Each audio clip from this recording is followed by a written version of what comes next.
Hello everybody, I'm Thomas and welcome back to another Solo Gaming Sunday. This week, I'm returning to Fallout 2d20 using Mythic Game Master Emulator 2nd edition. I'll be picking up with the character of Lilth that I started on one of my past playthroughs that I posted like a month or so ago. I think it was like 45 days according to the chat here in game. So yeah, I'll be picking up on that story, which I had a really good time starting that story. I put a decent amount of hours into like preparing some of the factions, NPCs, the characters. So glad she's still alive, and we'll have to see how today goes. So hello everybody. It's been a while. It's been like 2 weeks since my last stream. I mean, I've been some videos here and there since then. Hello there, Lord Taker Gaming, and hello there, Dallas. Excited to see this. Glad you can make it. I'm excited to play more of this game. I really like it quite a lot, and like I said, I put a lot of time into this character and like these factions, this NPC. So I'm excited to get back to it, and really hoping Lilith doesn't die. This sounds like it could be a pretty big battle coming up, but we have some people at our faction, so it might be okay. Who knows? And hello there, Christopher Ray. After your Monday videos, you gave me an RPG, so I can no longer be mad at you. Not that I was really mad, it was kind of funny. How you doing this Sunday? I'm doing good, Christopher, right? Hope you're doing good as well. Yeah, those videos, we could talk about those for a second. So I started having technical issues like a week and a half, 2 weeks ago. Last week, like Tuesday-ish, Wednesday. And I couldn't upload my Escape playthrough. Like, it was giving me weird errors on YouTube. I was going to stream on last Sunday.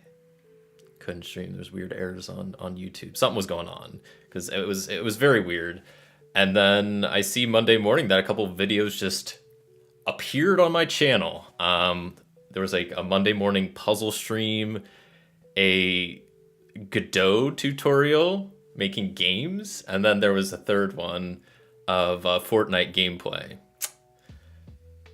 So I guess something happened, and those videos are the reason my videos were having all the technical issues, I guess, because pretty shortly after, everything worked again, and I'm streaming again today, so it's really weird, it's strange. I don't know what happened there, but yeah, they're pretty interesting videos, I think, and yeah. I guess that's what I have to say about that. But I at this point, I can't edit them. I can't delete them. The one thing I did do is I do have access to changing the playlist that they're in. So I changed the name, something clever I thought of, called it the TCU, which stands for the Thomas Cinematic Universe. So there you go. But yeah, that was definitely something. I have my account back, so I guess we're all good now. So what else has been going on? Let me see what games I've been playing. So I've been playing some of this Fallout, of course, and I have been playing Gloomhaven recently. It's pretty fun. The digital version, I guess I should specify, but I've been playing through the tutorials because, spoiler, that's one of the games I will be playing this week as like the video on the channel. So yeah. What else have I been playing? The other day, I hung out with some friends. I played the game Noobs in Space, which I picked up at Gen Con last year. And we went and beat all 8 missions. Super fun game. I really like that game. The one thing that kind of sucks is it's not super replayable because you have like the same missions. I'm gonna have to like wait like a couple months, so I try to forget a lot of the stuff that happens. So I can go into it with a little bit of a fresh mind. But it was the first time I've beaten that game. Pretty fun though. What else have I played? Calculation, the card game that I did a video of last week. Just deck of cards, which I have. You can see my deck of cards literally just has the ace through 4 on top because that was the last thing I was playing with this deck. So I had it like set aside. Still haven't won a game. Still have not won a game. So it's a tough one. But I had a lot of fun playing that. I'm determined to get a win. I think my king strategy was not the best because I think what I really should be doing is instead of putting all the kings in one pile, ideally have one king at the bottom of each pile. So then they're a bit more spread out because you're never going to need the king to one of the last parts of the run of the numbers. So yeah, I'll have to give it some more because I want to beat it. I have to at least beat it once because it sounds like if once you're good enough, 80% of the time you should be able to beat it. So I'll get there at some point. I'll become one of those skilled players, but still got some more to learn. Played For the King last week, which is a digital game. That was really fun. It's RPG-ish. It's like a hex crawl RPG video game. I was playing with my one friend Kartik and my other friend Bryce, and we had a little party of 3. And Kartik has played it before. Bryce and I were playing it for the first time, but it was a lot of fun. I'm excited to play some more of it. It's a game I've had in my Steam library for like years, and I haven't ever played it until my one friend brought it up, and I was like, yeah, I'll play. And it's a lot of fun. So I might also at some point do a playthrough of that on the channel for maybe some solo gaming Sunday, or I don't know, start like a playthrough of that on here. I think would be pretty fun because it's pretty board gamey. Like it's pretty RPG-ish. I don't know. I think it fits. It would fit pretty well on the channel, I think. Winning might usually require card counting. For calculation, yes. There's probably a lot more. I think I need to pay a lot closer attention to some of the cards, at least in card counting in some form, I imagine. But I mean, lots of the time, like, I don't think I think you're allowed to, like, spread the waste piles like I did, so you can at least see all the previous cards. But then what you definitely need to keep in mind is the cards you've already played on some of your other piles, which is definitely something I was screwing up on, I think, or at least not paying enough attention to. I'll get a win one of these days. Yeah. I think what else? So I've been watching some more shows, some more anime. I think last I talked about, I was watching the Cyberpunk anime, which I finished because it was only like 10 episodes long. It was a really good show. Didn't love it, but I liked it a lot, you know. Had cool animation, good story, good characters. Definitely the most mature anime I've seen so far that has like the most like cursing, blood, nudity, stuff like that. But overall, I liked it. That's coming from someone who I've not played any of the Cyberpunk games, so I don't really know any of the lore. People who've probably played those games would like them a lot more, but I still enjoyed it. I thought it was quite good, but nothing like too outstanding. I had my nitpicks with it, but I'm not gonna get any spoilers here or anything. And then I started and finished over the last like 2 weeks or whatever, another anime called Death Note, which I watched. It was actually one of my first animes. I watched back in like high school, so it was a while ago at this point for me. And I mean, I remember liking it, but I always hear that's one people highly talk about, and I was like, man, it's been a while since I've seen it. So I started rewatching it, and it is really good. Like I just finished the finale like earlier today. 35 episodes, 20 minutes each, so not too long. And yeah, it's a really interesting concept. Once again, I'm not going to do any spoilers here, but like it's just the general thing is like there's a notebook that you write people's name in, and it kills people. And that's kind of the gist of what the show's about.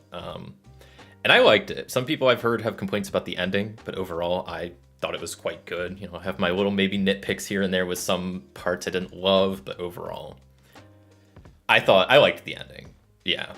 And the show overall is really good, especially like the first 5 or 10 episodes, I think are so intense for me. Like there was one episode, like I don't do this often, but I was literally like starting to shout at my TV, like, no, don't do that. And like stuff like that. I was getting really into it, and it's like, it was really intense. Like, it definitely gave me like one show I like a lot is Breaking Bad, and some of like the intensity, especially towards the later parts of Breaking Bad, with like back and forth and lots of like almost getting caught and trying to get away with stuff. That's how the vibe Death Note gave. But yeah, I just finished that today. So I think the next show I'm going to watch another anime, because there's a lot of animes I want to get through. I've been having a lot of fun watching them. Is Full Metal Alchemist Brotherhood, which is another one I watched back in high school that I want to rewatch because it's another good one people talk about. So yeah, that's kind of what's new. That's what I've been playing. That's what I've been watching. I still watch a good number of Twitch and YouTube also in my free time. Yeah, nothing too. So one series I've been catching up on. They just did the second episode of like a couple weeks ago, pretty recently. Is this series called Unpaid Intern by the streamer Ludwig, where it's kind of like the show Taskmaster that I've heard of, but I've never actually watched Taskmaster. We just have a bunch of like contestants doing like different jobs. In this instance, they're not tasks. And he's just like, it's like Ludwig trying to find his like, you know, new employee. Lots of fun challenges. So I just watched the newest episode of that, which was really funny. And one of my favorite streamers that doesn't really stream much anymore is Germa, but he appeared in it a few times, which was a fun little surprise because he works for the production company Off-Brand that helps make the show. So I'm watching that. Alvea's Sanctuary. I did a raid to them a couple weeks ago, and it's just like an animal sanctuary in Austin, Texas. And they have like live streams of like different live feeds of the animals. So I have that up a lot of the time as like on my second monitor, just like watching the animals, seeing what they're up to. It's just a fun little like thing to have on the side while I'm like doing something else. But yeah, I mean, I think we can hop into this. I've been chatting on for a little while here, but you know, it's been a while. It's been like 2 weeks since last stream. Lots has happened since then. Yeah, last week I had some like really bad weather come through my area, and I thought we were gonna have like tornadoes and stuff. But luckily, it seemed like the worst of it missed at least where I was, which is good. But yeah, so I hope everybody else is doing good, playing some cool games, watching some cool stuff, you know, all that good stuff. But we are gonna pick back up on this story, the story of Lilith and her quest to become Raider Queen with her trusty sidekick VRAM, who since VRAM has been functional again, VRAM has been Lilith's day one companion. So it's the story of these two. Hello there, Jamie. You actually inspired my wife and I to pick up Fallout2d20 and Mythic for a duo campaign. Thank you. That's awesome to hear. You'll have to let me know how that goes, because I'm a big fan of this game, and I like Mythic in the past. I feel like it just works so well with this system. Like, you still have to fill in the gaps yourself, but I think it works really well. Especially, I've also done some like co-op, like duo campaigns where I play with other people using Mythic, and that I think that works really well too. I have a lot of fun doing that. Especially like the concept that Mythic like works off of the idea of scenes, and a lot of the like abilities in Fallout will give you certain effects just for a scene, or you're like having to do certain things after scenes. So it's like, it's nice they both work in the time frame of scenes, so they kind of just mesh well together, I think. That's awesome to hear. Yeah, I like Mythic a lot, and I like this game a lot. I feel like, I don't know, when I first heard about this Fallout RPG, I heard not great things, like, or maybe mixed things, like good and bad. Some people love it, some people hate it. It's my first, I think it's my first 2D20 system, because there's just a bunch of other ones out there. It's one I like. I mean, I'm a big fan of Fallout, and even though I haven't played much of Fallout 4, which is like the universe this takes place in, I still really like this game. And I really want to pick up some of the expansions. Like, I think before the next time I play, I want to pick up and read, I think it's the Settler's Guide expansion, which is essentially, I think, adds all the rules for this, because I made my base a settlement, and there's all these things like, you know, food level, water, power, defense, beds, all these different stats. You can have settlers and jobs, and you can put the rooms there. So I think it adds a happiness level and an income level. So I definitely want to read the rules and maybe try to implement that at some point. But I also know there's a couple other expansions already that add like new backgrounds and whatnot. So new perks, of course. I already thought there was an overwhelming amount of perks as is, and I think each new expansion keeps adding like more perks. So that's kind of fun. So I'll have to check those out at some point. But there's a lot of other RPGs I want to get back to here soon. Space Aces, I am going to be returning to at some point, especially because I'm blanking on their name, but the person that makes Space Aces sent me a copy of the newest game that has like physical hex tiles, and it's like a sequel to it. But yeah, that sounds like fun. I want to return to some 2d6 dungeon at some point, especially because, once again, I don't know, it's just, I'm very fortunate that Toby Lancaster, the creator of 2d6 Dungeon, reached out to me and got me some physical copies of all the books, even all the cards. That's one thing I was really like surprised about. It's like the whole deck of cards, which I did have printed out, but these are like nice and like well made and colorized, which is cool. And the layers expansion or whatever, the next one that adds new dungeon types. I think it's the layers expansion. So I definitely want to return to all of those. Iron Valley I'll probably be returning to some point this month. I want to learn Dragonbane at some point. That's on my short list of ones to look at. Someone on my Discord recommended Outsiders, which is like a bounty hunting game. I think that's the sequel. I'm trying to remember what the original. Notorious. I want to, and when I watch some stuff on that, that looks like a lot of fun. So there's a lot of RPGs out there I want to either return to or play again or start for the first time on here. So I expect to see a lot more RPG playthroughs here in the near future. And what's nice is some of them do have Foundry modules as well. Like that's one reason I want to try Dragonbane, is I've heard it's a fun game.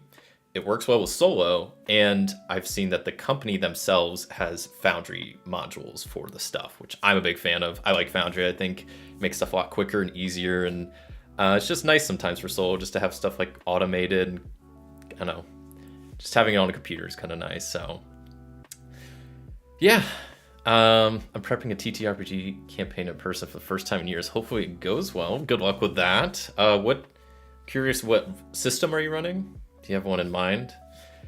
That's fun. In person, I mean, I like Foundry, but a lot of the times it's, I use that because it's like a necessity just because of distance, but I haven't done an in-person one in a while, but that sounds like fun.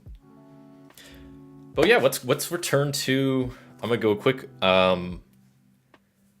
overview of what I'm using exactly, tools and sources wise. Then I'm probably not gonna really do a rules explanation for Fallout. Maybe I'll do a quick like minute or two overview, and then I'll spend like 10-15 minutes going over what happened last video very briefly, and then going over my character and all that good stuff. Maybe some of the factions I'll touch on, because I spend a good amount of time on the factions and NPCs and the character backstory and all that stuff. So I want to talk about it a little bit. But first, yeah, so let me talk about what I'm using. So I'm using Foundry Virtual Tabletop, Fallout2d20 as the RPG, using Mythic Game Master Emulator 2nd edition to help facilitate a Game Master and help it work solo.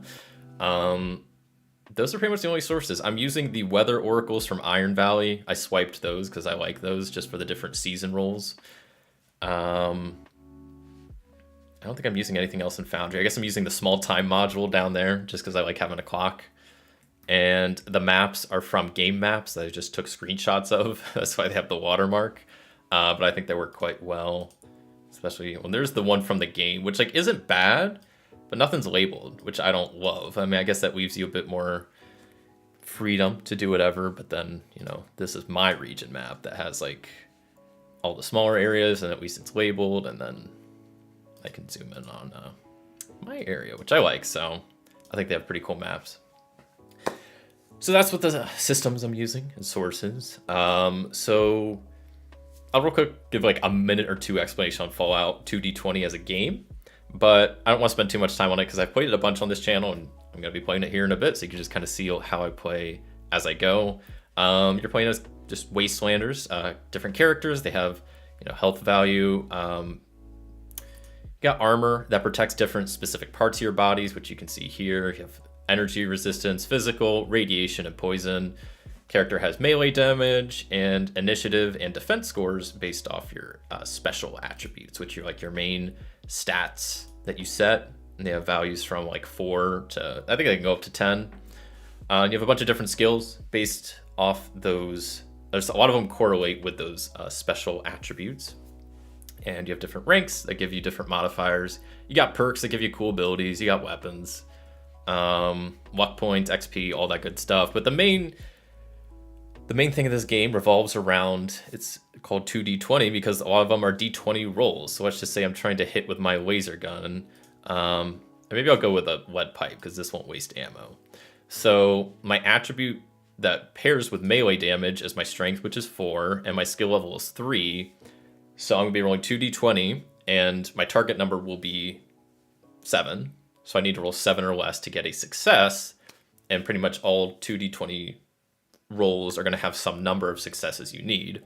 So if I'm in combat, and I'm fighting someone like myself that has 1 defense, I need 1 success to get a hit, and then I roll for damage. So I do 2d20 roll, the dice roll. I got a 1, which is a critical success. Also, if it's a ranked skill you have, anything less than your skill ranking will also be a critical. So that's 2 successes. I could bank one of those successes as an action point, and then I would just roll for damage. So that's kind of the gist of how stuff works, at least at a very brief level. Just some of the stuff about the characters and whatnot. You got luck values, you got action points that can spend on just like meta bonuses like re-rolling dice and jumping ahead in initiative order and stuff like that. So pretty fun. And I'll start talking about my character and then go over what happened last session. So my main character that I'm playing is Lilth. She is a raider that's been in the wasteland for a good number of years now, and she's trying to become the raider queen. So she is a level 5 raider. Some of her perks are she's a cap collector, intense trainer, laser commander, robotics expert, science, and scoundrel. Because her two primary specialties involve laser weapons and robotics. Those are two things she's really good at. She's very skilled with laser weapons, and she has a good eye for robots and fixing them and whatnot. And then that's why she travels with her trusty companion that she fixed up herself, VRAM, the robot. Mr. Handy Robot, to be specific. They are level 3 Mr. Handy Robot. They have their standard plating as armor, so they have some pretty good defenses. Their initiative is 12, got all that melee damage and stuff. And Mr. Handy Robot is equipped with a couple of different arm attachments. So it has pincer arms, a flamer arm, and a buzzsaw attachment, which the buzzsaw is what they use the most. And that's why their strength score is so high. Their melee weapon is at a 4, so melee is their main thing that they kind of focus on, especially because they have the Slayer perk, which whenever they inflict damage with a melee or unarmed attack, can spend a luck point to immediately inflict a critical hit, which is really nice. So that's VRAM, and that's who Lilith is. And yeah, she's level 5. And so her quest is to become the Raider Queen. And there's a couple of... We'll go through a couple of factions. I'll always briefly go through these.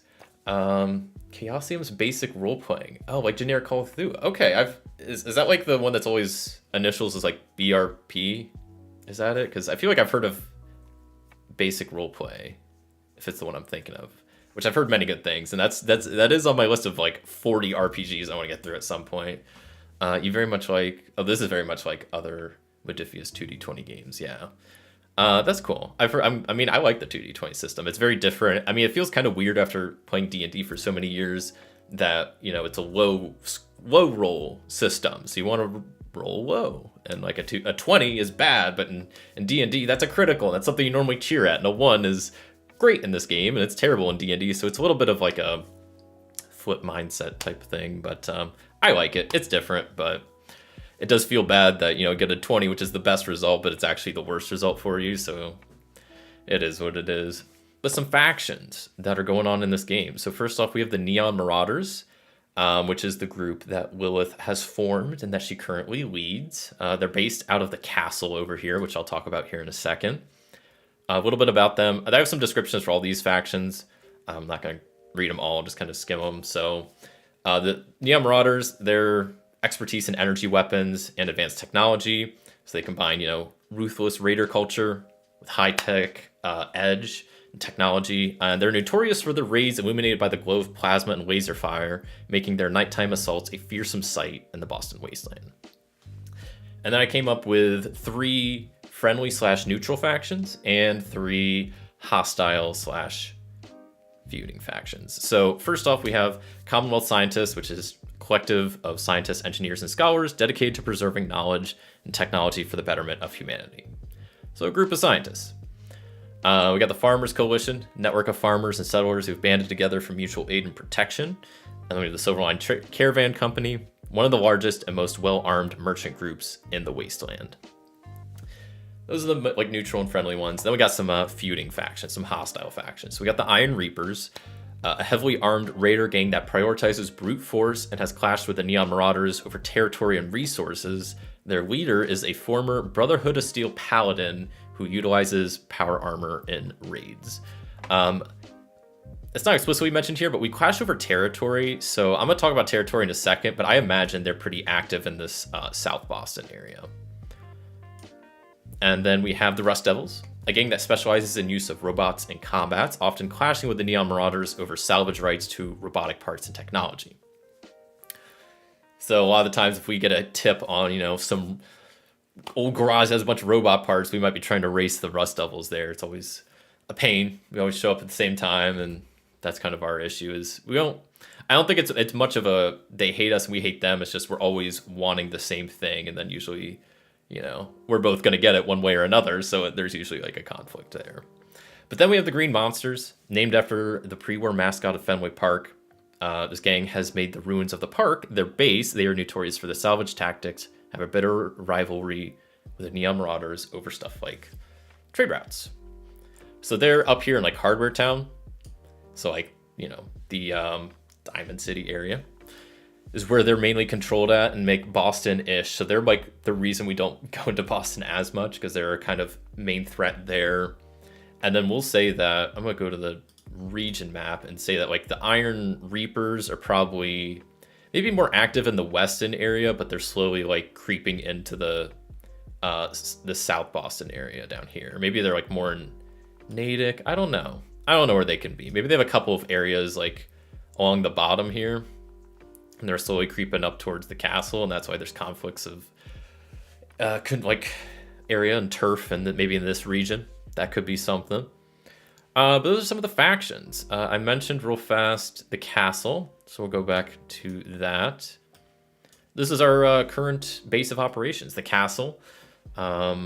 Right on the seaside. It was full of Mireworks at one point, and we kicked them all out and made it our home. So it's where the Neon Marauders are mainly focused. You know, there's people always wandering the wasteland from our like raider group and I guess our gang. And, you know, might be some in settlements, so this isn't like the central, it is like the headquarters, but not like everybody's here. The main things about it is, well, there's our stockpile, but I guess I'll go to base notes. Got a couple of rooms. We have a kitchen, armory, workshop, barracks, and a little courtyard because it's like a star-shaped building. We also have in our workshop a couple of workbenches, armory, cooking, robots, weapons, and chemistry. So I think that's pretty much all of them minus power armor, which none of us really have any or haven't too focused on that. So we're not, it doesn't really matter that we don't have that. Maybe they'll come at some point. But yeah, that's all that. I do have some NPCs made. I basically made just 2 for each faction. And except for the Neon Marauders, since that's my faction, my gang, I made a couple and just gave them like nicknames. So we got Circuit, who's the gang's chief engineer, Lilith's right hand. Ghost is a stealth specialist who excels in infiltration and espionage. We got Blaze, a fiery combatant who specializes in flamethrowers and incendiary weapons. And then finally Ratchet, the head mechanic tasked with the upkeep of the gang's vehicles and robots. And we got a couple of NPCs, like I said, for each faction, which I don't think I need to go into at the moment. I think if we start, you know, interacting with the Scientist Guild, then we can talk a bit more about those there. Whew. I think that's all I need to kind of go over, at least for the story-wise, and then I can real quick cover what happened in the last session. I guess that's in my main journal, right? So I have notes for each scene, so I'm gonna take a quick sip of water here.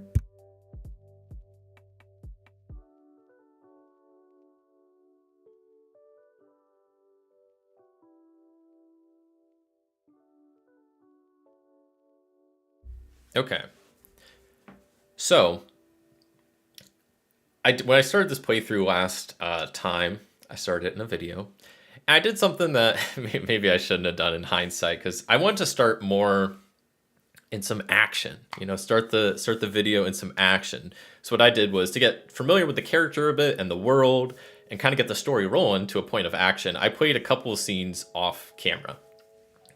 So the video actually started like toward like middle of scene 3-ish.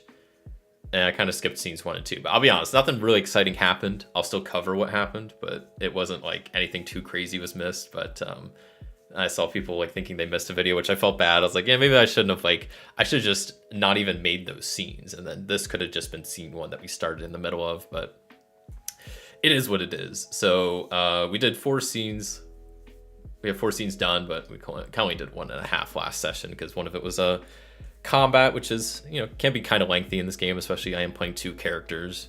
I think we're gonna be probably having some combat here soon, and that might be like a big group combat. So, because I think we're probably gonna be bringing some Neon Marauders with us to this radio tower, and if there's people there, there's probably gonna be like 4 of us versus however many there are. So I don't know how that's gonna go down, but let me go over the scenes. So the first scene of this campaign started on summer day 2. It was cloudy, 10 a.m. at the castle, and after waking up, Circuit informs Lilith of a recent radroach infestation in the castle. They've knocked over the chemicals on the chemical workbench, rendering it useless. Circuit offers to take care of it, but Lilith says she'd rather just like get it done quicker, so she'll just do it herself. So she grabs VRAM, they head to the pantry, figure out where the roaches are. Upon entering the pantry, they spot 2 roaches. There's 4 roaches total, 2 on shelves, 2 on the ground. They kill them real quick. They're rad roaches, right? Lilith is able to spot a hole behind one of the shelves that like looks like it's recently dug out, where the rad roaches could be coming from. So she grabs some scrap material from the workbench and with VRAM sealed up the hole. The pantry sealed up. They went back to the workshop to look for more rad roaches. There was no rad roaches in the workshop. So they began looking for where they came in and found a hole under the chemistry workbench. So they patched up that hole. They head to the barracks to double check. Barracks was fine. No bugs, no holes. Sweep of the armory, also finding nothing. So radroach issue dealt with. Scene 2 was then them wanting to go find Bella, who works with the Silverline Caravan Company, to go get some new materials to make up a chemistry workbench.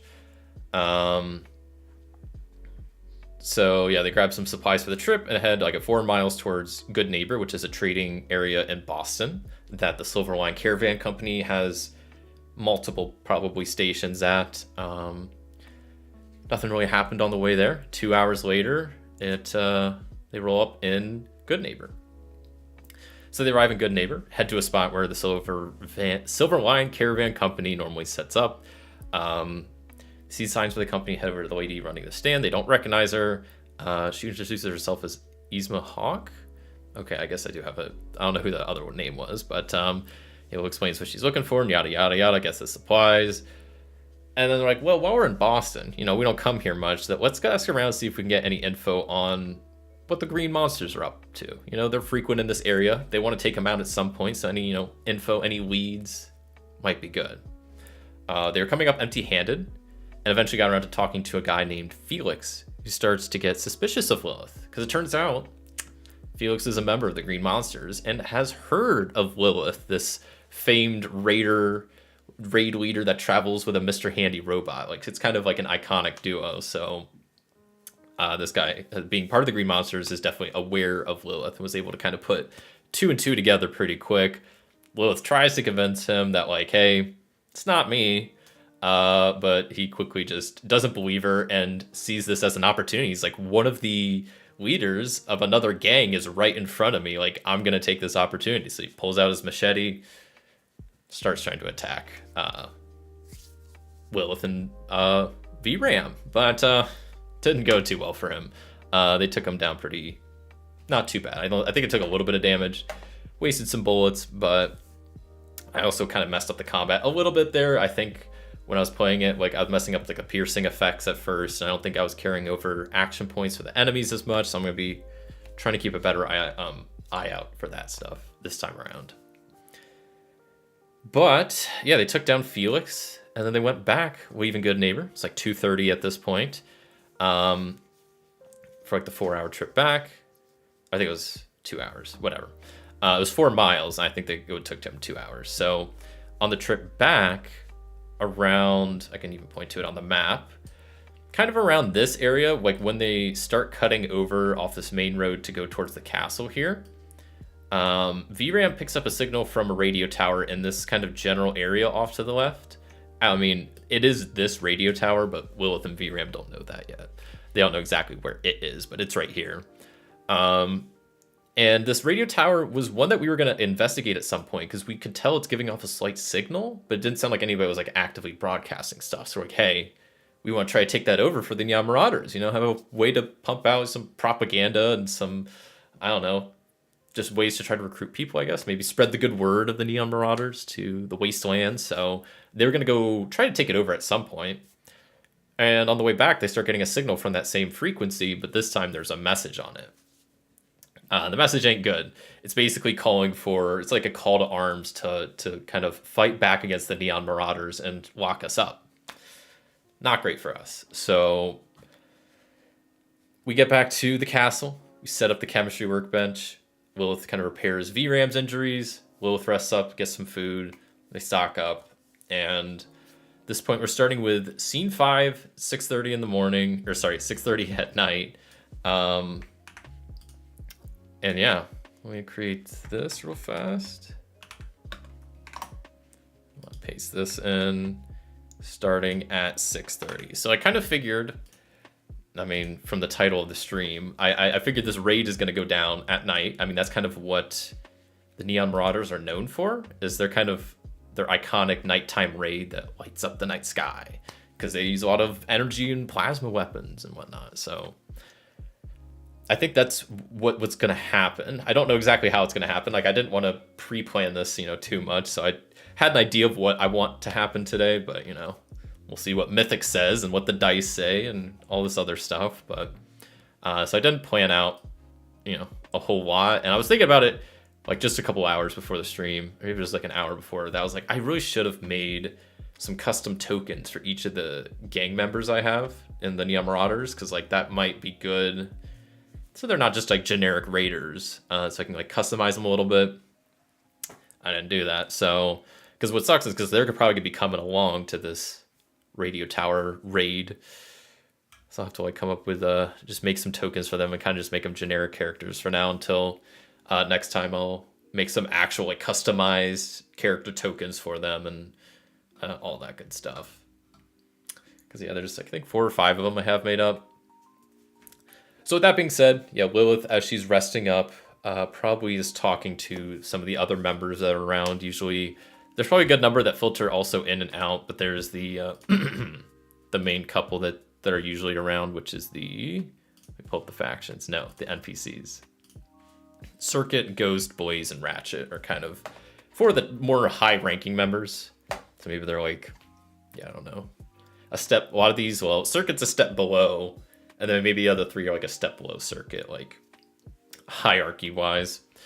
Yeah, I already kind of touched on who all these people are. So, yeah, I'm gonna take another quick sip of water because my mouth is dry.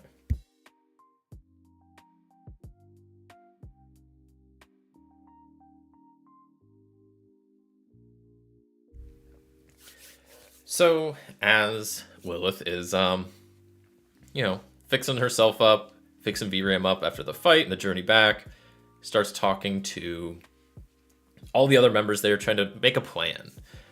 Which I would say, I mean, it looks like it gets late around probably like 10:30, but they probably want to head out a little bit earlier because they don't know where this tower is and it's going to take a while to get there. I mean, they know it's at least, because I made each of these squares a half mile, so that's, it's about 2 miles to the road, and then 2 miles another that way, so 4 miles. So take about 2 hours, depending on their agility speed. But they also don't know where it is, so it's not like, I mean, I think they'll have a pretty good idea because VRAM could just like kind of turn around and try to detect like which way the radio frequency is coming. But that's only going to work so well. It's not going to be able to like pinpoint it. But if it's a giant radio tower, shouldn't be that hard to find, really. So, but who knows how like tall it is? Maybe it's in a forest, like surrounded by trees, so it's a bit harder to see. I mean, but it's right there. But we don't know that yet. So that's gonna be part of the journey, is to find it. So it's 6:30 now. So I'll say we probably want to head out by like let's just say 3 hours. We could take 2 hours for preparation. If we leave by 8:30, we could probably find the place by 11:30. Start our attack right around midnight. And then hope we can deal with whatever is there. Because who knows? I mean, I think it's going to be like me and 2 other people are going to be going. Maybe 3 of the Raider members. Of course, VRAM's coming along. there could be a whole army there. There could be literally nobody there. And it might, like, I kind of hypothesize that, like, it's pretty much in my mind, it's one of two scenarios that this message is being broadcasted. Either A, someone has broken into the tower, has gotten access to it somehow, and is now in there broadcasting their own signal. Or B, they somehow have some tower themselves and are like intercepting the signal and like relaying it to there, and then they don't even need to go into like the tower itself, which I think is less likely, but I still think that could be something that's going on. But then there's also, okay, if someone did break into the tower and they're the ones doing it from inside the tower, is it a pre-recorded message? There's a good chance nobody's gonna be there. We're just showing up with this big raiding party for nothing. Or it could be that they have all of the laser turrets outside or armed, and this is the Iron Reapers we're going against, so there's a bunch of dudes in power armor that we're gonna have to fight. Like, it could be a very wide number of things. I think it's gonna be more than likely, probably no one's gonna be there. But there's, I mean, that'd be kind of anticlimactic, but maybe they at least enable the defenses. So maybe, I think either way, there's probably some like lasers we're gonna have to get past. Yeah.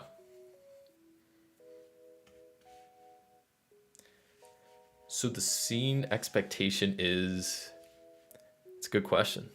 That's a good question. Let me open up my journal again. Because I guess I also need to roll on, I mean, it's just going to be spending the next like 2 hours making plans. Making plans, figuring out, you know, who this could be, trying to hypothesize, go into it with some sort of like plan. If there's defenses, how do we get by that? All that stuff. So I guess I do need to roll on scene alteration first to see if that's altered in some way.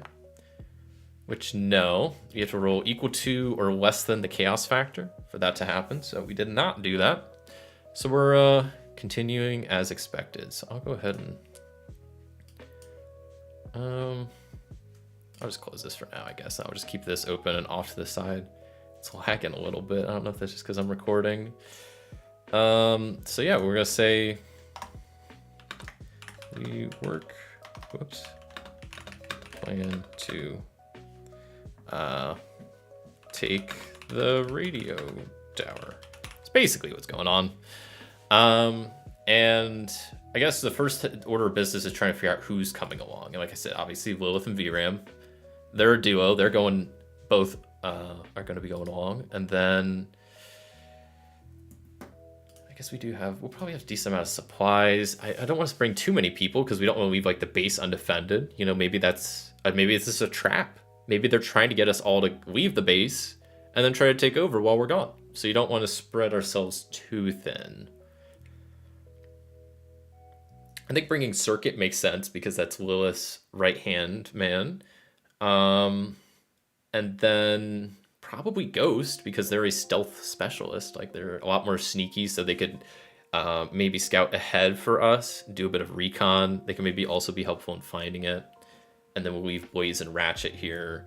I imagine we also have a couple robots besides VRAM, maybe who aren't as strong or whatever. Or maybe we just have like laser defenses and stuff like that. So like those kind of robots. But yeah, we'll leave Blaze and Ratchet at the base for sure. And like I said, there's probably others, not too many more unnamed raiders that kind of float, that kind of come and go, you know, around the base. But these are the top ones. So yeah, so we plan to take down their towers. So that's decided. So it's going to be Circuit and Ghost. Whoops. Come along. So that's decided on who's going. Okay, that's just gonna keep popping up. Right. I remember that's how this works. Foundry does some weird stuff sometimes. I'll admit it does stuff I'm not a fan of. And it's just like I want to have too many windows open. There's not enough screen space. Okay. So they're coming along. I guess, I'm going to ask Mythic a question of, do any of them, because I'm still probably having a meeting with like all the top ones, do any of them have any idea of who this could be? Because I think we made the determination that they didn't say who they are. So I'll ask if any of them have any leads on any, like, who it could possibly be. I'm going to think that's probably very unlikely. I mean, if Lilith doesn't know, I feel like she'd be the one to know, but there's a chance someone else has some idea. Maybe like a rumor they heard or something like that. I mean, I think it's the Iron Reapers, but... So no one else has any ideas. So I think of like, I guess it's Iron Reapers and Neon Maruaders. They clash in the southern Boston region a bit more recently. So I think it would make sense that it's them. We can kind of figure out that exactly when we get there. If we get, not if we get there, but if we get to that point, because like I said, maybe there's nobody there. There might be some turrets. We go inside and there's no people. Maybe they hid their tracks. There's no sign of the thing. And it's going to become an investigation, trying to investigate this like radio office, trying to figure out who was the one that broke in. Maybe they have security cameras. So that's decided. So we're going to kind of split. 2 top guys come with me. VRAM. So we'll have a pack of 4 of us going. Cool. I think that's good enough to at least, scout it out. It doesn't seem like it's a big radio tower, but I guess we don't know. It could be a massive thing. But I think the fact that it's hasn't really been found yet or like used means it's probably not the best. It's not the best one. So, okay. What else do we need to decide, really? I guess we just need to kind of wait around and rest up and talk strategies. So, well, I'll ask them if any of them know, like, is there any, do they, I'm trying to think of the question I want to ask. I guess, like, I want to ask about, like, this, if there's going to be a defense system. I guess the question would be, do any of them think there could be a defense system? I'm going to go with very likely. I think it's likely. Or very likely. I guess I should correct myself. And yes, that they kind of agree there's a chance that could be, there could be a defense system, a turret system, something there, protectatrons, maybe hired hands, who knows, but they think it's worth at least, having 4 of us go along. Yeah. Hello there, Morta. Glad to see you're playing Fallout again. I'm glad to be back to be playing Fallout. I really enjoy the system. I really enjoy the story so far. Let's see if we can make Lilith be the Raider Queen at some point. That'd be pretty cool. Get her to maybe level 20. That would take a while. Especially at the rate I play. That would probably take a while. You'll be running it myself this coming week. That's awesome. Are you playing it solo or co-op or just with other people with a DM? You're using Mythic? Because I like Mythic, but obviously it's more fun, getting to play with other people. And if you have someone DMing, they might have a prepared story that's not just random Mythic rules. So yeah, there might be a defense system. Whoops. Okay, then I guess the question is, do either of them that's coming along, Circuit or Ghost, have any ideas on how to get past the circuit system? Maybe any way to defeat it? If it's like a laser defense system, like, can we disable it somehow? I'll ask that as a fake question. I don't think that's super likely. I don't think I have crazy. I mean, Ghost might have some idea. I'm gonna go very unlikely. So do they have any ideas on how to take down the turret? Exceptional, yes. Okay. If anything, I feel like it's probably Ghost that just knows, like, if it's powered with if it's a certain brand of laser turrets, they're powered a certain way, and that he can maybe find the cable to disable it or something like that. So, okay. Interesting.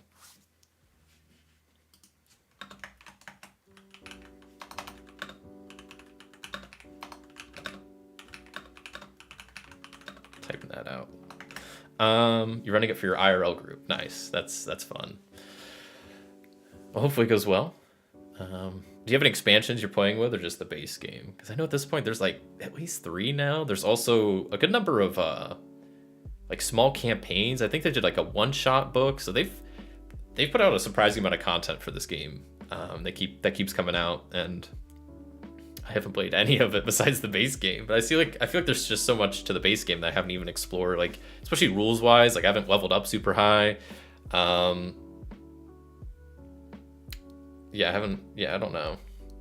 A lot of guns I haven't really messed with, like a lot of terrain stuff and hazards, and so I feel like I still don't know. I need to explore the base game a bit more, but I want to start trying out some of the expansion, like perks and the settlement rules. I think that's going to be before next time I play. I will get at least the expansion for the Settlers Guide and try to get the settlers ruled figured out, because I want to start playing with those. That sounds like fun to have like settlement, you know, little options and numbers and whatnot. That could be like a fun little mini game in the game, because I like any games that have like a little like base building options. That's one thing I liked about Forbidden Lands, was the whole idea of, it's not called a settlement, what's it called, your base, your stronghold in Forbidden Lands, which I didn't get to that point yet. I do want to return to Forbidden Lands as well. That's another one. I don't think I mentioned that earlier. I really want to play that again. At this point, it's been a while since I played, so I'm gonna have to really like reread the rules over to remember how the heck to play the game. But I remember really liking that one too. It's a very likely, not a very like. Wait, did I roll? Oh, that's a good point. Thank you. I missed that. I'll have to re-roll that. I have everything but the standalone adventures. Okay, that's cool. Good catch, Dallas. I don't know how I messed that up. So very unlikely that they know of a way to disable them. Dang it. Now they don't know. I think that does make more sense though. I mean, I wanted that to be very unlikely. But yeah, good catch. Thank you. So Ghost has no idea. He's like, well, I don't know.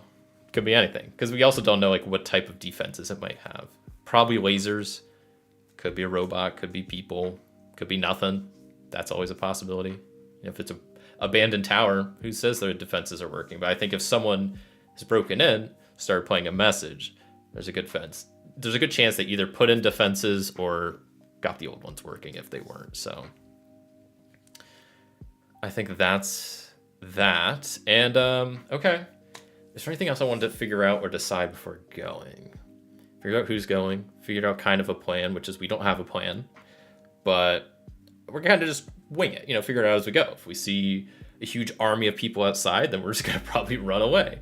If we see nobody and just a few turrets that have like lights on, then we know, okay, just shoot them and just have some of us engage, maybe one or two wait back to like keep an eye out for trouble.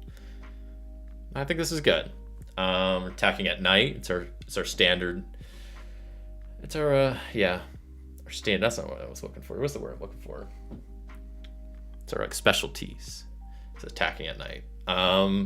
Yeah, I mean, I think that's pretty much all I really wanted to do here. We're probably just in the meantime, getting ready, resting up, eating food, drinking water, and just preparing, packing equipment, making sure we got everything, figuring out, the whole plan along the way. So I think that's how we can burn a simple 2 hours. And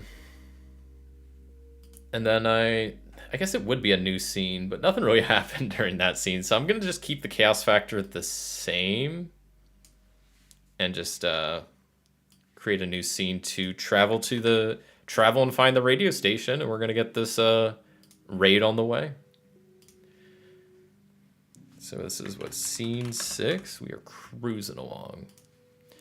There's also one thing I need to do at some point. Let me paste this in. 8:30 is when we're heading out, because I anticipate if we were to travel in a straight line and find it, it would take 2 hours, but I anticipate there's going to be some difficulties finding it. Honestly, maybe we should actually leave. Maybe I'll say we leave a little bit earlier. No, I guess that'll be fine, because I want to have some daylight, but if we get there by 10:30, we'll have like the moonlight. It's just going to be definitely harder to find something at night, which maybe I didn't consider. So maybe we get ready in a hurry and try to kick out a little bit earlier, so we do all that in just like an hour. Because we want to get there like before it gets too dark, so we can try to find it. And if we have to like scout out a little bit, that's totally fine. One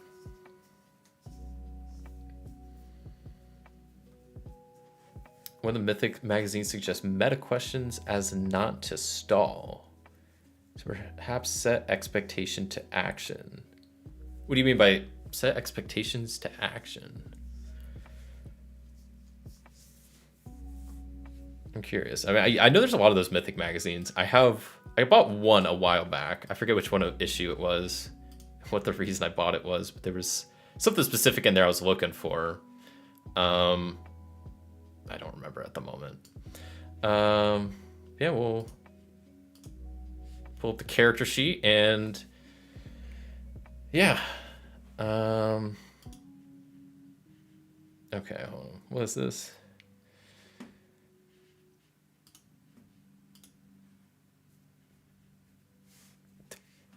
All right. So let's get traveling. So first, let's, I guess, roll a scene alteration to see what's going to be going on. See if anything happens on our way to there. I don't know why just a 4 rolled. Oh, okay, because scene was interrupted. Now we're getting an interruption event. Move away from a thread.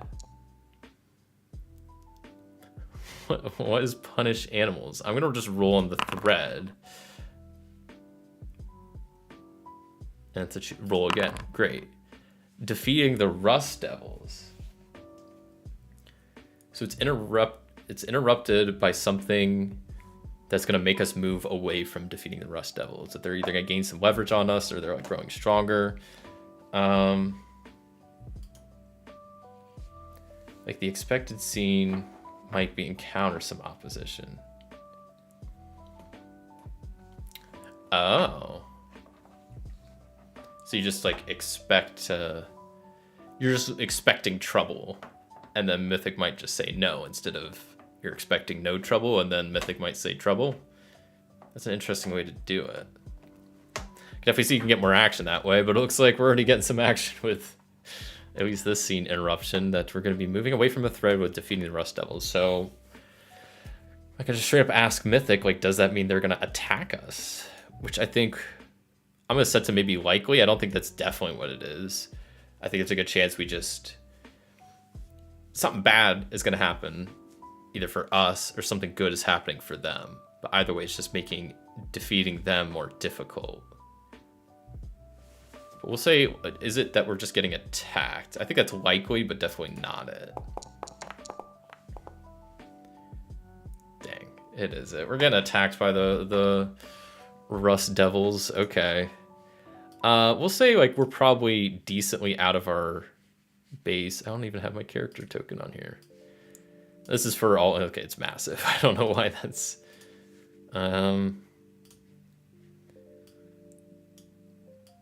Shrink it a little bit. But still stuck to the wide grid. Whatever.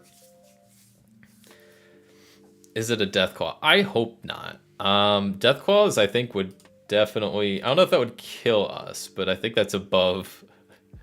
I guess since we have a large group, we could definitely, but I don't know if this... I'm looking right now what a Deathclaw is level 11, which is 81 XP. The Rust Devils have a Deathclaw? I guess we can ask if it's a Deathclaw. I don't think they have a Deathclaw under their control. That'd be kind of crazy. I don't know. Is that a thing that they do? Maybe. No, I don't want to close out of that. Actually, I don't care. I keep opening up the wrong thing. I want the factions. There we go. Yeah, the main thing is, yeah, they use robots. And they clash with us over like salvage rights. So they're definitely more of like a salvaging faction that we just kind of feud with, but it is that they're attacking us. I can ask if they're attacking us with a Deathclaw. I don't think that's the case, but who knows? Maybe they've tamed Deathclaws somehow. Or maybe we're just going through their territory by like Big John Salvage, and maybe that's an area they control. So then, I don't know. It's maybe not directly them, it's just a Deathclaw in the area. What do we think? We're Robo Deathclaw? I hope that's not the case. I think it's like, I forget the number. I had it down at some point. I should have like remembered it. I might have to go look. But how they balance encounters. Because I have a number I'm supposed to be at. I mean, because we have 8 levels total. It's like 10 XP plus like 20 XP plus 10 XP per level or something like that. I don't know if we could take it. Well, I guess there's 4 of us, though. I keep forgetting. We have 2 more. I keep thinking it's just Lilth and VRAM, but no, we got Ghost and Circuit along with us, which are, good fighters in themselves. So I think this should go all right if it is a Robo Deathclaw or a regular Deathclaw. I mean, I only see one type of Deathclaw in the rule book, but who knows? So I guess I'll ask the question, is it a Deathclaw? I'll give it a decent fighting chance, but I'm going to go unlikely, because I feel like Deathclaws probably aren't the most common.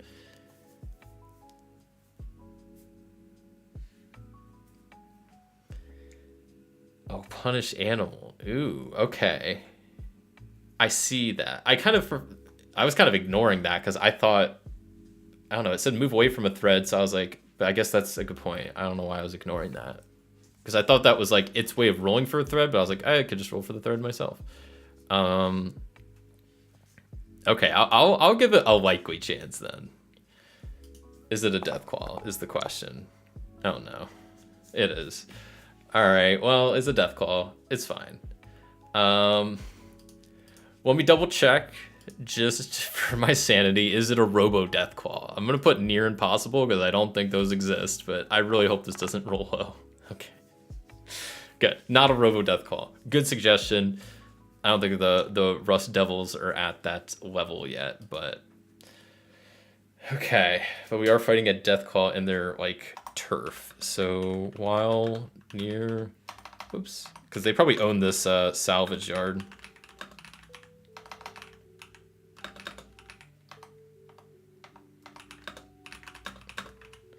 I mean, there's 5 of us, or 4 of us. It should be fine. Hydrate reminder by Nightbot. Stay hydrated out there.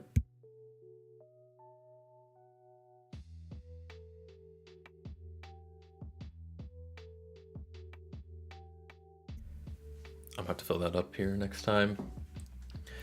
But yeah, I guess we're going to fight a Deathclaw. This Big John Salvage is like an Rust Devils area, and while we're trying to like go around it, trying to avoid their detection, we get into line of detection with another thing, and that thing is it's a Deathclaw. So I will quickly add VRAM here, just so we can have these to add to the initiative. And I'll go under creatures, and there's like the Raider, which, yeah, like I said, I should have made some like custom ones, but I'll give Raider Scavenger can definitely be Ghost. Picture's not showing up. And then how's the Raider Boss? That's a level 10. A Raider's a level 2. What about a Veteran? Maybe I don't want to like I don't know. See, I should have made custom ones. Maybe Psycho. What level's the Psycho? They're level 7. These seem like high level. What was the Veteran again? They're like level 7. 8. Jeez. Boss is 10. What's the Scavenger? 7 also? Okay, well then we'll maybe just go with the Psycho, because that's, I guess the Psycho's all, well, they're all pretty much the same. So we'll go with the Veteran. Sure. Make it easy for us anyway, right? Oh, did Nightbot not like... Whoa, what did Nightbot do?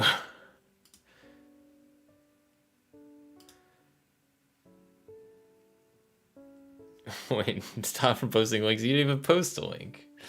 Sorry, Nightbot's on, Nightbot's on something. Enjoying some rum and Dr. Pepper, so I'm quite doing the opposite of hydrating. Well, you should drink water with that still.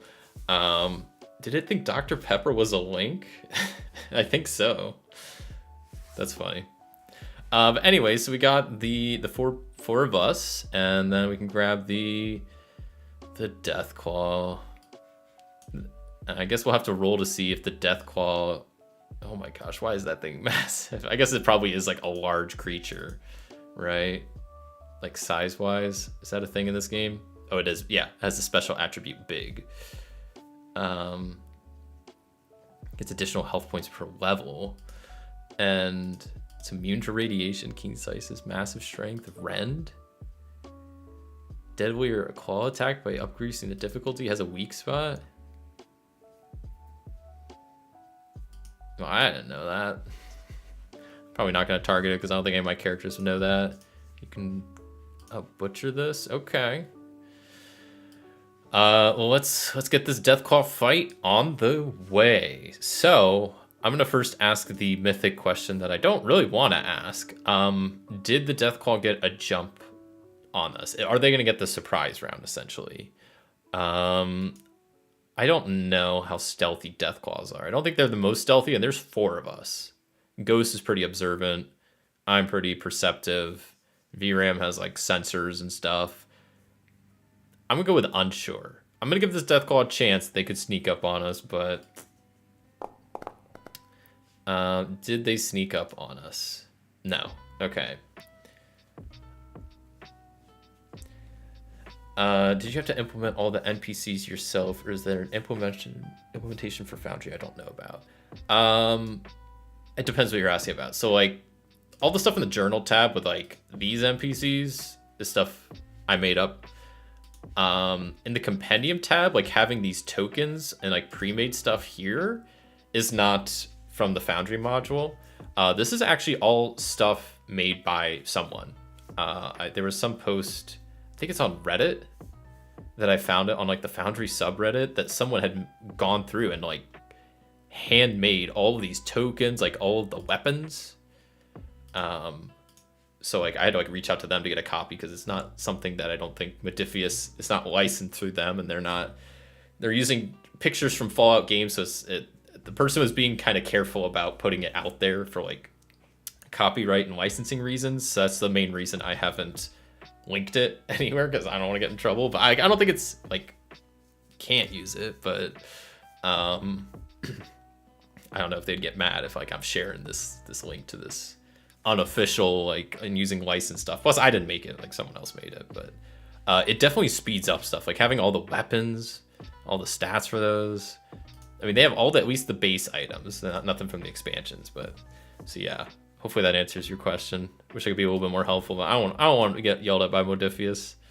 But yeah, so they do not get the jump on us, so we can go ahead and start some combat here. Let's zoom out, because I guess we don't really need to be zoomed in. Add all these to the initiative order, and we'll begin some combat. So we get the surprise round first with the Deathclaw attacking. I imagine, it seems like Circuit is the veteran, so they're actually like higher level than me, or at least than Lilith and VRAM.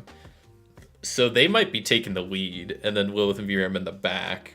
So I guess I'm gonna leave it to one of them to get hit, which I feel bad. So I'm gonna say, is Circuit the one that gets hit? And if it's no, it'll be, ooh, that's an exceptional yes. So they probably, they're probably getting hit hard. And they have I have some action points for the Overseer here, so maybe they spend some on that to like do extra damage, we could say. That was a yes for a Circuit was getting hit, right? So okay, we'll just have it use its claw attack on Circuit. Circuit is the, let me see, Circuit's the veteran, is who I said. I don't want to open stuff from there, because it does weird stuff when you do that. So I'll open it here. That's the Deathclaw. Circuit will be the veteran. So their defense level is 1, so that's not really great. Oh, this is gonna hit easily. Well, maybe they could roll bad. No, they rolled 4 successes and they only needed 1. This ain't gonna be good. So they're definitely gonna spend, let me think about this for a second. So they get 3 points. They'll spend 1 of them to do extra damage. Maybe they'll spend 2 of them to do extra damage, because I was gonna spend 1 initially, but they just rolled a lot.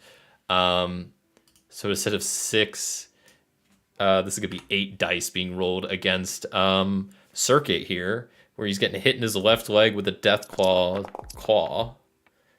It doesn't have any effects or qualities, so he's taking 5 damage to his left leg. I don't think this has armor info, so I do have the PDF pulled up on my other screen. Physical damage resistance 2 everywhere. So it took 5 damage, so overall they are only taking 3. And double checking that health is not right. Or it's supposed to be at 21. I don't know why it's at 12. Might have just been a typo. So they're only losing 3, so 18. Honestly, for all those extra dice, it's not the end of the world. Especially for a Deathclaw attack like that. I thought that was gonna be a lot worse. So okay, let me see. I'll just rename this to Circuit real fast, so I actually remember that. And then also, nope, wrong tab. Oh, it doesn't change it here. I wish it would, but I'll still name them Ghost. I think it just doesn't name it on the right side, but whatever. So that was the surprise round with the death call. So now we're back at the top of the order with Circuit, who just got hit in the left leg with a death claw attack. They're within, you know, close range in game terms, so they're probably gonna have to use their machete. They have a combat rifle for ranged, but it seems like they're better with the machete anyway. So that's probably what they're gonna do. To hit the death claw, it needs to be 2, which is tough.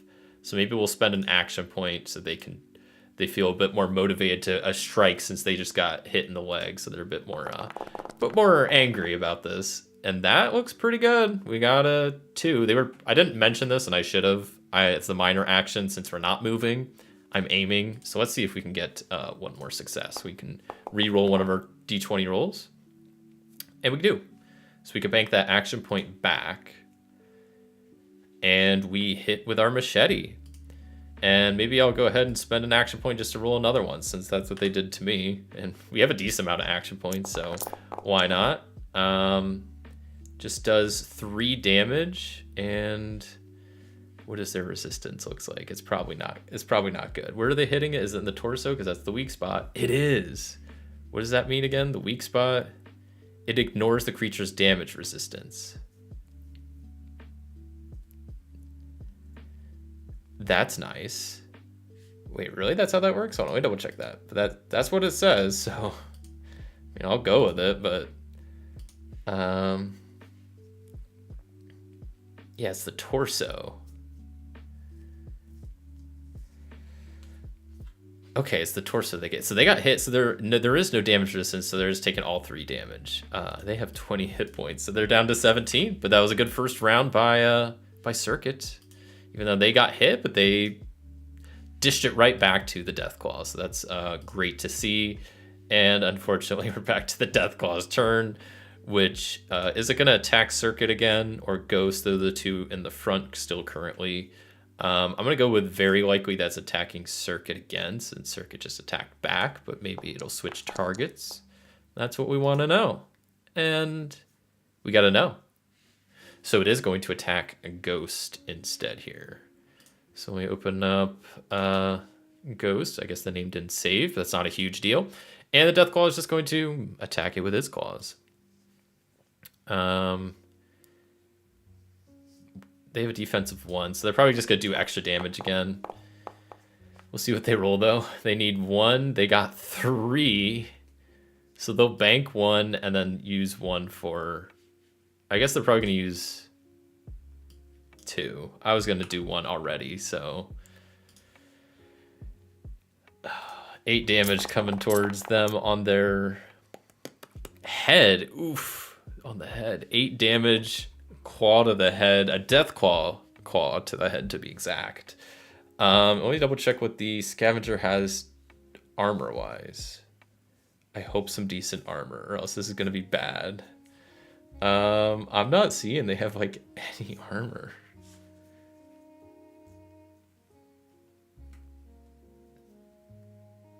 They have no head armor at the very least. So I think they're getting a hit for all 8 damage to the head, which is bad because A, that's most of their health. They're down to 5.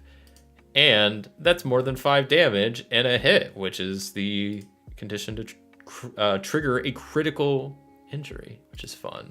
So now we got to deal with that. Pulling up the critical hit rules on my side. So Ghost got hit with a death claw, took 8 damage. So now they have a critical hit on their head, which I think I can mark. Okay, no, I can't. If they were actual character sheets, I could have marked it. But momentarily dazed and lose your normal actions at the next turn. Further, you cannot see clearly. Increase the difficulty of all tests which rely on vision by +2. Great. So Ghost is not having a great time. That's probably who's up next, right? No, it's Lilith. Okay, good. Okay, so we had a bit of a shaky start there. They probably have some stim packs on them, hopefully. I don't know. We'll have to do like a gear check or something like that here in a second. But it's Lilith's turn, and she's ready to fight. I'm gonna double check. I mean, I have the Laser Commander, which I've already incorporated And double check I don't want to forget anything else that I can use for this fight, so we're good. I mean, at this point, I'm not in range. I could go, because I'm probably not close, but I'm gonna double check the environment. What are the different ranges again? It's reach, close, medium, long, extreme. So I'm definitely not within reach within the zone. So I guess we are close. So I could move away to use the laser gun, the laser musket, or I could use the laser gun and then just aim as my minor action. Like, what do I want to do with my minor action is the question. And I think the answer is I'm just going to stay where I am, take aim with my laser gun. That's probably what I use more often. So that's probably what I was holding at the moment. And shoot at the Deathclaw and see if we can hit it. We need 2 successes, so I will spend an action point to roll an extra d20. Odds still won't be great, but I am aiming, so that'll give me a chance to reroll. That's a good start. We already got 1 extra success, so I can still reroll. Wow, look at that. The tides have turned for us. We're getting so many action points. We're getting 3 action points, so we are back to max of 6. And I will definitely spend at least 1. I'm going to spend 2 to do some extra damage. You know what? Screw this Deathclaw. Or no, I'm sorry. I need to remember how that works, because one of my other characters I play uses melee damage. But this is a gun, so it has a fire rate. So I can add, based on the fire rate, 2 extra. So let me roll the initial 5, and then I'll roll 2 extra. And that does have piercing. I don't know if it matters if I roll them like this, but I'll just do it this way. So 7 damage with 2 effect has piercing 2.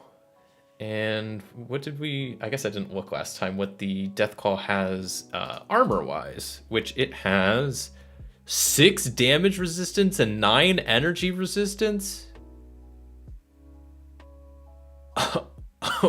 What?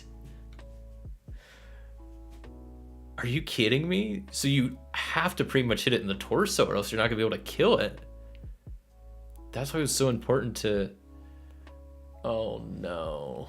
Oh no. Shoot, this isn't good, because she's hitting in the head, which is good, but I don't think that counts as a weak spot.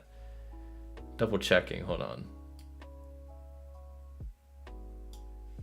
Keen senses, yada yada yada. Because it mentions... Oh, okay, never mind. Okay.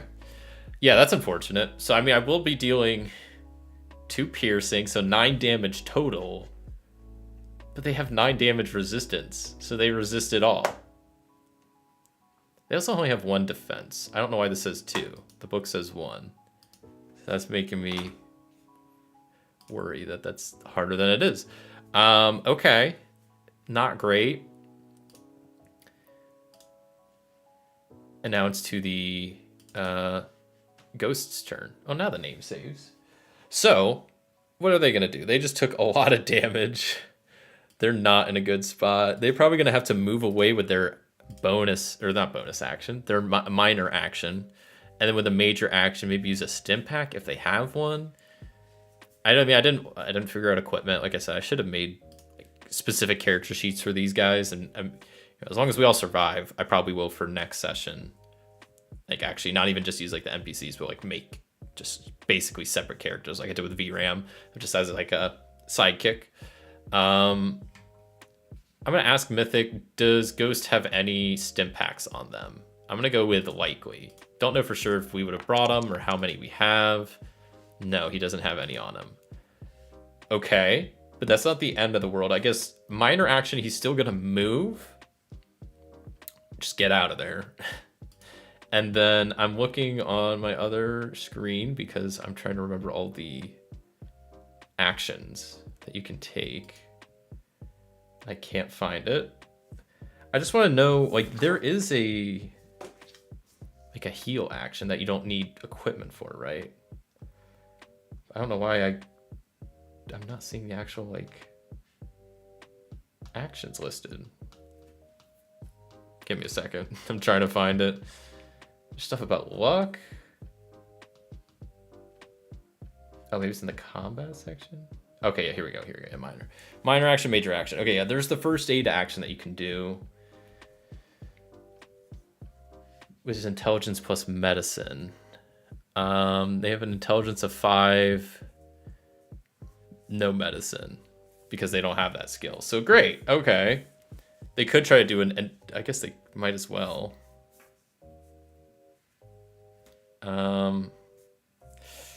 Yeah.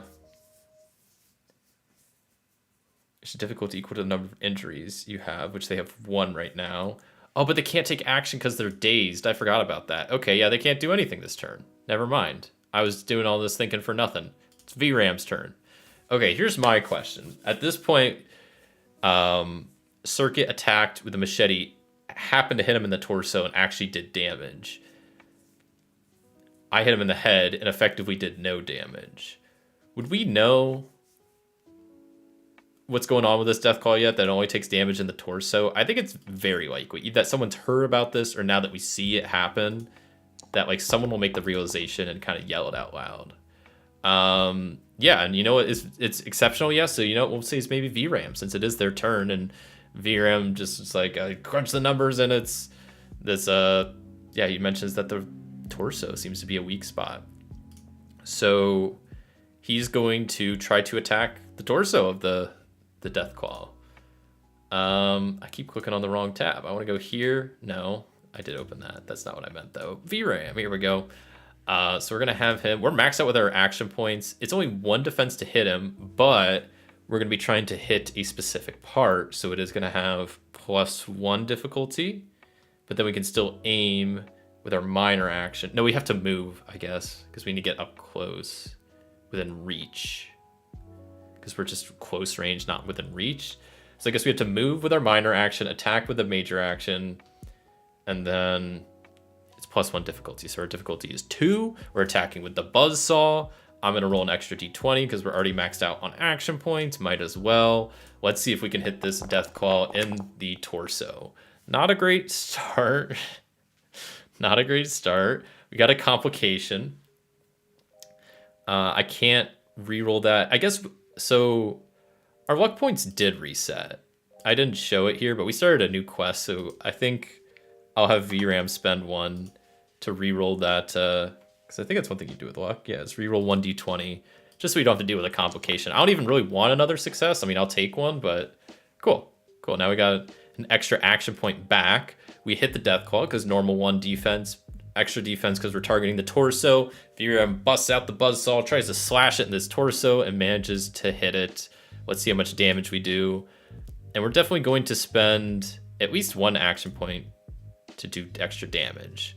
So let's roll 5 of these, and then I'm gonna maybe do VRAM's signature move. So that's 3 damage. I should have probably rolled an extra 1, but that's okay. And then he'll spend a luck point to do his Slayer ability. So 3 damage brings him down to 14. We're slowly chipping away at him, but that's not nearly as far as we needed it to be. But then, yeah, you spent an action point to use the Slayer ability. When you inflict damage with a melee or unarmed, spend 1 luck point to immediately inflict a critical hit and therefore an injury. So that means this Death Claw gets a critical hit on their torso, which is not a good one to have. What that means is you begin bleeding heavily. At the end of your each subsequent turns, you suffer 2 dice worth of physical damage. Nice. So it's bleeding out, which is great for us. So VRAM is now up close to it. Lilith is still behind. I can maybe just move these tokens just to have a bit of a visual that something like this, that it, you know, obviously this is not to scale, but just to give you an idea of where everybody's at. So Lilith's still kind of in the back line, shooting with her laser gun. VRAM's up close within reach, attacking it, and the other 2 guys are also within reach. So we're back to the top of the order with the Raider veteran, aka Circuit, who's looking good on health. So I think we're just going to try to attack it again using the machete because we're up close with it. I'm going to spend an action point to roll an extra d20, specifically because once again, everybody's kind of at this point made the realization that this thing can be only hit really in the torso. So that's where we got to attack. So now it's going to be a defense of 2 instead of 1. Can we get 2? And since he's not moving, he can aim as his minor action, which I'm glad I said that. But I feel like if I'm not moving, it's implied that I'm using my minor action to aim. We only needed 2 successes, and we got 5. So we can bank 2 and definitely add 1. We'll add 3 total, because we're gonna 1 just is gonna carry over, and then I'm gonna spend 2 more, because you know what, we need to take this thing out soon. Let's see how much damage Circuit can do. Please roll high. Okay, 5 damage. This thing is down to 9 damage. It should be dead this round, but I hope it doesn't attack Ghost again. Maybe it'll set its sight on VRAM, because guess what? It's the Deathclaw's turn. So now we gotta have this Deathclaw go. It just got sliced in the torso by VRAM. It just got hit with a machete in the torso by Circuit. So I think it's probably between those two, because Ghost is just dazed. So he's not actively attacking the Deathclaw. So I don't think it would have its attention. I don't think it makes as much sense for them to just finish him off, but I think the Deathclaw could. So my question is, will it attack Circuit again? I think that's who it attacked. I guess it just attacked Ghost. I'm just going off of who attacked it last. I'm going to go likely, and it's either Circuit or VRAM. So is it going to attack Circuit? And that's a yes. So we'll have it do its claw attack. And yeah, I keep going to the wrong tab. There we go. And they only have a defensive 1, so we'll just have the Deathclaw do more damage if it hits. Probably when it hits. It's aiming as its minor action. But I guess it doesn't matter. It got 2 successes, so it's going to spend... Whoops, we're rolling for damage, and it's going to probably take 2 action points, because I was already going to give it 1, but then it got another, to roll 8 dice, and it's attacking Circuit's left arm. That's a lot of damage on the left arm there, Circuit. Let's see if Circuit has some armor. I think they do. I hope they do. 2 physical resistance everywhere, which is good. But that's 7 damage, so that's 5 damage to his left arm. So, I mean, they're down to 13, and they have a critical injury now that they took more than 5 damage, or 5. I think it's 5 or more is the threshold there. Yes, 5 or more. And it was an arm, so how that works is you drop any held object held in that hand, the arm is broken or otherwise unable to move. You cannot perform actions using that arm. So Circuit's been attacking with his machete. His machete is not two-handed. I don't think it is. I think it's just most machete is just one-handed. So the question that remains is Circuit right-handed or left-handed? Is the machete dropped or not? So I guess we'll make the question, is he left-handed? I'm going to go unlikely, very unlikely. I don't know what the probability is for left-hand to right-handed people out there, but I think it's like 75% to 25%. I don't know. I don't think it's quite like 50-50. I don't know the percentage on that, but I'm going to go very unlikely. And we'll see what we get. So is he left-handed? No, he is right-handed. So his left arm gets hit, but nothing drops because he's holding his machete in his right arm. So took some damage, did hurt, but that's whatever. And that's the end of the Deathclaw's turn. And they have the critical injury still on their torso, which means they're taking 2 damage dice worth of damage, and it ignores damage resistance, which is pretty crucial because this guy has a lot of damage resistance. It's only 1 damage, but you know what? That's better than none. I think Lilith will be able to finish it off, especially knowing that she needs to hit it in the torso this time. Last time she had no idea what she was doing. She just aimed for the head, which is like good instinct, but I guess not when it comes to a Deathclaw, because you got to hit them in the torso. And we're back to Lilith's turn, and let's see if she can finish it off. 10% are left-handed. Okay, so I was pretty close. That I think very unlikely is probably pretty accurate then. I didn't know the percentage. I thought that's a lot lower than I thought. Interesting. I wonder, there's probably some science on why that is, right? That's wild. I'm right-handed. I'll just throw that out there. I'm right-handed, so I'm not part of the 10% there. And I guess neither is Ghost or Circuit. Circuit is right-handed as well. But we're back to Lilith, and she is going to take aim with her laser gun. And since she's aiming, it's going to be a defense of 2 she needs to hit. So I'm going to spend an extra action point to roll an extra d20. Let's see if we can hit this death claw in the torso. And once again, I am aiming, so I will be able to roll at least one of these again. It was already a good start, but hey, look at that. 3 successes. We can bank an action point, and then we'll use the fire rate and fire 7 bullets instead of 5. And this should be pretty good. I guess there's not much else I can do since I'm not using a melee weapon. Just hope for the best. Unfortunate. 5 is still good. It's down to 3 damage, but I wanted Lilith to be able to finish it off, and I don't think that's going to be the case here because it's either going to be Ghost or VRAM, which is now Ghost's turn.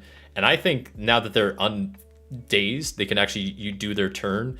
They are going to move back and probably try to just make a medicine check on themselves to try to heal themselves up because they got hit real bad in the head too. So that's not good. So first aid test is intelligence plus medicine. They don't have a medicine score, so I'm just gonna say it's like 1.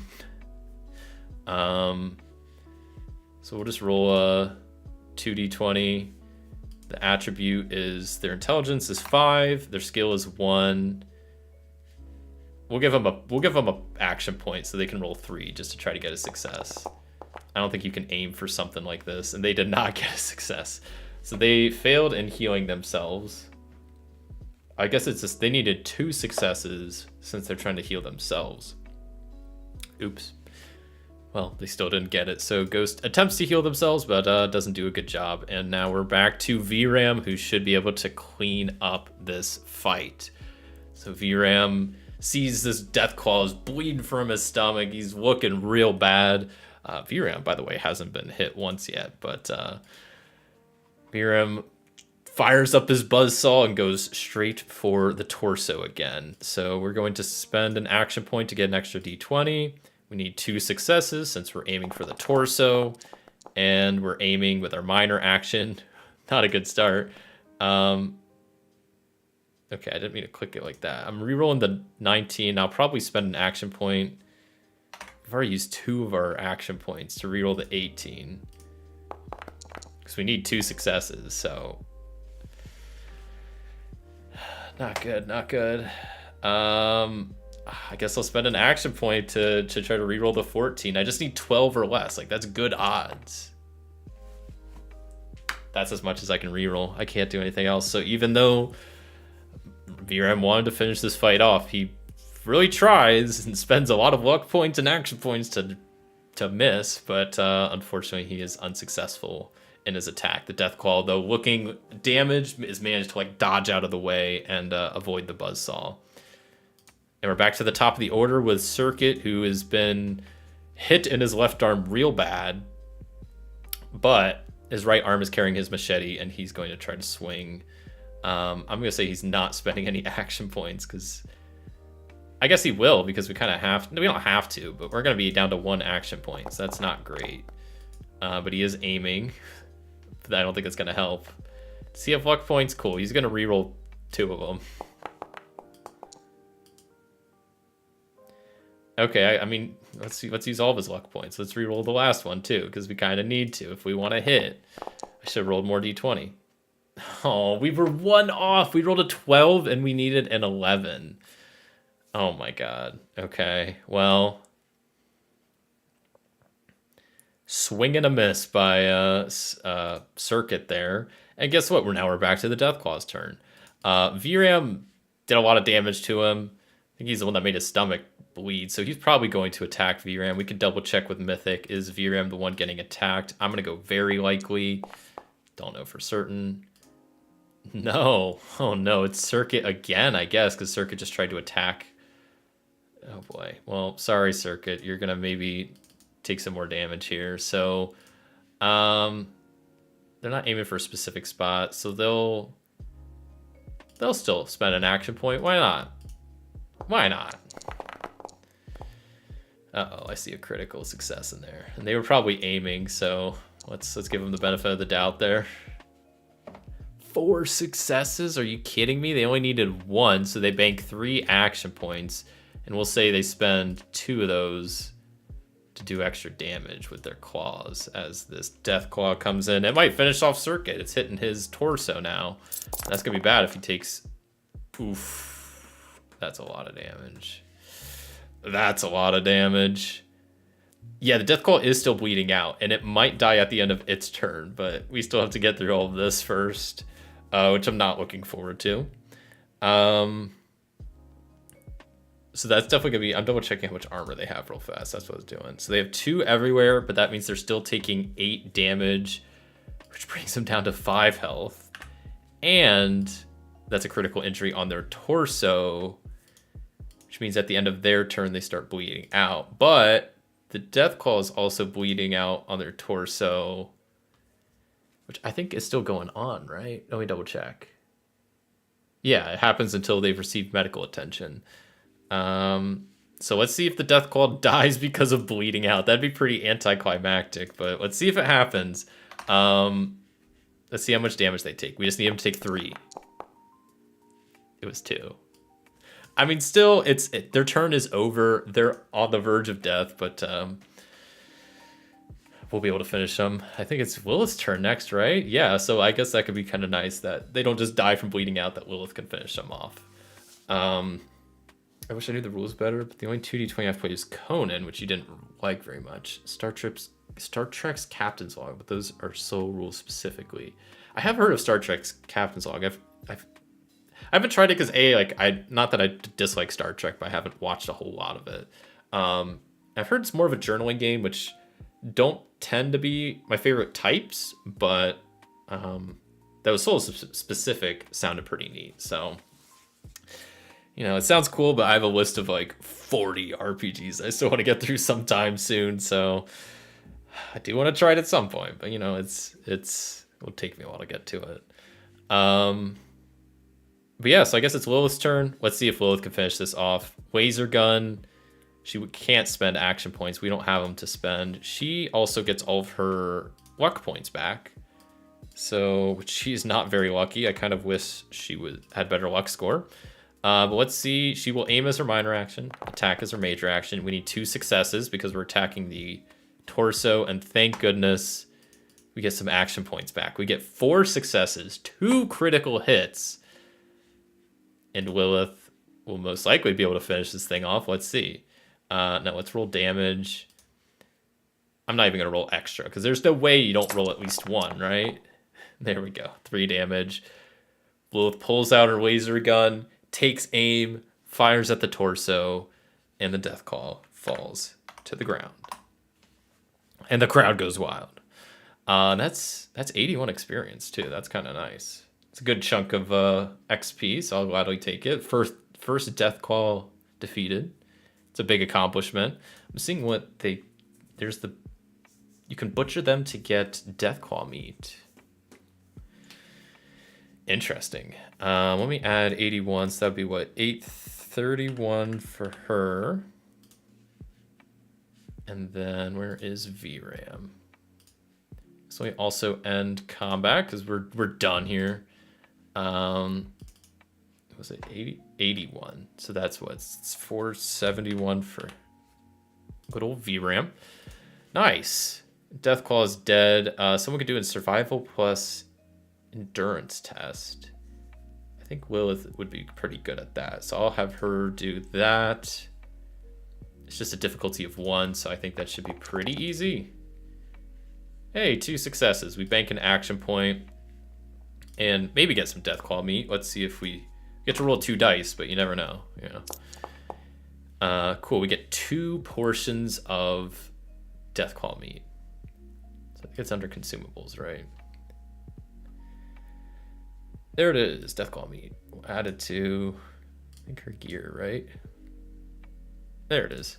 We'll add 2 quantities, and look at that. Combat complete. We are looking good. Okay.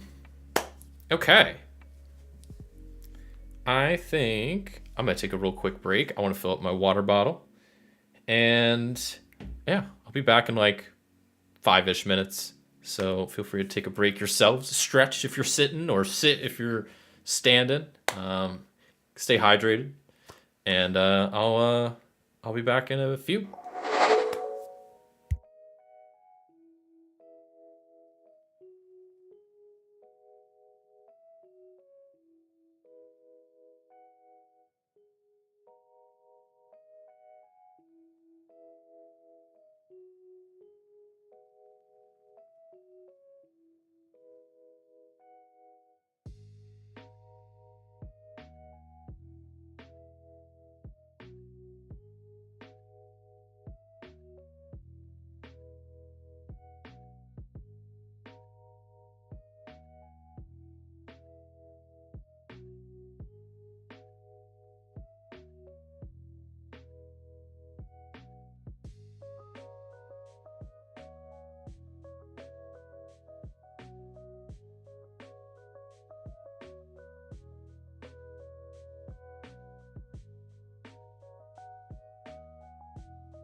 All right, I don't know where my scene is. There we go. Hello, everybody. Welcome back to Solo Gaming Sunday, Fallout 2d20 RPG edition, where we're following the story of Lilith and her quest to become Raider Queen. She just took down a Deathclaw, so you know what? It's a pretty good standing, or it's a pretty good, benchmark for becoming a Raider Queen. Is they took down a Deathclaw. Yeah, looking forward to hopping back into this. It was a pretty, not fun first fight, but we made it through. We got to heal up some injuries and then actually find this radio tower. And this wasn't probably even the main threat that we're going to have to deal with there. So this might be a long journey for us. But yeah, one thing I was going to mention up at the top, at the beginning of the stream, is tomorrow is the total solar eclipse coming up here. At least I'm here in the US. I'm not going to like dox myself, but I'm in Ohio. And that's in part of the line of totality. So yeah, I know that's going to be a big thing. So if anybody, let me know in chat if you're going to be trying to watch that, or if you're, in the path of totality, if you're going to be making plans. Because I know some people are just fortunate enough that they're like, right, be able to walk outside their house and see it. But I know other people are making like a big deal, like renting out cabins, going to hotels, traveling. I hear traffic's supposed to be bad. So I'm very curious to see how like chaotic it's going to be, but should be pretty cool. Yeah, I missed the last one. I don't think I was in the path of totality. I didn't feel like driving to it. I also don't know if that one was. I don't think that one was a total eclipse. It might have been. I forget. But yeah, that should be pretty cool. You wouldn't consider it a journaling game any more than what you're doing is a journaling game. Okay. Have a lot of non-combat things you can do. Honestly, I like that because combat's fun, but I mean, I realize, you know, the more I've played RPGs, the more I like stuff that's not combat. It's not that I like combat less, but I mean, combat is just like, it's combat, you know. It's there. You fight each other. You'll both sides will probably lose some hit points. One side's gonna go down. Probably not you, and that's combat. It can be exciting and it can be interesting, but I feel like all the times it's, you know, it is what it is. It's like a little game inside the game. But I very much enjoy the out of combat stuff a lot more. The role playing interactions and making decisions and making plans and talking with NPCs and feuding with factions, and that might involve combat, but you know, I think combat is more of a means to an end. So maybe I'll have to check that out because I thought it was more of like a journaling game, but I guess, you know, that's kind of some games. It's like it's up to you how much you want to make it a journaling game because it's just kind of on you. If you ever want to learn about Star Trek lore, they have a really good basics, all that stuff in that Star Trek book. Oh, really? Okay, that's cool. That's good to know because that's one thing. It's like I haven't seen much Star Trek. The only Star Trek I've really watched is The Next Generation. I haven't seen it all, and it's been a while since I've watched it. I should maybe rewatch it at some point because I did quite like it. Yeah, The Next Generation was the only series I saw, and I only saw like, I don't know how many seasons there were of that, but I only saw like a couple of seasons, 20 episodes, 30 episodes, like not a crazy amount of it, but a good chunk. But yeah, it's just one series I never got into, but not for any particular reason, just, I don't know. But yeah, I'll have to check that out. But like I said, I have like a huge list of RPGs that just keeps growing and growing. And there's so many cool ones out, and there's ones that are like, it's unfortunate that like I would do one live stream and one video a week because like a lot of the times when I play a new RPG, I don't want to make it a video. I'd rather make it a live stream because my videos are normally like half hour to an hour, and my live streams are like 3 to 4 hours, so I can play a lot more. So I feel like if I'm playing something like Dragonbane that I want to play at some point, like I'd rather that be a live stream so I have more time on the channel to play it rather than just a video, even though I can like edit it a bit, but then usually those are a lot shorter so I won't have as much time. So I feel like there's a lot of RPGs I want to play, but then I don't have to, but I'd prefer to play them as live streams, but then I only do one of those a week. So, you know, it's a struggle.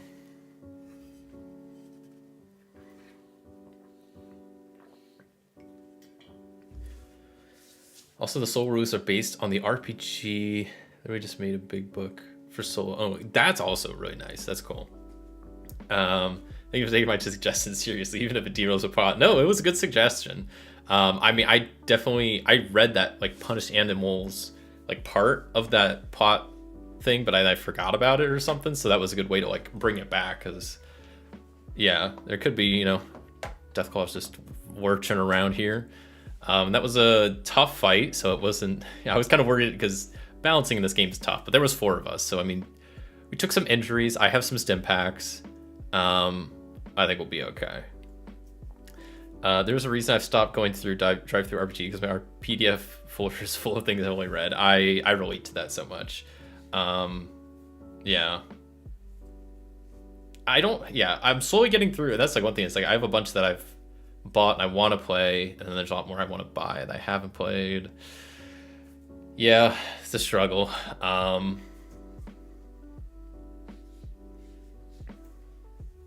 was I gonna say? I don't know what I was gonna say, but yeah, there's yeah, I want to keep playing more RPGs. I really enjoy them. It's weird to think that I only like, it's like a little over a year ago is only when I really started getting into them. I think it was, yeah, I started the channel in the beginning of 2022. And it wasn't until last year at the beginning of the year so I really started venturing into RPGs. So I've only been like playing, yeah, some of these for a little over, like, it's probably close to a year and a half at this point, but been having fun. Been having a lot of fun. So yeah, let's hop back into Perhaps the move away part is the corpse of the rust devil nearby?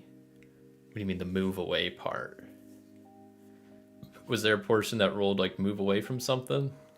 Oh, the thread. Oh. That's a good point. But the thread was to defeat them. So I took the move away as something good happened for them. Something bad happened for us. The Deathclaw attacking us is definitely bad. Yeah, it was move away from a thread, and the thread was defeating the Rust Devils.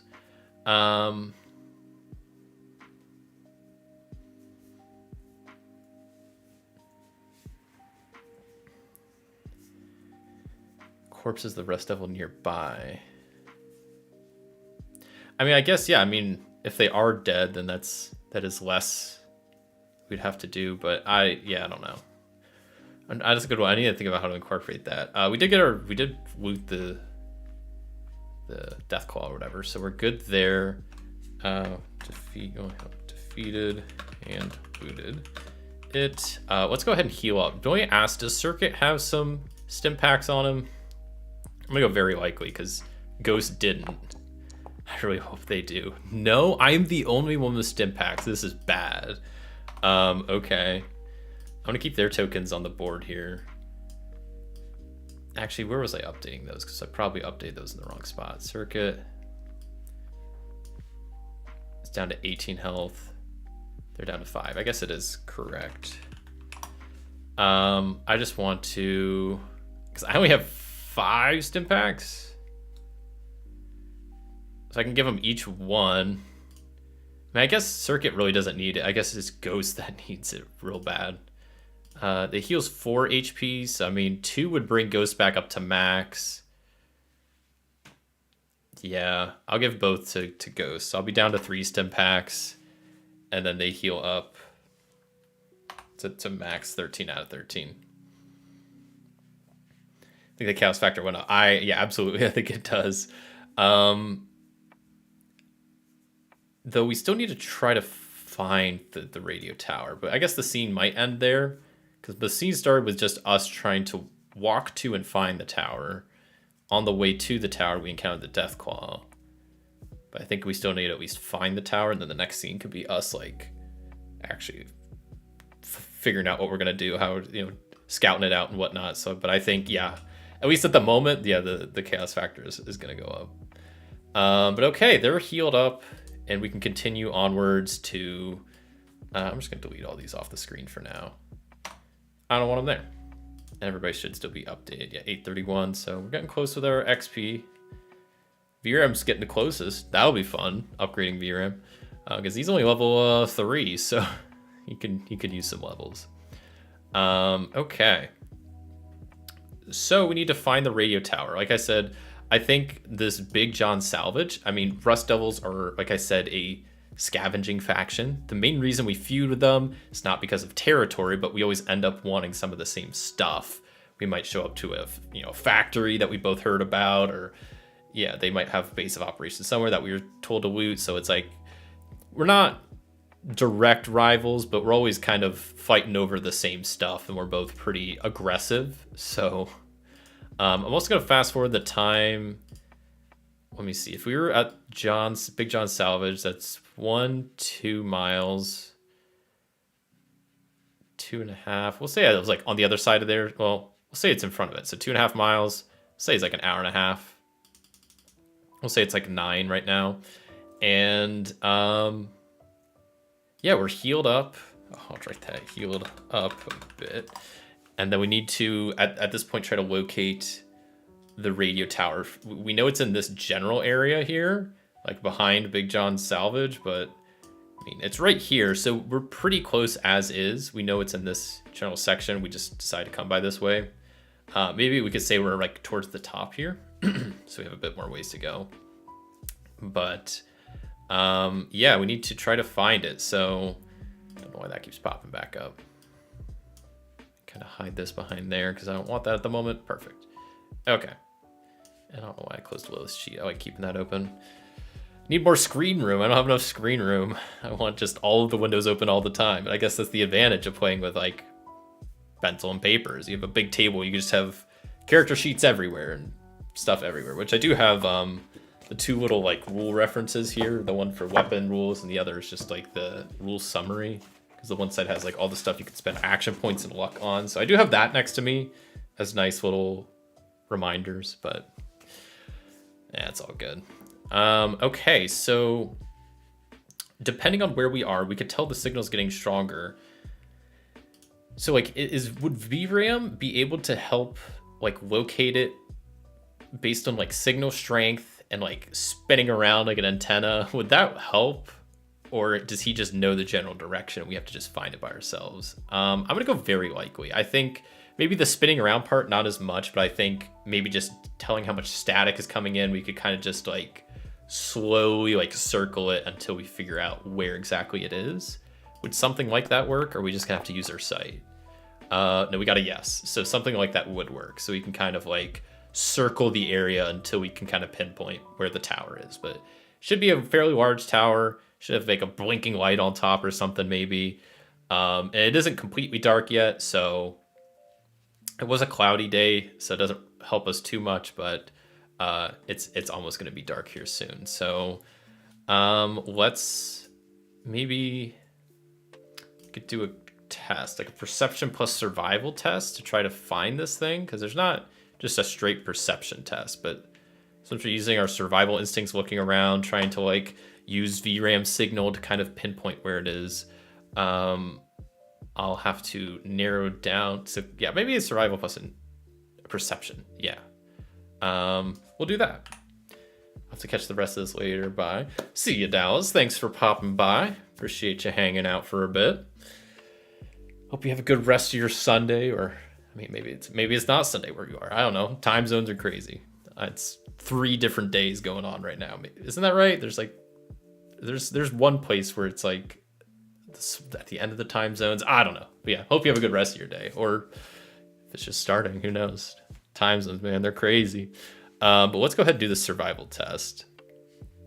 And I'll have everybody do a assist roll. So that means they just roll 1. And add that. Whoops, they have only 7. No, okay, we'll just take the first one, no matter which one's better. Okay, the 2 is better, but that's still just 1 success from VRAM. And we'll have Ghost roll 1. They have a survival, they do. Perception is 7. This time we'll only have them roll 1. We'll say this is probably like a difficulty 4 test to pinpoint this down. So VRAM got 1, that's 0. And then Circuit, we'll have them do 1 roll fast, and that is a perception, so that's 8. 1 dice, please get a success. Don't leave this all to Lilith. Okay, cool. So we got 2 successes, so Lilith just needs to get 2 successes. So perception plus survival, we'll definitely spend an action point to roll 3. Give us good odds, maybe, perhaps. That looks good. We did get a complication, though.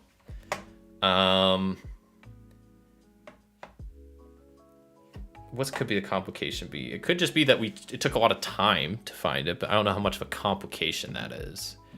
I could always ask Mythic. Maybe we can roll up some like actions just to maybe give some inspiration of what the complication could be. Imitate peace. Oh. That's an interesting... I'm also gonna roll a descriptor. Let me just, have some stuff to work with, and I'll think about it for a second. Powerfully ruined. Both are interesting. That could make... I could work with either of those for some complications. Imitate peace or powerfully ruined when it comes to finding the radio tower. I mean, both could work, Imitate peace could be that, like, either we don't see any turrets, or like there's turrets but they look deactivated, but it turns out they might not be. Powerfully ruined could be that like the place just looks ruined. Like it looks not good, but how would that be a complication? maybe we find someone before getting to the radio tower, and then they act friendly for the imitate peace, and then they're not friendly. And they're like actually maybe even working with the radio tower, maybe they're completely separate. I kind of like that better, that we just run into like a random like NPC, and we have to kind of deal with whatever that situation is. We'll do that. That we do spot the radio tower after an hour, like kind of circling the area, narrowing it down. But then once we kind of have an idea of where it is, we start heading in that direction. We hear the sounds of footsteps, and we probably all raise our guns, and we see, we'll say, some lady appear out of the brush, and she maybe raises her hand. She's like, whoa, I don't mean any harm. I come in peace. Okay. And we're probably going to ask her, are you with any factions? I guess we could just ask who she is, and then see if we get a response that has any. We know if she's like with the Rust Devils or the Iron Reapers or whoever, or she just could be a random civilian, or she could be the radio tower operator or a scout. So, should we do like what would be a bard or a speech test maybe? Oh, I have scoundrel. What's that? When we try to convince someone of a lie. That's not what we're doing. Maybe I'll do a speech test and have her try to tell us who she is. We'll say it's probably only difficulty of 2, so I think I could just roll just 2. We'll spend an action point to roll 3. But I don't think this is a super difficult test, and she might lie also. We don't know. Okay, we got 4 successes, so that was very persuasive, Lilith. Let's go. And so she tells us her name is Kate, and let's see, does she mention she's with any factions? I'm gonna go unsure. I don't know, because she may be, and then she might not say. Or she might say she's in one and then lie about it, and then she's not actually in it. Or she could straight up say that she's in the faction she is in. So there's like 3 different kind of options here. 2 of them involve saying a faction name. Pretty much all. We'll go with unsure, because I feel unsure about this. So does she mention she's part of a faction? Yes. I'm just gonna roll the threads list to get or no, not the threads list, the character list till we get a faction. She says she's with the Iron Reapers. Oh boy. Okay. So I'm gonna. Oh boy. I'm going to have Lilith do another speech test to see if we can get her to say what she's doing in the area. I'm going to spend an action point to roll it because it's probably going to be a difficulty 3. But I have some confidence that we are looking good. We get an action point back, and Lilith is very persuasive. She's like asking, like, okay, you're with the Iron Reapers. What are you doing in the area? We'll get an action roll to see what she's doing in the area, or at least what she says she's doing. Trap depletion. Interesting. So maybe she's out on a bit of an errand run just to gather supplies to reset up some of the traps the Iron Reapers have set up near maybe their bases and whatnot.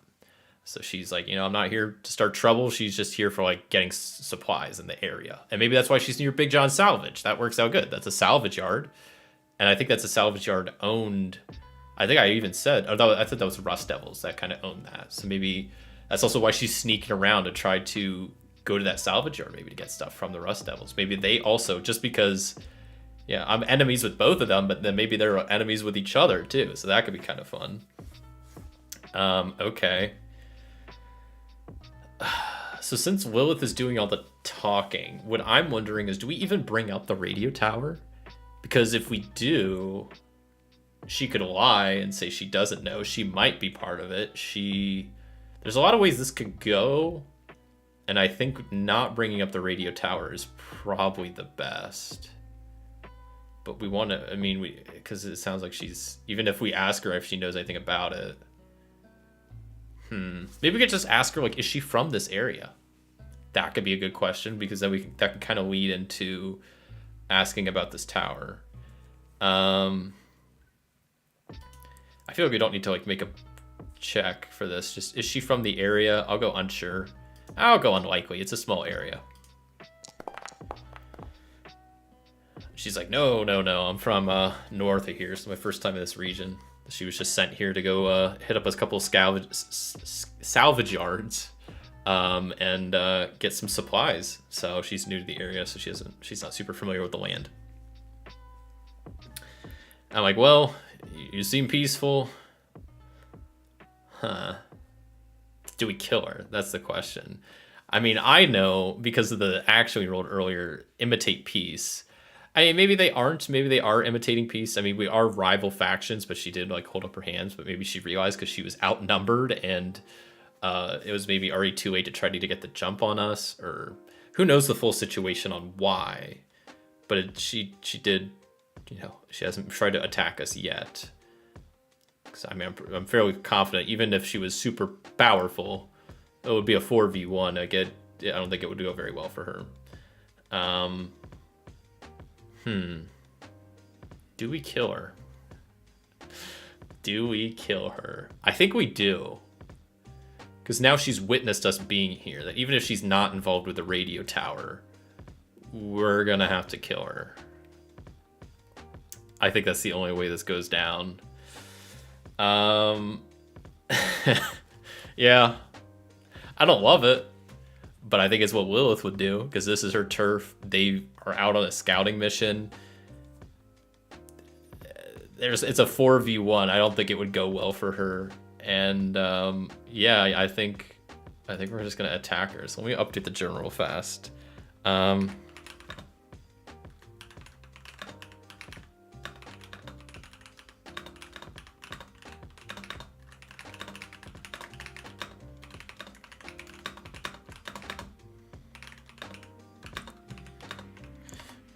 Iron, whoops, Reapers in the area, scavenging for, whoops, trap supplies, something like that.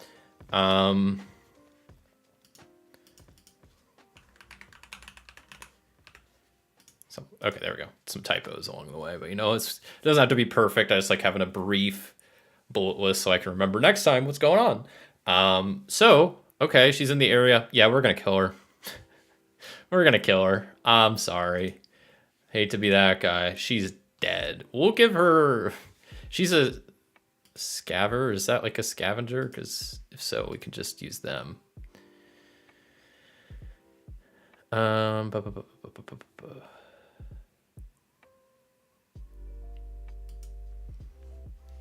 It's like I want to give her a fighting chance. So either make her a veteran. Which one's tougher? We'll make her a veteran, so she has some chance here. Oops, where is the veteran? So we'll add her to the map. Then we have to add everybody else. I think Lilith is the one that initiates combat because, I mean, she's the leader. She's the one talking.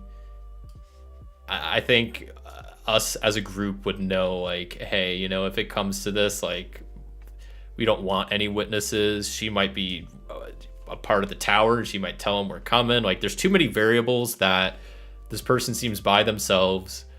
We could take them out right here, right now. So I think Lilith is the one that initiates combat. She pulls out her laser pistol and shoots at her.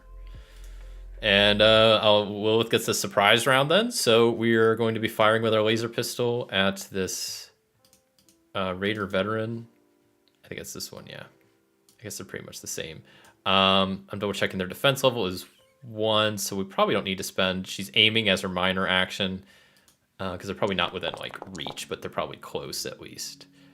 Looks good. We only needed 1, so we can bank an action point. And then fire, and we get... Since we have a fire rate of... Whoops. We have a fire rate of 2. I'm going to add 2 extra bullets. We're up to 7, and let's see how much damage we can do. We're hitting them in their right leg, so Lilith aims at their right leg, shoots, It does 6 damage with 2 piercing. So I think the veterans have, I'll double check their armor, but I believe it's 2 physical resistance everywhere. But the piercing bypasses that, so she immediately takes 6 damage to her leg, bringing her down to 15. And also that is 6 damage to her leg, which means that's a critical hit to her leg, which means, I'm reading the critical hit here. You immediately fall prone as your leg gives out under your weight. You can no longer take the sprint action, and the move action is now a major action for you. And I believe being prone also makes attacking them easier for melee attacks, but harder for ranged, if memory serves me well. I'm seeing if I can find that somewhere. Okay, prone.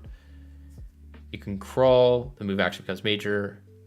Yeah, enemies at close range reduce the difficulty by 1. Oh, enemies at medium range add a difficulty, but we're at close range, so that actually doesn't affect at least Lilith or probably anybody else. We're not like at medium range really. So, okay, good first attack. Way to go, Lilith. So now we're at the top of the order with Jane, I guess. And she's probably going to, so we're not within reach, so we're just close. Combat rifle, what is the range on that? Is that also close? It's medium, but she's prone. I don't think she can attack while medium. Or, while prone. When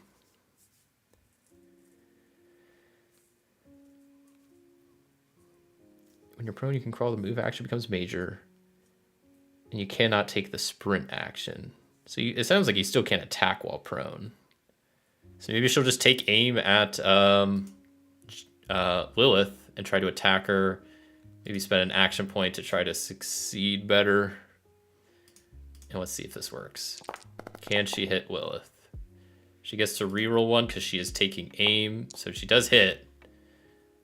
And banks an action point, which she'll spend. I guess she would have to crawl.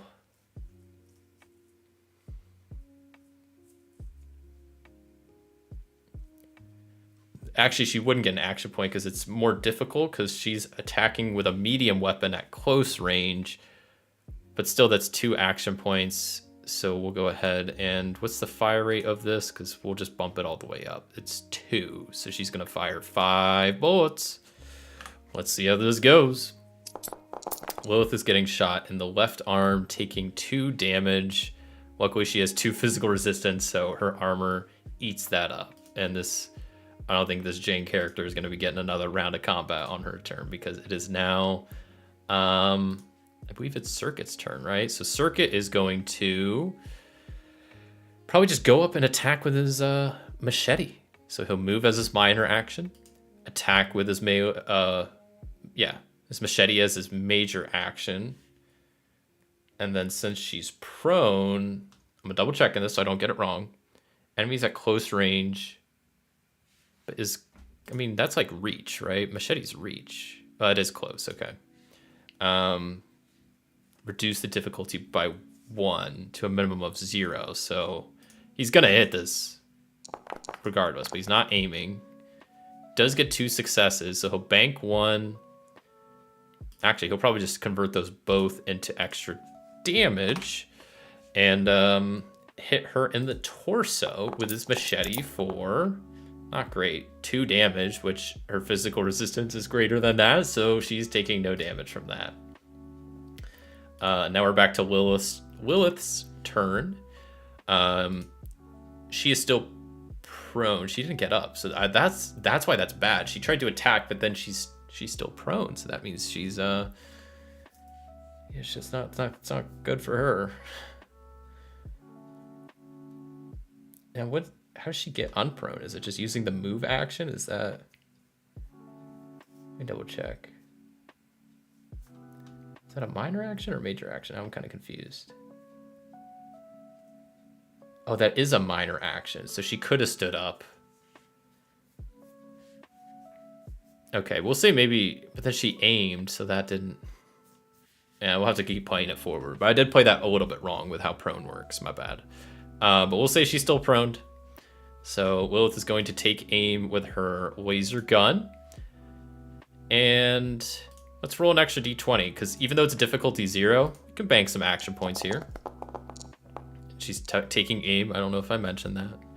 She doesn't have anything else to do with her minor action at the moment, so why not? That is a lot of action points. She only needed 1 success. She rolled 4. That banks 3, but she can only bank 2 because we're maxed out on our action points, which is pretty great. So let's have her fire the laser gun. You can fire up to 7 because of the fire rate. I'm gonna start running out of bullets here soon. That's 5 with no piercing, so it's gonna deal 3 to her right leg. Go up here. She's the first one, right? So 3 to her right leg. She's down to 12 health. Surprisingly, she's standing pretty strong so far, but VRAM's coming up next, and that's not gonna go good for her. That'll be bad. Well, actually, we still have another. We got Ghost. Ghost has to get into the fight. Is he good with melee? We'll have Ghost as his minor action go up into close range, and then with his machete attack. She's still prone, but we don't. It's fine. We got it. Two successes, so he's gonna roll those over into extra damage and spend another to be maxed out at 7 damage. Dice being rolled, and let's see how many we get. He hit her in the head for 6 damage. Lucky for her, she has a helmet on, so, or some head protection, I guess. So she's only taking 4 damage, which does save her from getting a critical injury by 1 damage. So she is very lucky, but she's still taking 4 damage, bringing her down to 8 health. She's not looking good, and next is VRAM, who will probably finish her off. Maybe. I think it'll happen, because VRAM's coming in, swinging his buzzsaw, minor action, moving up to Jane on the ground.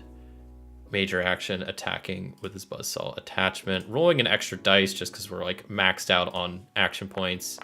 It's still a difficulty 0. We get 5 action points, so we can bank 2 and then spend 3 for extra damage. There's no way she survives this. Actually, there's a chance, but if we get a good roll, maybe not. Ooh, okay. So it's not great, but not bad, because I rolled 3 damage, but 3 effects also, which has piercing, which means her armor just gets pierced through. So it deals 3 damage to wherever. I don't even, was it her head? Torso. I think she's down to 5, not 3. I think I mistyped that. I think she was at 8, and now she's at 5. I really thought VRAM was going to do more than that. I'm a little disappointed. I could spend a luck point. I think VRAM's kind of almost out of luck points. That wasn't showing it, but I think he still has some. Because he had 6. I'm pretty sure he was down to like 2. Someone can correct me if I'm wrong, but yeah, I know he still had some. I probably just updated it in the wrong place, but swing and a miss from VRAM, so it's back to Jane's turn, and she's going to minor action move to stand up. Right, hold on, double checking this. Oh, but move becomes, wait, double check this, hold on, sorry. Move becomes a major action, so that takes her major action to stand. And she has her minor action to do something. Does she have any stim packs on her? Let's see. I'm gonna go likely. Nope, okay, she doesn't do anything with her turn. She just stands up and gets ready to run, but we get to react before then. So it's now Circuit's turn. He's going to attack with the machete. It's back to a normal 1 difficulty. He will spend an action point to roll 3 dice. And let's see. Not bad. He didn't do anything with his action, so he's definitely taking aim. Still not bad. We needed 1 success. We got 3. We'll bank. We'll spend both of them and just roll 5. And hope we get a good roll. Not bad. 4 damage, but she has 2 armor, and he doesn't have piercing with his machete, so that's only going to be 2 damage. Bringing her down to 3, so she's almost dead, but she's hanging on strong so far. And then we're back to Lilth. Let me see how she's doing on ammo. I feel like I'm starting to run low. I need to be careful of that. I guess that's in weapons, isn't it? I guess each of these fusion cells has like 20 shots and I have 20 of them. That's a lot. So I guess I'm good. Because that's one thing I stocked up on. Was like, I want to make sure since I'm like focusing on energy weapons, I need to have energy ammo. I need to have fusion cells to power all that stuff. So I guess I'm good on that. I will have her go. Roll 3d20 because we only need one success. We got the action points to spare. She's taking aim, of course, because I'm definitely wanting to reroll that d20. Much better. We can bank 2 of those action points. She fires her laser gun, and then she can use the fire rate to fire 7 bullets. This has to kill her, right? There we go. 6 damage with 3 piercing. Lilith takes aim with her gun, the left leg. Jane, as she's about to take off and run away from us, shoots her leg. She falls to the ground, and Jane is dead. And combat over. Well, I wish that would have gone quicker because I didn't want that to happen. But you know what? We're here now. How much XP do we get? 120? Dang. So we're up to 951 for Lilith, which is... We're getting there. Oh, I didn't want to close out of that. Keep that open. My luck points. Okay. What was it? 120? So he's up to... Oh my gosh. What a sick joke. 591. He is 9 XP away. He could kill a rad roach and he would level up. But unfortunately, we're not quite there yet, I suppose. I'm not gonna worry about XP for the other people just because I haven't actually made character sheets for them, so I'm not too worried about it. But as far as loot wise, they have spike armor, combat rifle, machete, and wealth 2. I'm gonna have VRAM carry all of that because he's like kind of like a pack mule. It's mean maybe to say, but like he's got a lot of carrying capacity. He doesn't need to carry a lot, so like he just carries stuff for Lilith. He's a gentleman. There's also 36 caps. We'll say, I don't know if wealth is each, but we'll say each. That seems a little bit more. 36 will be 82, so 212. If I did my math right. And then what was it? 36, so 286 for VRAM. And we'll add all of that gear to VRAM real fast. So apparel-wise, we got spike armor coming at him. Let me find that real fast. I probably could have typed it. That would have been quicker, but now I'm committed to finding it this way. There we go. Spike armor. Add that there. What else? It was a combat rifle and machete. So I'll quickly find those. Probably just scroll past combat rifle there. There it is. But when we add it to VRAM and then machete, I will sell these. I'm starting to get a pile of all this spike armor and machetes. That's fine. I mean, we could sell them or we could scrap them to get stuff. We have our workshop, so yeah, okay. Let's continue on and find this tower. So we killed her, LOL. Okay, I mean, you gotta tie up loose ends, and we're in this area. We don't know if she's involved with this tower. She said she's involved with the Iron Reapers. Those are one of our rival factions. She's alone. She's gathering parts to fortify their bases. Like, we want to take out those bases, so we, didn't have to do it, but we killed her. So, sorry, Jane. Wrong place, wrong time. Shouldn't have crossed the Neon Maruaders at night. That's just like bad luck, man. Bad luck. So we continue on, and I'll say that we passed the survival perception test. So we found the tower, and we are outside of it. So I say we start a new scene. We'll put it a little bit later. We'll say it's like 10:30. Whoops, not that way, not that way. It took us a little bit longer to make it the rest of the way there and find the tower. So let's finally add the scene to break into the tower, hopefully stop the transmission. Like that's the goal here.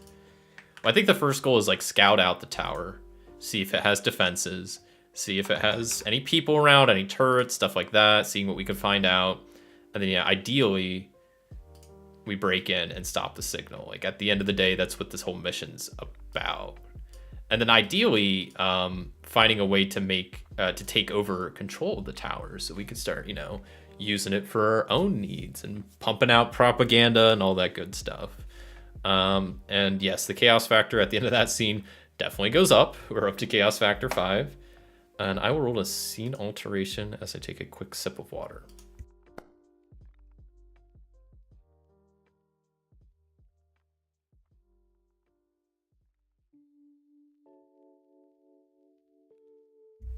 Okay. Man, we're already 2.5 hours in. But you know what? At least we've made it to the tower. We found it.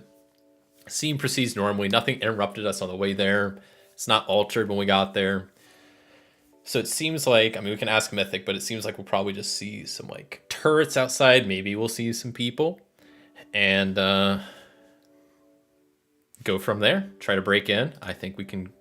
We've already fought a Deathclaw and a Raider veteran. Like we're warmed up. We're ready. We have 6 action points banked. So if we get into some combat, probably when we get into some combat, we'll be sitting pretty good. We don't have a ton of luck points, but that's not the end of the world. So. But you know what? Take it down, Deathclaw. That's a good feat. And like I said, I don't think I feel kind of bad. I don't think Lilith or VRAM have taken any damage. Ghost and Circuit have been taking the brunt of the damage, which I feel bad. But at the same time, like Lilith, she's the Raider leader, so they're willing to take some hits for her, which is very honorable, and that's why they're some of the top people at the Neon Maruaders, because they know what's up. They know who's in charge here.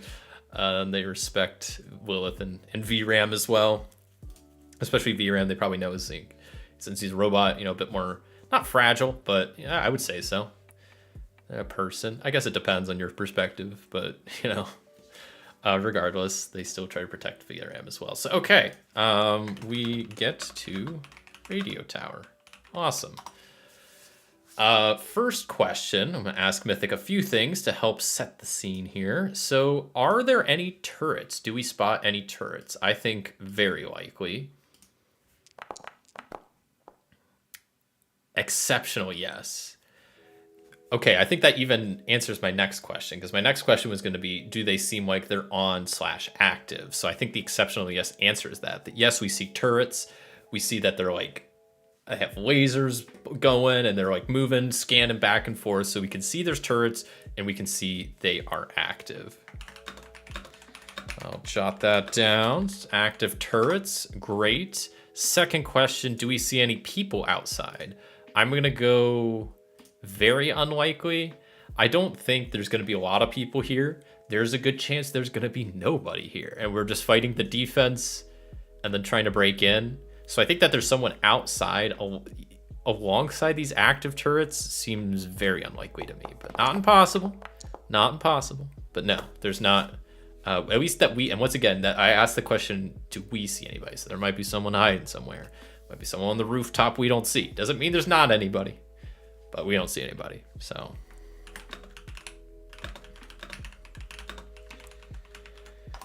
Okay. I'm going to quickly, on my other screen, I have the PDF pulled up. I'm going to quickly glance at some of these turrets. So there's a good amount of turrets. There's the machine gun turrets, and then there's the laser turrets.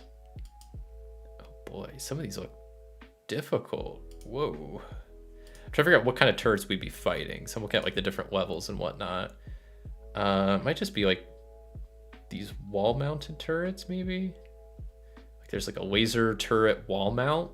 Maybe there's like 2 of those or something. I also don't want to make it too OP for them. A lot of these machine gun turrets. I don't know if there's a huge difference between the two, but I guess I can ask. So first off, I'll ask 2 questions. I'll ask, can we determine what type of turrets they are? Which they look like, if we could see the turrets, we should be able to tell. I think it's very likely. Can we determine what types of turrets they are? No, we can't. Maybe it's pretty dark out.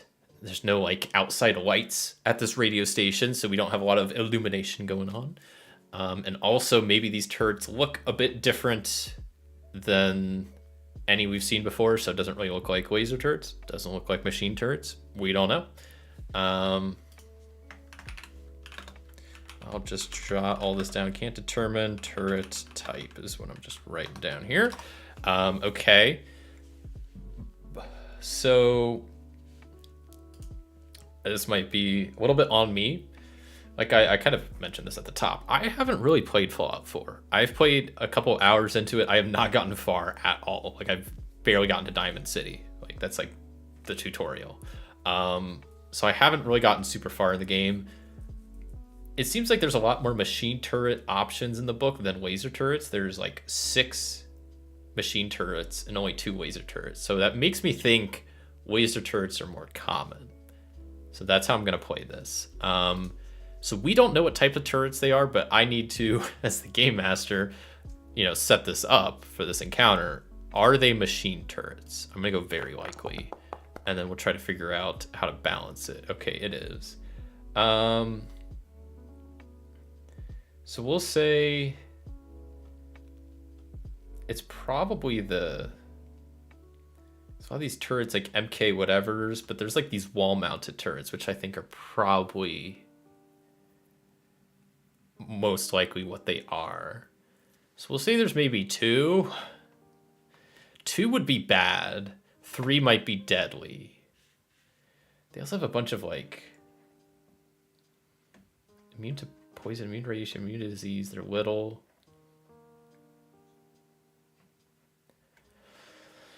Okay. So I guess I'll ask Mythic. I'm gonna assume there's 2, but are there 3? I'm gonna say unlikely, but I don't know. Are there 3 turrets or just 2? There are 3 turrets. My goodness. Is there any way we could just fight them one at a time? I guess my question will be, are we going to have to fight them all at once? I think unlikely. There might be a way that we could just fight 1 or 2.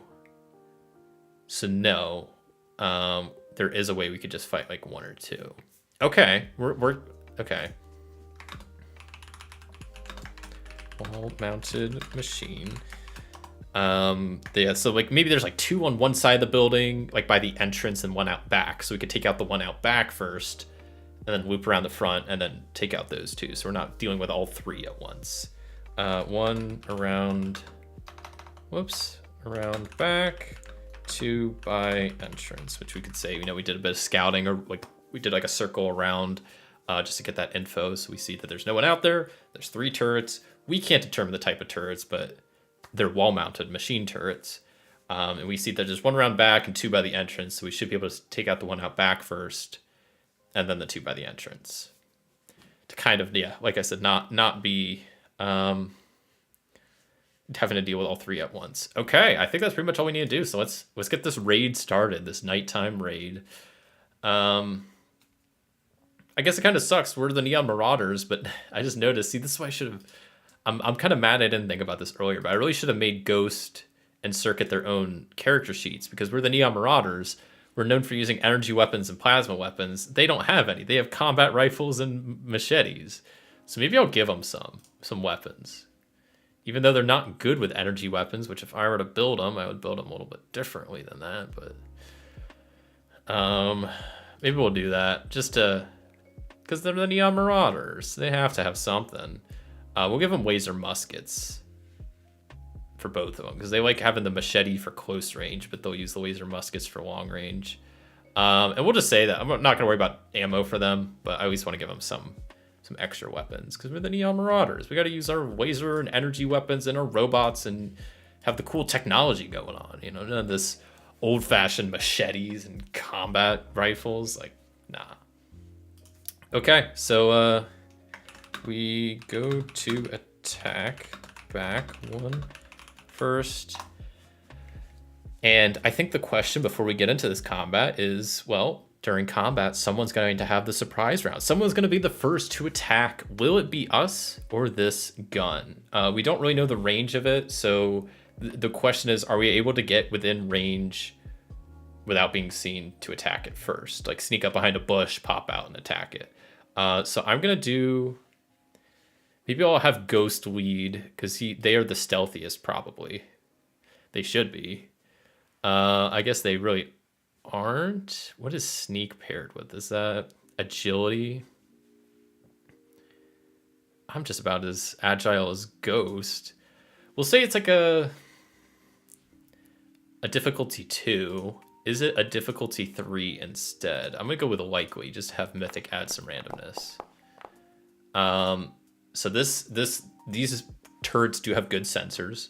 So we would need a difficulty 3 test in sneak to be able to sneak up to it without it seeing us. So I'm gonna have Lilith do the main test and have everybody else do a assist roll. So VRAM rolls actually really well and gets a success. Good start. Ghost will roll. I'm just gonna roll like unarmed, but I'll switch out the stats. I only find an agility thing. Small guns, but their skill is 0, and we'll say it's 1 because they're the Neon Marauders. They'd be at least decent with weapons, even if it's not in their character sheet. Okay, that's a miss. Good job, Ghost. You're supposed to be the stealthy one, and you're not. Once again, that's on me for not making custom character sheets. I will do that before next time I play this. I will. And I want to look into the settlement rules as well, because those look like fun. But let's have them do a sneak as well. So far we got 1 success. Can we at least get a second? Looks like no. So what did I say? It's a test of 3. Sneak. But we already got 1 success. So we need to get 2. I'm going to use an action point for sure. We need 2 successes to successfully sneak up on this turret. I'm going to spend a luck point to try to, because we're close. We're 1 success away. To try to re-roll once. Whew, that was close. We were stepping on a couple twigs as we were making our way up to the bush.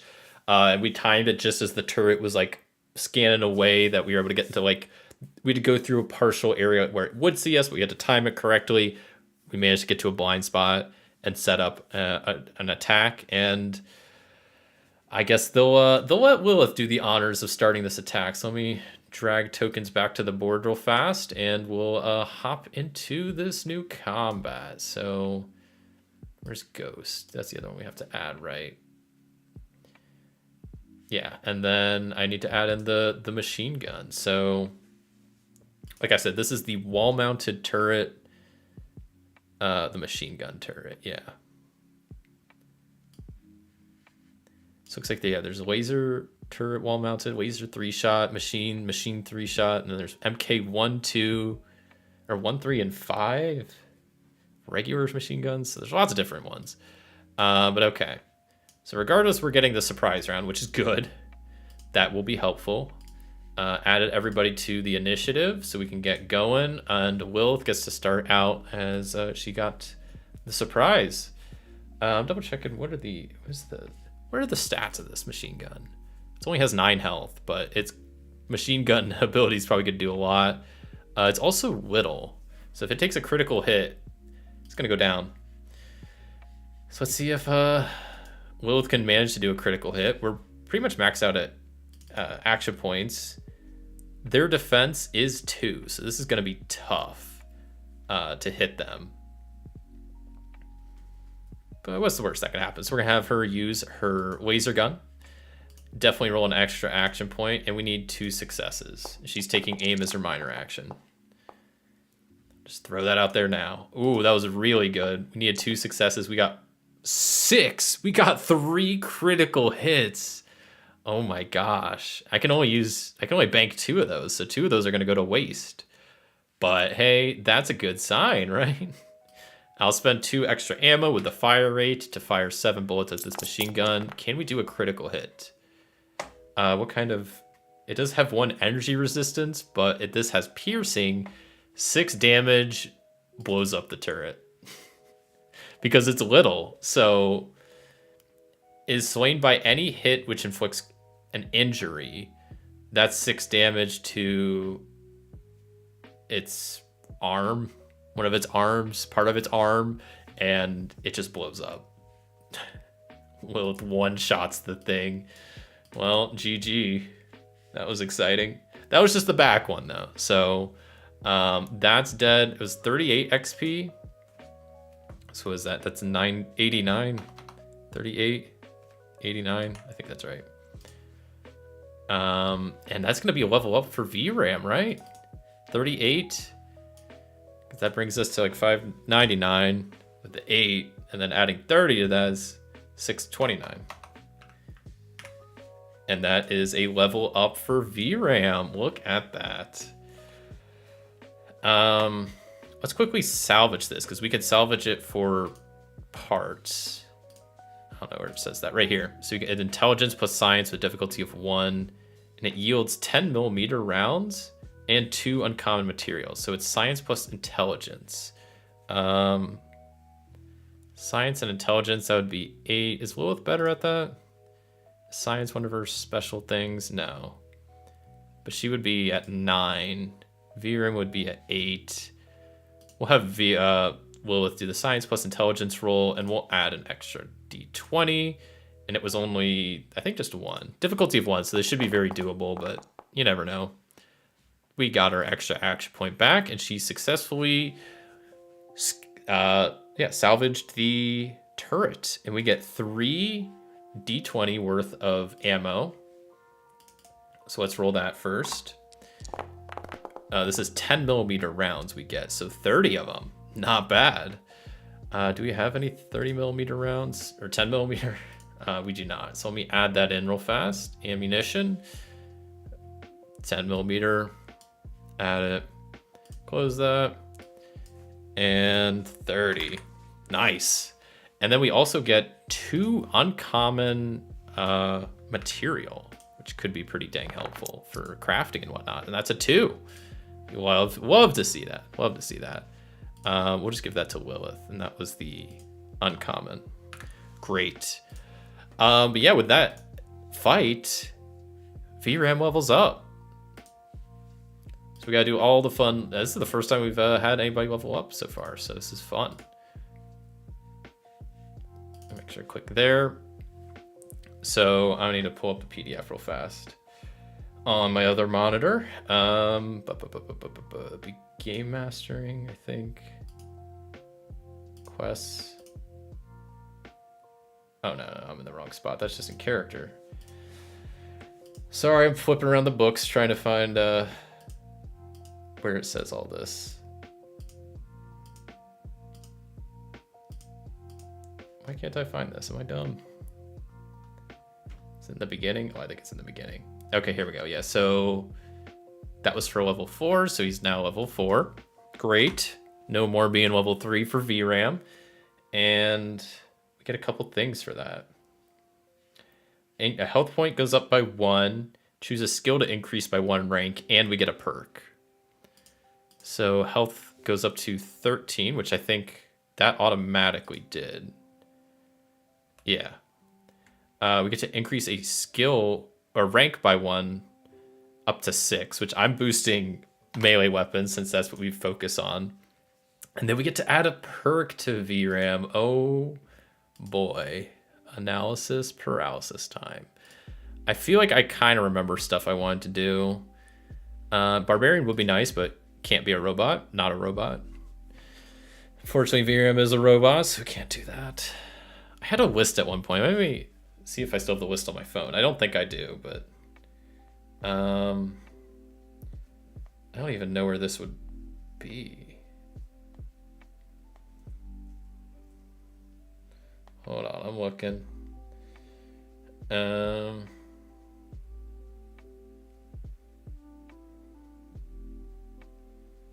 I'm not seeing it.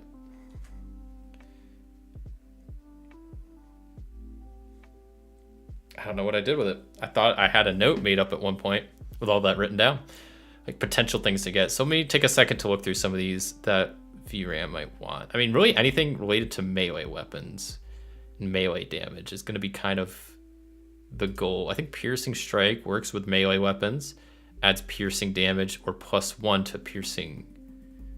You need strength 7, which he does have. So that's a good possibility.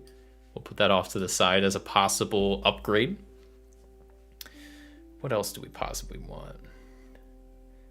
What else does VRAM have? He has high perception as well. Yeah, probably anything related to melee weapon. I mean, we could just go like intense training, which would give us to boost a special stat. We could boost like their strength so they do more damage. That could be kind of fun. Which maybe that's not a bad idea, because derive stats. Can we get up to... What would that put us? Our strength is at 8. If we bump it up to 9, that would up our melee damage. Maybe that's... I was kind of joking when I said that, but maybe that's not a bad idea. Intense training is maybe not the most exciting perk, but hey, it would definitely help out a lot. So, I mean, it would make it easier to hit targets, and then it would boost our melee damage bonus by 1. So, pretty decent option, I would say. Quickly looking through these. I don't want to spend too much time here because I could stare at this for a while looking at different things. I don't think this is a melee two-handed weapon. Piercing strike does look like fun. Better criticals is also fun. But isn't that essentially Slayer or no?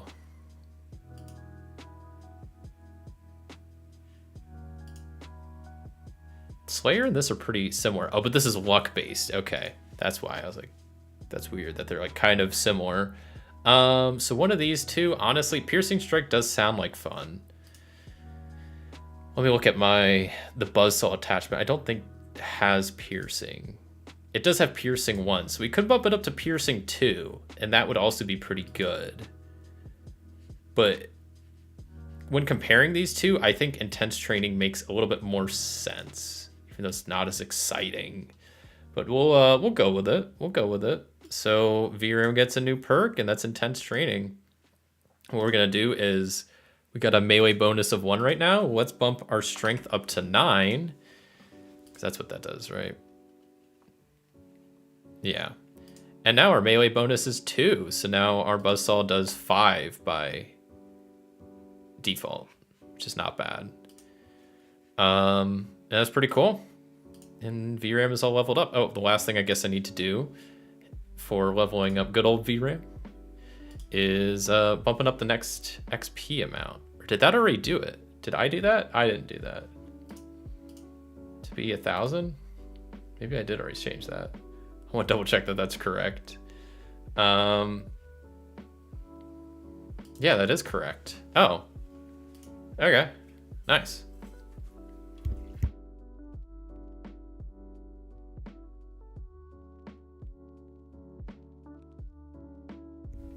Okay. Well, VRAM is all leveled up.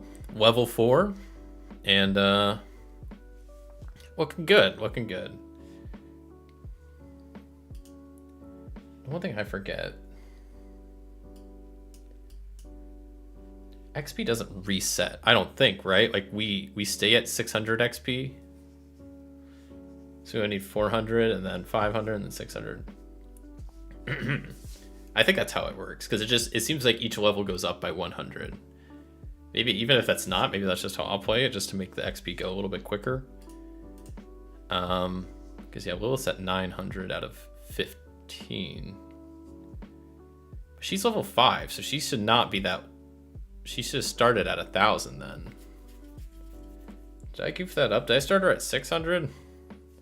Because that should be like 400 higher, which that means she's like almost right. Now I'm doubting myself. I don't know what XP I started her at, because I think technically she started at level 5. She should have been at 1,000.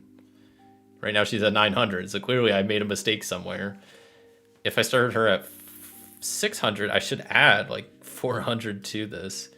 I guess I can real quick pull up the previous video on my other monitor real fast and double check, like maybe look at her character sheet and see, because I don't know off the top of my head, and it'll take me like 30 seconds to find this, so just hang tight as I try to figure this out. Yada yada yada. And VRAM also started with 0. Is that right? Did I really start both of them at 0? Because that's not what you're supposed to do when you start with higher level characters.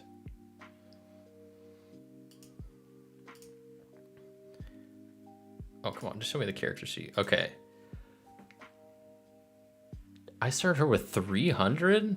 No, I think she should be leveled up by now then. Because I'm looking at the first video and That doesn't seem right.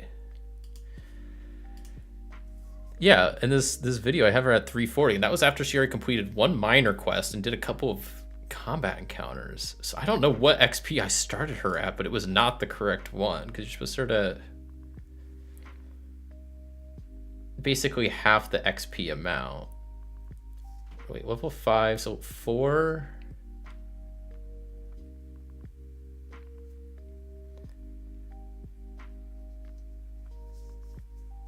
Half level divided by 2 times level.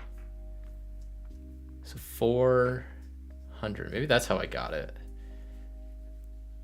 I don't know. Maybe I don't want to mess with it, but I feel like I shouldn't have started it that low. Wait, let me try this. They have an equation here. Let me see what this would have given me. So 5 times 5 minus 1.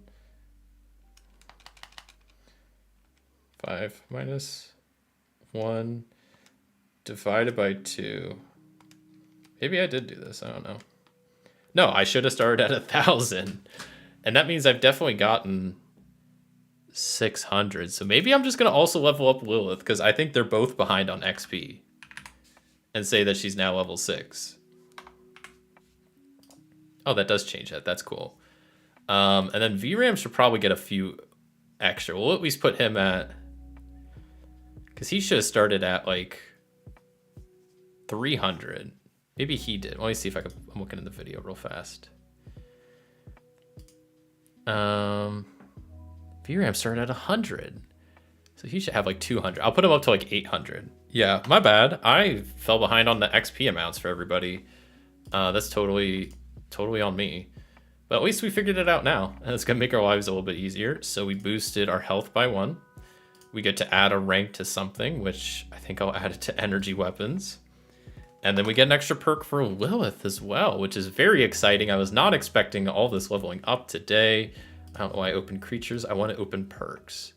And I have zero idea what perks I want. Laser Commander, I do want, but the level requirement increases by 4. I think I could grade it because you need 2 or higher. Now I'm at level 6. We can only get it twice. I mean, that would be pretty good to get. I don't know if there's anything else I really want off the top of my head. We already have robot expert, so we can make robot and modify robot stuff. We have science that can modify energy weapons. We have scoundrel to lie. We got cap collector to get extra caps. So I think I might just get... I'll double check. There's nothing else I want. Anything that would help, you know, energy weapons or...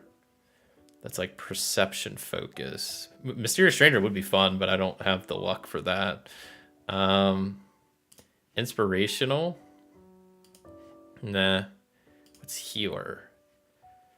Yeah, she's not good at healing though. That's not her thing.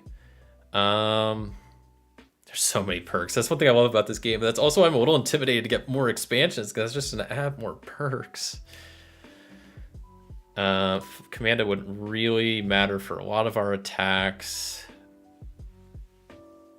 I might just get the next level of Laser Commander, because I think I can. Someone correct me if I'm wrong, but it says the level requirement increases by 4 each time you get the perk. You can get it a maximum of 2 times. I've gotten it once. The original requirement is 2 or higher.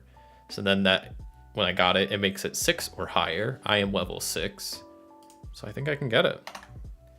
And get it, I shall.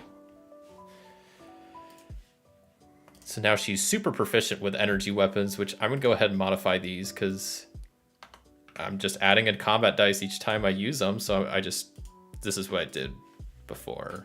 So now, and this is 6 combat dice, just a straight normal laser gun, 0 mods. Like, I can add a bunch of mods to this and make it really powerful. And hey, that's something she can do. So that's why I'm glad to be salvaging some of these uncommon materials and whatnot, because that stuff does come in handy. And now we have like all this extra materials, like weapons to break down for scrap. So maybe that'll be something we do once we finish up this radio tower raid, is go back and tomorrow, so, you know, pending we survive this whole thing, we go spend some time in the workshop upgrading my laser gun and upgrading the buzzsaw for VRAM.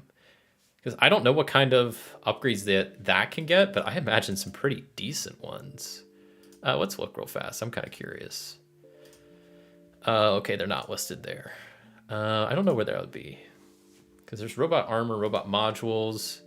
I guess there's there's different modules you could get to. There's a hacking module. Interesting. Okay, whatever. Let's finish up this raid, shall we? I don't want to dilly-dally too long. I actually want to get through this video, or the stream. It's already 3 hours in, but we're already at the base. We took out the back turrets. We took out someone that saw us. We found the radio tower. Like, we're making progress. But, you know, a little bit slow.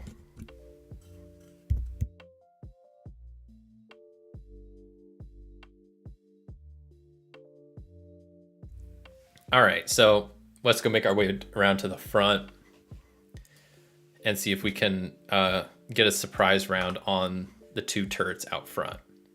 So we make our way. I'm gonna get rid of all of these. Well, I guess I get rid of those 2 and replace them because they got updated or upgraded or leveled up. That's the word I'm looking for. Took out back turret, all done there. Okay. I guess I was gonna say it caused a lot of commotion, but I guess it probably didn't because Lilith just took it out real fast, just aimed at it, bang, bang, bang, bang, bang. One shot, did a critical hit, the thing exploded. Does anybody come out from inside the tower? I'm gonna go very unlikely, but there's a chance. There's a chance, and that was yes. Oh boy, Mythic is spicing up stuff. I didn't think anybody was going to come out of the tower. Okay. I guess I did phrase it, they come out of the tower, but what I meant was, do we start getting, like, targeted by someone in the tower? I guess my question is specifically for Mythic. Are they attacking us from, like, a window? Or are they attacking us from inside the tower? Like, does somebody hear all this ruckus, open a window and start attacking us? Or maybe they're on the roof and start attacking us? Or did they just, like, step out of the front or back door and start trying to come at us? So are they attacking us from the tower? I'm gonna go likely, but I don't really know. I almost want to say uncertain, but they are not attacking us from the tower. So they didn't open a window. They're not on the roof. They went out the front door. And because we'll say that's the only door. That's why it's more guarded. And, you know, maybe the turrets recognize not to attack whoever it is that comes after us. Okay, so now we got another encounter, and then we have to deal with these turrets. But this might mean... Okay. I guess the question is, I just assume this is one person. Is there more than one person? I'm going to go unsure. I don't think it's like... I'm going to go unlikely. I don't think there's... I mean, this is a small radio tower. The fact that there's somebody here, I highly doubt there is a big group of people. And if there are, I don't think they would all come out. So the chances of there being more than one person, I'm going to say is unlikely. At least is how I'm imagining this. So is there more than one person? And there's not. There you go. So it's just one person coming out. And that is why I like using Mythic and role-playing instead of just telling stories. Things that I think are going to happen may not. I 100% agree. And that's why I seriously, like, Mythic is great, but I think my favorite thing about it is the whole chaos factor. Because, I mean, I love having an oracle that you can ask questions to. I like that there's a good amount of options, you know, very unlikely, near certain, stuff like that. But then I just love the fact that the chaos factor changes the odds outcome, because you always want to make your questions, the more interesting answer is yes.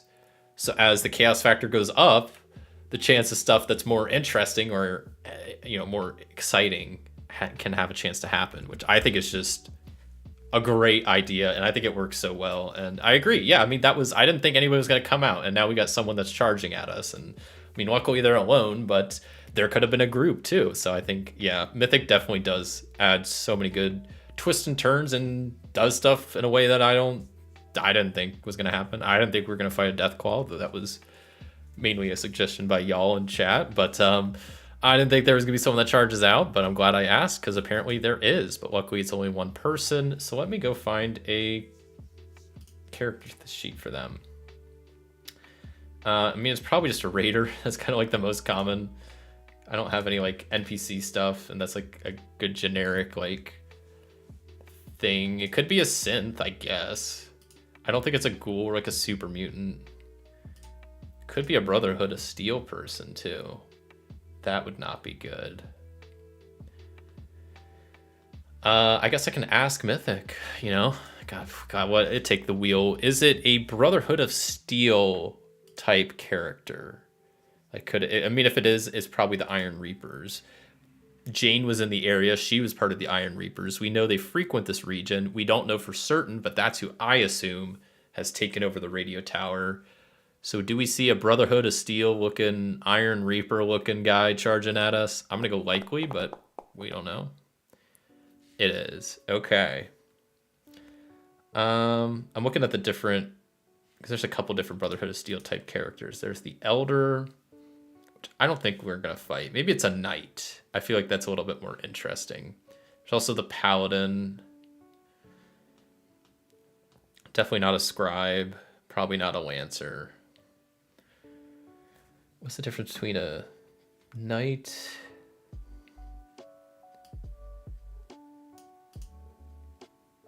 No, I think it's a Paladin. I think that makes sense. And that's also a bit more tricky for us.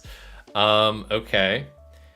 Do they get the jump on us? I'm just going to ask Mythic instead of doing like a skill check. I'm going to say likely, but I don't know for certain. There's 4 of us. So are they going to get the sneak attack? No. It's one of us. I'm going to say it's Lilith because she's the main character in this story. Dang it. Okay, so we're entering some more combat. But this is... Once we take down this person and the turrets, I highly doubt there's more. So we're getting close. And what did I say it was? A Paladin? A Brotherhood of Steel Paladin? Or, I mean... I guess we can... I'll ask Mythic real fast. Because I imagine, like, the Iron Reapers probably have their own style, like... armor and like their own markings. Can we tell if this is... Can we tell if this Paladin belongs to the Iron Reapers? Or do they belong to the Iron Reapers? We'll say very likely. Yes. Okay, so this is an Iron... This has Iron Reapers all over it. So that's who we're dealing with here, apparently. And let's get this combat going. And luckily, Lilith gets to start us out since she did get... to see him first. We'll say the guy probably starts out at medium range, which I believe this laser gun can do. Now this is a close range gun. So we'll say that she probably has to... Okay, let's just select one here. I don't know why it does this sometimes. And I gotta like click... Oh, that's not what I wanted. Foundry. Don't do this. I don't want to... Okay, there we go. I didn't need to do it that many times, but we got there. Okay, so Lilith is going to have to use her minor action to move up within close range and then fire the laser gun. I'm probably going to do a third, but I'm curious what the defense is. I do it regardless, but... what is their defense score? Oh my goodness, they have like specific armor everywhere. Initiative... Where's their defense? Am I dumb? I'm not seeing it. Is it on here? This is defense 1. I'm double checking the rule book because, you know, there might be typos here or something. It doesn't have it listed. But a knight is also defense 1. So that sounds correct. Oh my gosh, they have some tough armor. Are you kidding me? Oh no, this might not be good. Maybe we should have been fighting a paladin. They have, like, equipped with power armor. I didn't realize how good power armor is. The physical and energy resistance is crazy. It's pretty much, physical is 7 for their head, 9 for their torso, 6 for their arms. Energy is 6, 8, and 5. They have 20 health. I didn't realize how tough a paladin is. Wait, is there an easier one? I'm not trying to like back down, but I mean, if we have to fight a paladin in power armor, then like that's the case. But this is gonna be a tough fight. Then, my goodness. So I guess that is the case. Okay, but that's only still 1 defense. So I'm still gonna roll 3, spend an action point because I think I should be fine. And I didn't even get to aim as my minor action, so I'm going to spend a point to reroll that complication. And I got 0 successes, so I need a crit. And I get a natural 1. Let's go. This is a scene the Lone Wanderer would walk into on the games.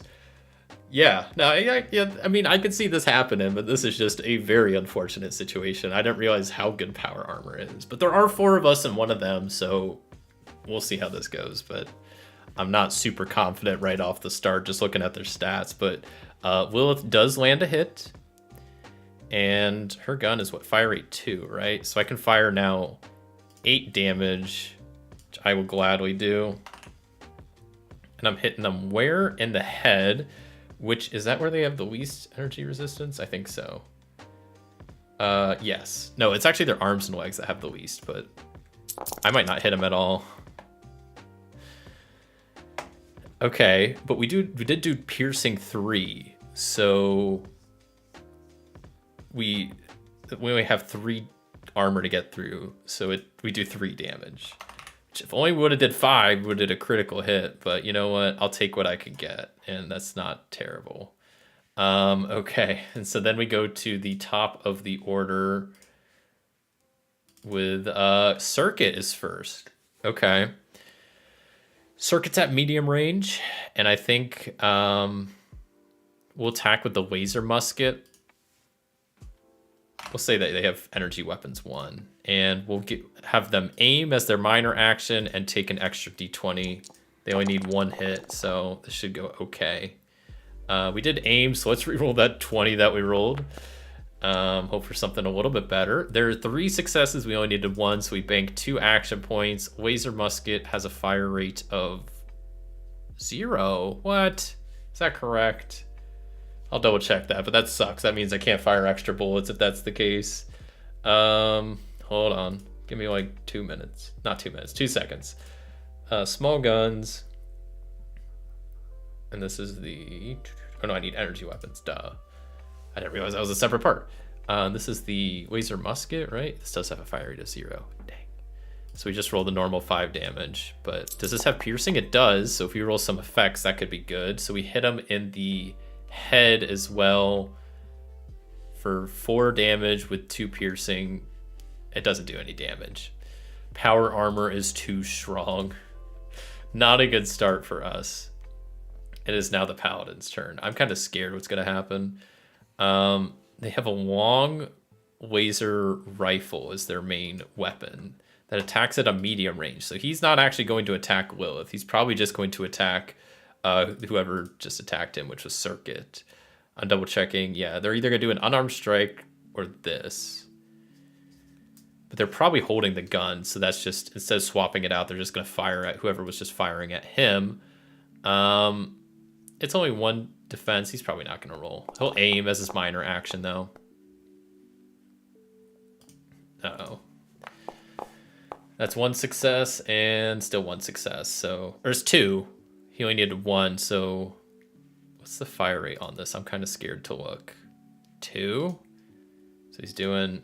Well, he banks an action point, and then that's going to be 8 damage coming towards Circuit's right leg.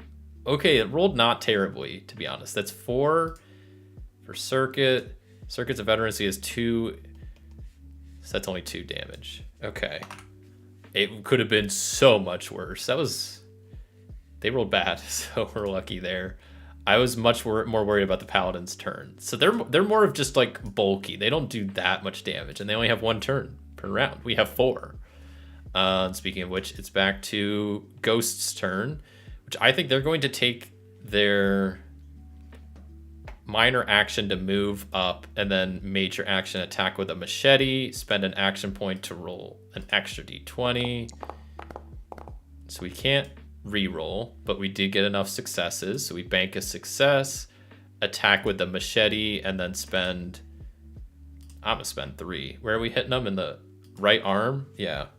Let's roll 7. 5 damage with 3 effects. And the right arm does 0 damage because they have 6 physical resistance. So maybe we should be... Oh, we have a combat shotgun? We should definitely be using that. That would probably do way more damage. And we wouldn't have to be spending action points for extra damage. Oops. Oh, well. We'll remember that for next round. It's back to Lilith. She's already within range. She'll aim with her minor action, attack with her laser gun, spend an action point to get an extra d20. We did aim, so we can reroll one of these, but we got 3 successes, so we can bank 2 action points and attack with our laser gun, rolling, because we have fire rate of 2, we get to roll 8 dice. And we get some piercing effects in there as well. We're hitting them in their left leg. The left leg has 5 energy resistance, but we bypass 3 of it, so it only has 2, so we do 3 damage to them. Not terrible. We're chipping away at them. Not as fast as I'd like, but hey, we're getting somewhere. But guess whose turn it is? It's VRAM's. He fires up his buzzsaw and starts minor action, moving towards the Paladin, the Brotherhood of Steel Paladin, or I guess the Iron Reaper's Paladin specifically. And maybe I can put like VRAM up here for now. We don't really need the journal at the moment. Oh, I guess I'm kind of hiding my... I kind of forgot my... It doesn't really matter. My cam's been hiding the journal. I forgot about that. That's my bad. But, okay. I'll put VRAM somewhere so you can actually see him. Okay, we'll hide Lilith for a second. So, yeah, his minor action moving up, major action attacking with the buzzsaw, spending an action point to get an extra d20. We're not being able to, aim, because we used our minor action, but we got 5 successes. We only needed 1. So we can bank an action point and then spend the other 3 to like max out our damage. Where are we hitting them? In their torso. So we can do 8, and then we'll see what happens next. That's pretty good. So their torso has 9, of course, it has a 9 physical resistance, but we do piercing 2.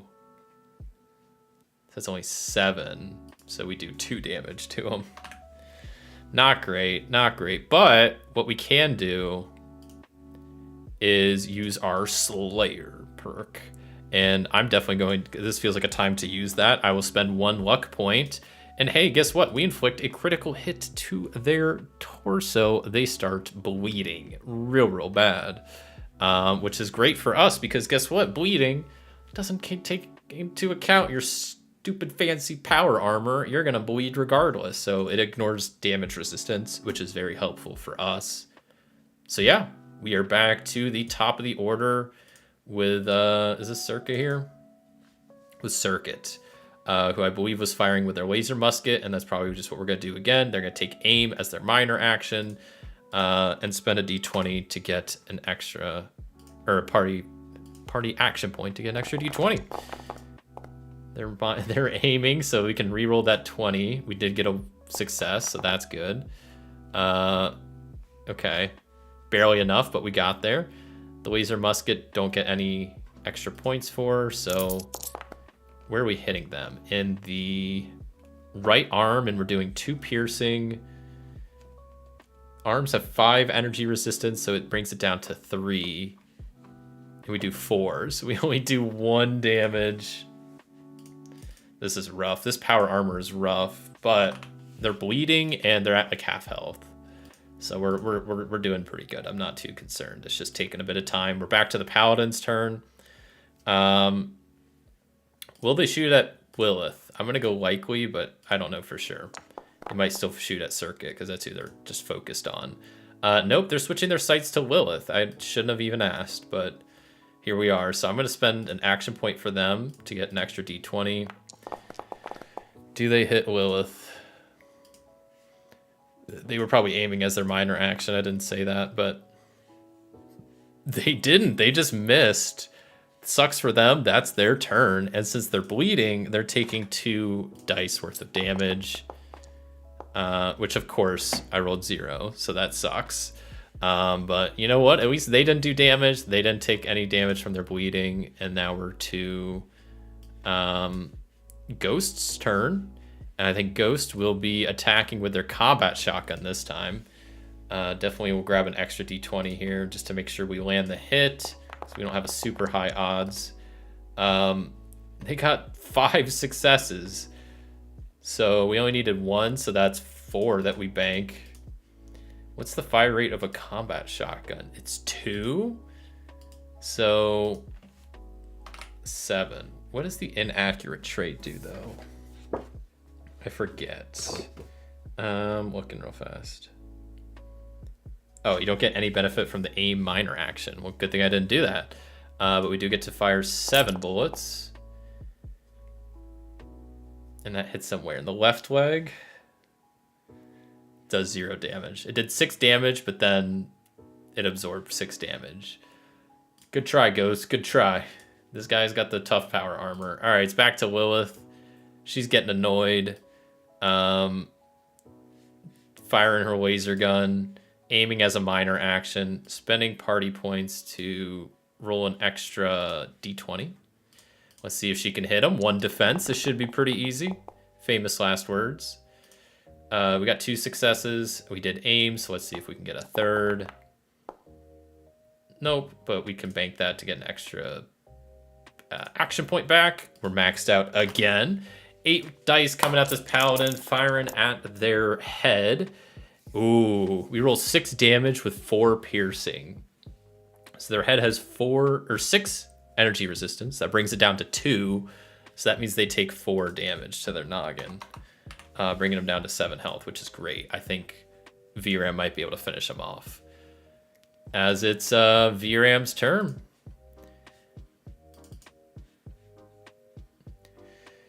And so on the character sheet, I'll just tell you that the arms and the legs have the least damage resistance. VRAM has hit them at least once, I think, there, or someone has hit him in the arms. So like, would we be able to tell? Would VRAM know that arms and legs aren't as armored? I'm gonna say likely, but I'm not gonna give it a huge chance. Or is he just attacking randomly? He does know. Okay, we'll have VRAM aim for the arms. We'll have him aim for the leg, the right leg, and go up to him, spend a d20 to hopefully succeed, because this is gonna be 2 difficulty now that we're trying to aim at a specific part. We got none, so I have to spend my 1 luck point, which I don't want to do. Oh, we got 0 again. I don't think you can't spend action points to reroll. That's only luck. Not good. I should have rolled more d20. I didn't think they were going to roll that bad. This isn't good. Okay, well, VRAM's turn's over. He missed, swung and missed. It's back to Circuit. Circuit's going to use the laser musket again. Spend an action point to try to hit him. I don't think they would know. Like, the energy seems pretty similar, but the physical resistance was different. So he's probably just aiming wherever. We get to reroll that at least. That's 3 successes. We can bank 2 and then fire off the laser musket damage. I doubt this is going to do much. We are hitting him in the left leg, which is a weak spot. And we did do 2 piercing. So it brings the energy resistance down to 3. We dealt 4 damage, so they take 1 damage. They're close, though. They're down to 6 health. They're not going to bleed out on their next turn, but we'll be pretty close. This is the final round for sure, right? Paladin's turn again. Are they attacking Lilith again? I'm just going to go unsure. I don't know who they're attacking this time. But no, they're not attacking Lilith. They're attacking Circuit. So let's give them an extra action point because they got him. Might as well use them. He's aiming, of course. That's going to be a lot of action points they bank. Yikes, that's 5 successes. They only needed 1, so they're back to max action points. And this has, I think it was 2 fire rate, so they're dealing 8 damage to Circuit's left arm. Yikes. That's 8 damage to Circuit's left arm. Which Circuit will then, block 2 of it, but still take 6, bring him down to 10. They also now have their arm is injured, which is not good. So that's fun. Critical injury there. Luckily, they don't hold their... Oh, Laser Musket is two-handed, so they would have to drop that. Shoot. Okay. That's messed up, but now they take 2 damage dice worth of bleeding damage from VRAM earlier. Thank goodness they are taking some, so they're down to 4 health now. And let's see if we can finish them. Who's next? Is it Ghost? Ghost isn't going to be able to do anything. We'll try.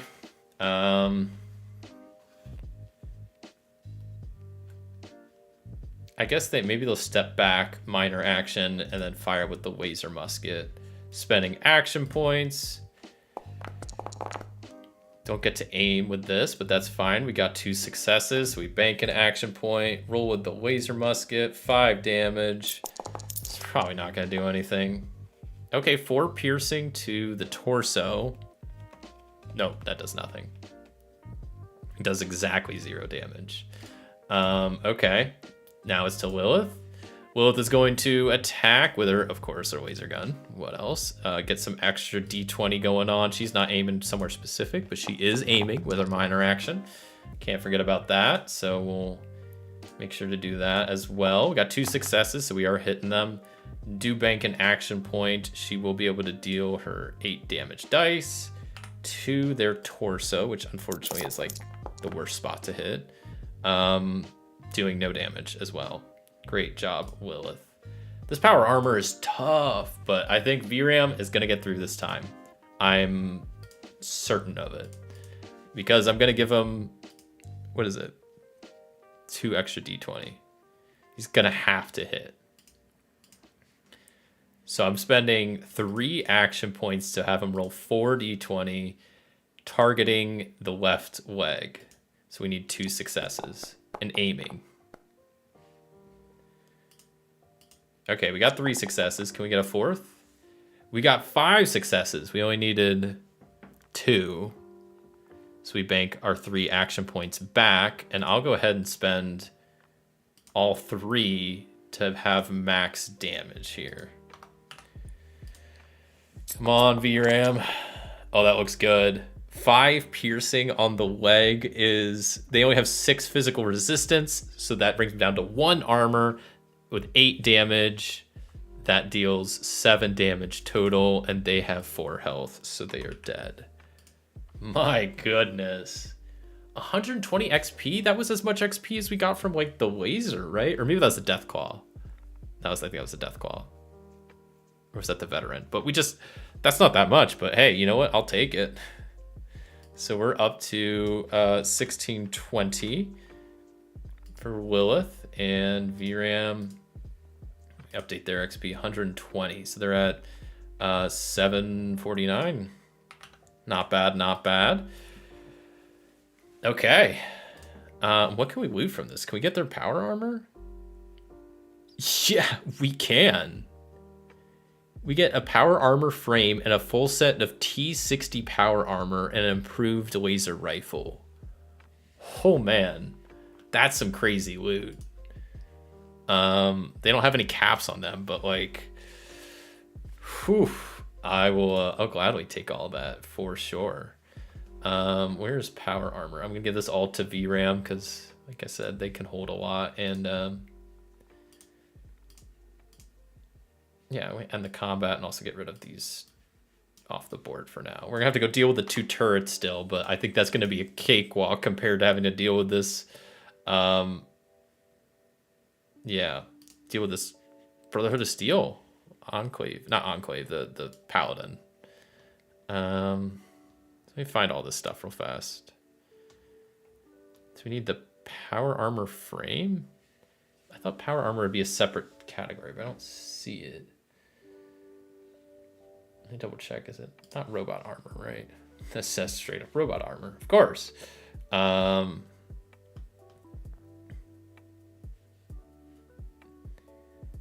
Just wondering where this frame is at. Here's all the T60 armor. How much does that weigh? There's no way that weighs that much. Hold on. I think the weights are off. I think it was like a typo in this. Let me double check. T60 armor. Yeah, it weighs like 12 for the helm. Yeah, I think the caps and I think some of the values are switched on these. So like the chest piece should be 20 pounds and it costs 250. Yeah, these values are way off. 20 pounds, cost is 250. Like I said, I mean, this is a fan-made thing. I very much appreciate that it's here. It's not perfect, but I'm, you know, not trying to complain, but some things are off. So it's just how it is. So we go into VRAM's gear. We'll give him the chest piece. Make sure that save for the, okay, yeah. Weight 270, I mean, that should be 250. I don't know. Did that just change again on me? Okay, we get the helm, which I'll just edit in his inventory. That's should be weighs 12 and costs 130. Then we have the left arm, which the arm should weigh 15 and cost 170. Yeah, I don't know. I don't know why these values are so far off, but you know, it just takes a second. We got the left arm. Let's add the right arm. That is also 15 and 170. We're gonna have a full set of power armor. I mean, that's awesome. I am very excited about that. Then we'll add the legs as well, which is 15 and 170. So left leg, 15, 170 for the caps, and finally the right leg. It's taken a while, but you know what? This is a good haul, so I don't mind taking the time to add this all in. Especially we can get Lilith in power armor, you know? It's not complaining. It is feedback, yeah.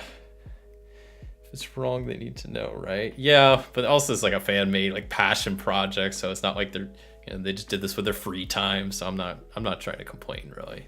It's, you know, 99% of it is correct, so I don't care if I have to fix stuff a little bit. But you're right. I maybe could say something, but it's probably fine.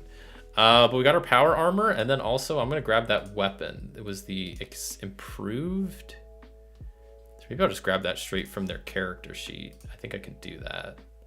So I open up the paladin and just like drag their weapon to VRAM. I think I could do that. Yeah. Improved long laser rifle. Sweet. Paladin with the power armor dealt with. Dang. Circuit's looking rough. Ghost is also looking okay. I'm going to give a stim pack to Circuit because I think they need it. Even though I'm the only one that apparently brought stim packs, but look at me. You know, out here saving people's lives, fixing their injuries. Now they're up to at least 14. Okay. I'm going to update the journal. After taking out turret, a Brotherhood of Steel Paladin with the Iron Reapers came out of the building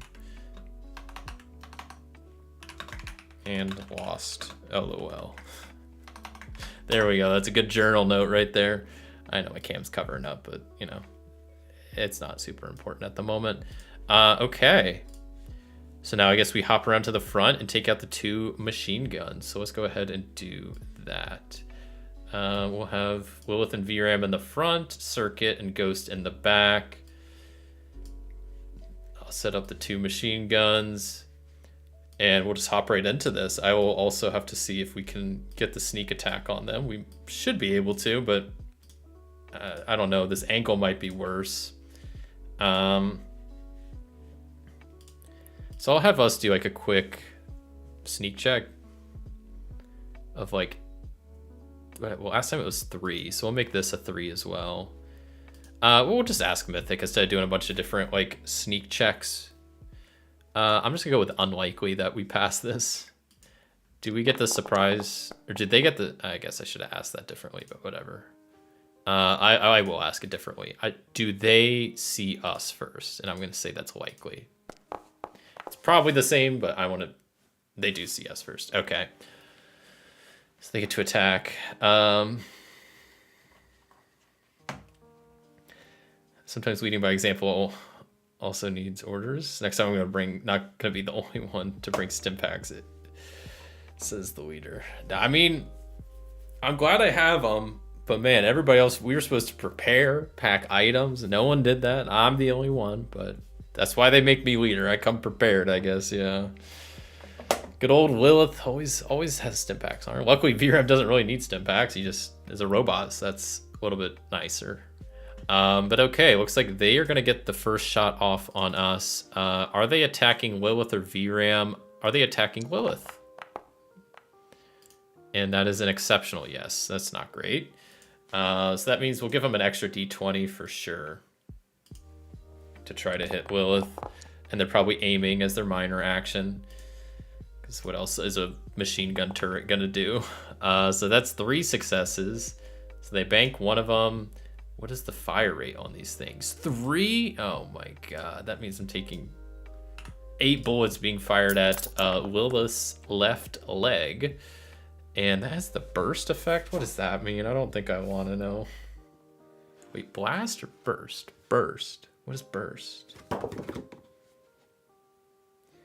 This attack may hit one target within close range of the primary target for each effect rolled. Each target, additional target costs 1 extra shot from the weapon.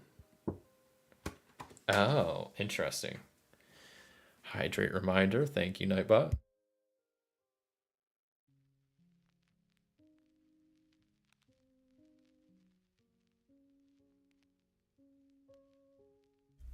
Okay.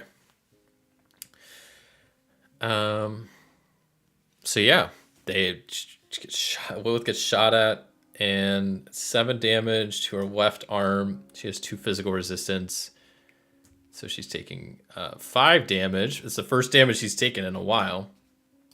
And the burst effect, it may hit additional targets. Does it? I'm gonna go unsure. Does it hit additional targets? Yes, it hits VRAM. Of freaking course it does. So it hits VRAM for 3. So I'll just roll 3 of these, I guess. We'll say it's also in VRAM, just like left arm. So that's 3 damage, which I think VRAM has pretty good armor. I hope. What's his armor looking like? 2. So he's taking 1 damage. Okay. Lilith also has a critical hit now on her left arm, but luckily she only needs 1 hand for her laser gun, so that's good. Okay, so we're to the top of the order now that the surprise round is done with Circuit. And Circuit, now with his arm fixed up, is going to attempt to use the laser musket, aim as a minor action, and fire, spending a dice to roll an extra dice. Spending an action point to roll an extra dice. And we'll re-roll one of these.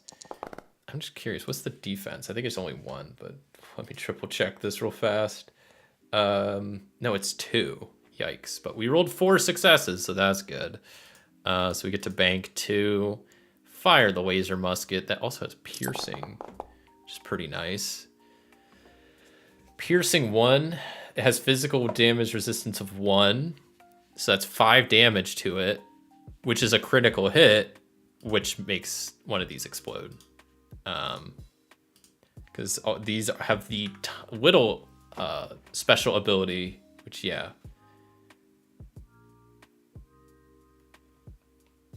If slain, it is slain by any hit which inflicts an injury, which would be basically any critical hit. So one of them has been blown up by Circuit. Good job, Circuit. Now it's Lilith's turn.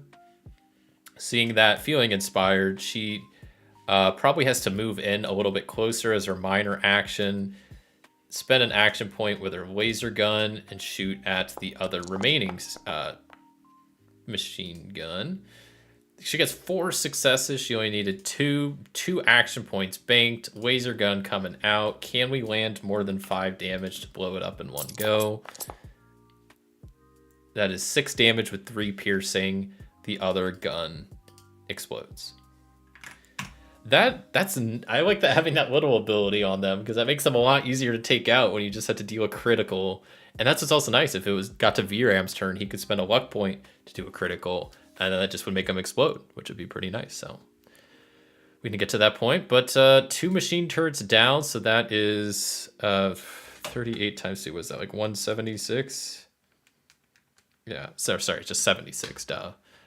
So Lilth is up to 1696 XP, so like just about 400 away.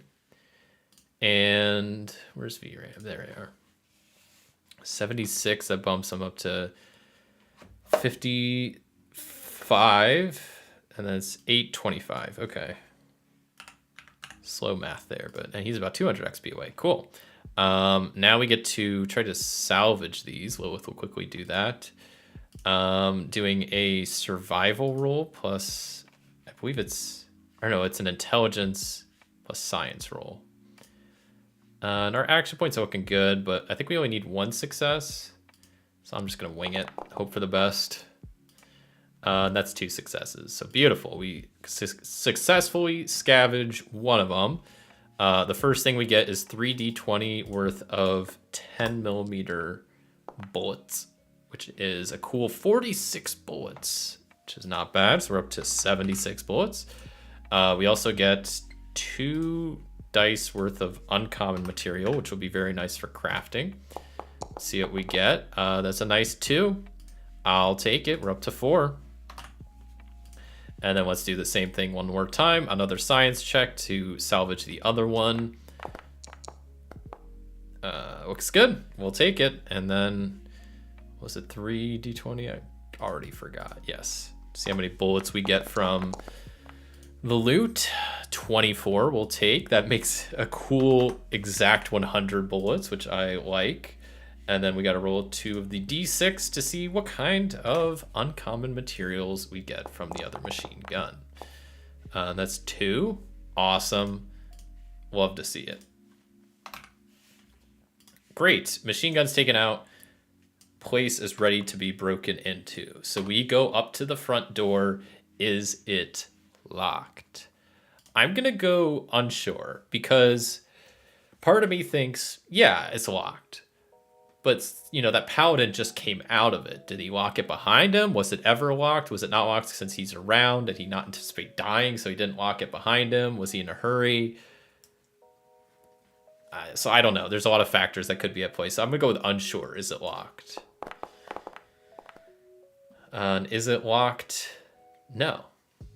So we're able to go inside, and we're probably ready with our weapons to face more Brotherhood of Steel Paladins. I imagine this isn't big. Like, I imagine it's literally like a room, maybe 2. Like, I don't imagine this being a huge radio station, more just like a shack or like a garage that has, garage sized place that's like maybe a small like little lobby room, but then the main like control room as well that has like all the DJ, equipment and like, computer equipment and whatnot.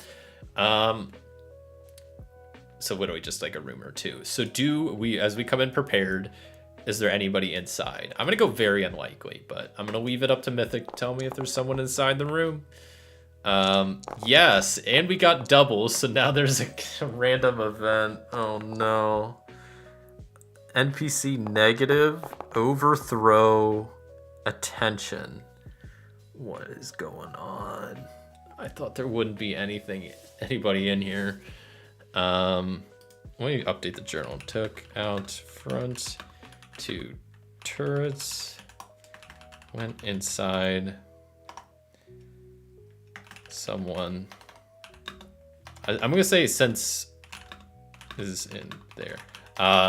Since I didn't expect there to be anybody there, I'm gonna say there's just one person here. But we have a random event, NPC negative, overthrow attention.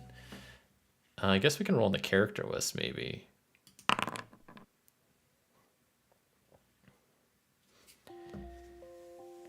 I don't know. So maybe like they had this broadcast on loop about like trying to take us down, but now that they see us come in, they're like in the radio portion of this, of the room, like the adjacent room. So they get on the like microphone, and they start making not threats, but they start saying stuff like, you know, the Neon Maruaders are here now. Go storm their castle. Like it's abandoned. No one's there. Like he starts just trying to get people to go after the castle while we're here. And I guess I just try to rush into the other room.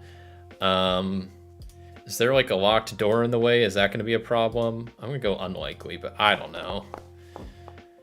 No locked door. So we go in ready. Do we get the what's it called? Surprise round? I think it's likely. No? We come running in, but as they see us like coming through the other room, they drop the microphone, pick up a gun, and are just more ready because we have to open the door, I guess, so they have a little bit more of an opportunity to attack us. And so here comes the final fight of the radio tower. I hope this is the final fight. I'm kind of willing that into existence here, but we fought a lot already. I didn't think it was gonna be that much to get here, but we fought, you know, Jane on the way over, one turret in the back, Brotherhood of Steel Paladin, 2 turrets in the front. Now we have this other person, which I'm gonna say, since we really have a Brotherhood of Steel theme going on, it's probably like a either a lancer or like a scribe, like a kind of lower level. I think a scribe makes more sense because they are, it says in the book, scribes are like record keepers and scholars. So I think it makes a little bit more sense that someone like that is who's in the actual like radio part, giving out broadcasts and whatnot. So we'll add them in as the enemy we have to fight to finish off this raid. The raid leader, the raid boss, whatever you want to call him. I mean, it seemed like the Paladin was like the main boss, and this is just like an extra person we have to fight at the end here. But you know what? We're going to do it, and hopefully we get a win. But they are going to be attacking us first. So we'll see. I mean, I think VRAM is going to be the first one to go through the door, so they're probably the one getting attacked. Sorry, VRAM, but it's just how it goes. So, okay, let's go to the top of the order. But Scribe gets to start, and they get to attack VRAM. They have a laser pistol. They're going to take aim. Laser pistol is what, close range? They're probably within close range. So they'll take aim and spend an action point to... What's it called? Spend an action point to get extra D20. And they got 2 successes. They rolled a 20, but they did aim, so they get a reroll. And still 2 successes, so they can bank 1. And then use the laser pistol, which has a fire rate of 2. That means they're firing 6 bullets off. And they're attacking VRAM in the right... Or in the thruster. Yikes. And doing 6 damage. Luckily, VRAM has 2 armor everywhere. So, but not for energy. That's only physical. So that means he's taking 6 damage. Bring him down to 5 health. And because that's energy, not physical. And that's a critical hit on his thruster. I don't know how robot crits work differently. I'm gonna see real fast if I can find out, because I don't know off the top of my head how like that works. Kind of like his legs, that he just falls to the ground, makes the most sense, but I'm gonna double check if it specifies, because it probably does somewhere. Okay, maybe not. I think the thruster is this, okay, entry as per leg is what it says. So VRAM just kind of falls to the ground, unfortunately. This scribe got a good shot in right off the bat. Yikes. But now we're at the top of the order with Circuit on up next. So see, they have a laser musket. They also have their machete. So I think since we're already at close range, they're just going to move up and attack with the machete and give us let's give us an extra D20 to roll with. Hope for the best. 2 successes. We can't aim since we moved with our minor action, so I think 2 successes is enough. Let me double check. Scribe has only 1 defense, so we can bank an extra action point, attack with a machete, and let's go ahead and spend 2 action points to make this 5 damage. Circuit comes in wielding the machete, dealing 4 damage to their torso. Their torso has 1 physical resistance, so they are taking 3 damage. Not too bad considering they only have 9 health. No, they're down to 6 damage. Scribe got hands. Yeah, they were ready, and they must be good with the laser pistol because they were quick with the draw and got him right in the thruster, which made VRAM topple to the ground, which is messed up. Now it's Lilith's turn, and she's all pissed off because this guy just one shot is her companion, so she will probably have to move into the room, because I think that's what I said that Circuit had to do as well, like move like into the room, and then she won't be able to aim, so she'll just spend a d20 to get an extra an action point to get an extra d20.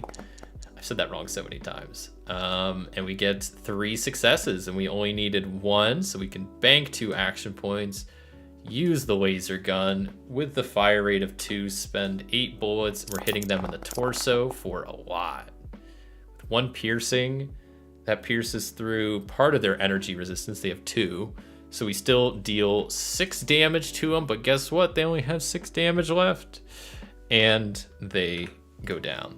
As Lilith takes vengeance for taking a good shot at VRAM there, and takes out the Scribe. And that is some combat over right there.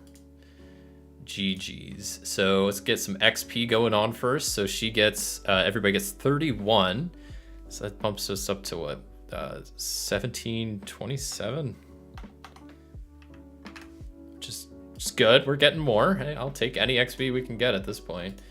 I don't know why, just because that was 31. So that is 56. 856 out of 1,000 for VRAM. So we're pretty close. Pretty close. Scribe is dead. We can go ahead and loot them real fast. But they have Scribe armor, laser pistol, wealth 2. Let's roll the wealth 2 first.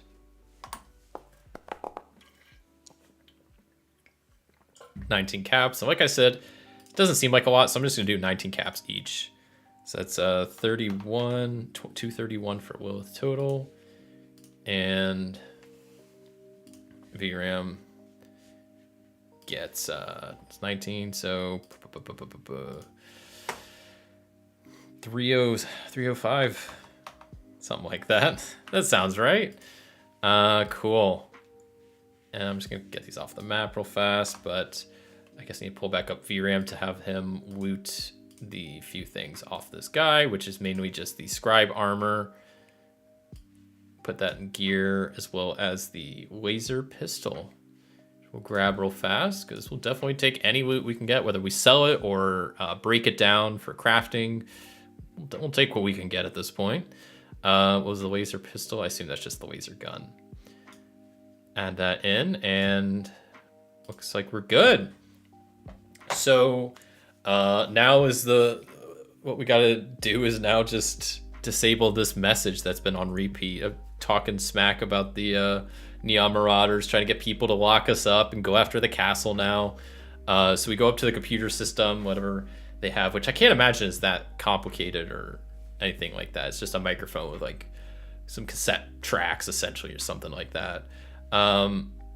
So I guess I'm best with like science and robots and technology. So Lilith's gonna go up, and maybe I'll make a science check of like 2 to try to do this, and I'll spend an action point to try to succeed here. So I need 2 or more. I got a complication of 1. Well, luckily I have some luck points. I'm gonna spend a luck point to reroll that d20. Okay. So maybe it's a partial success. So maybe I can get into the computer, but now I don't know how to stop it.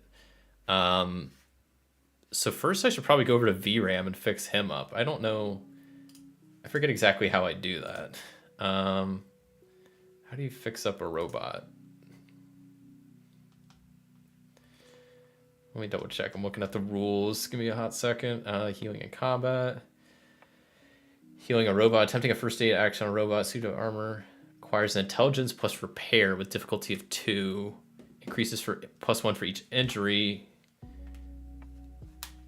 A heal restores health points equal to your repair rating. Treat an injury or stabilize a dying machine.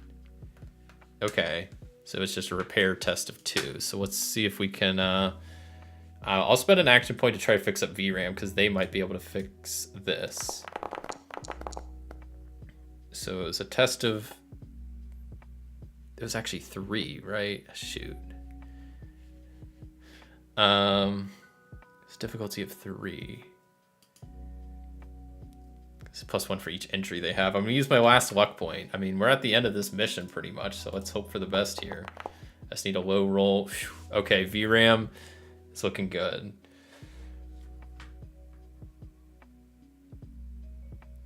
So we'll just treat their injuries so VRAM is able to move again. Don't worry about his health at the moment. VRAM can go over to the computer and then try to figure out how to stop the recording from playing. So we'll have them do a science and intelligence test of 2, and also give them an extra action point because we really want this to be done. We need this broadcast stopped like yesterday or whenever it started.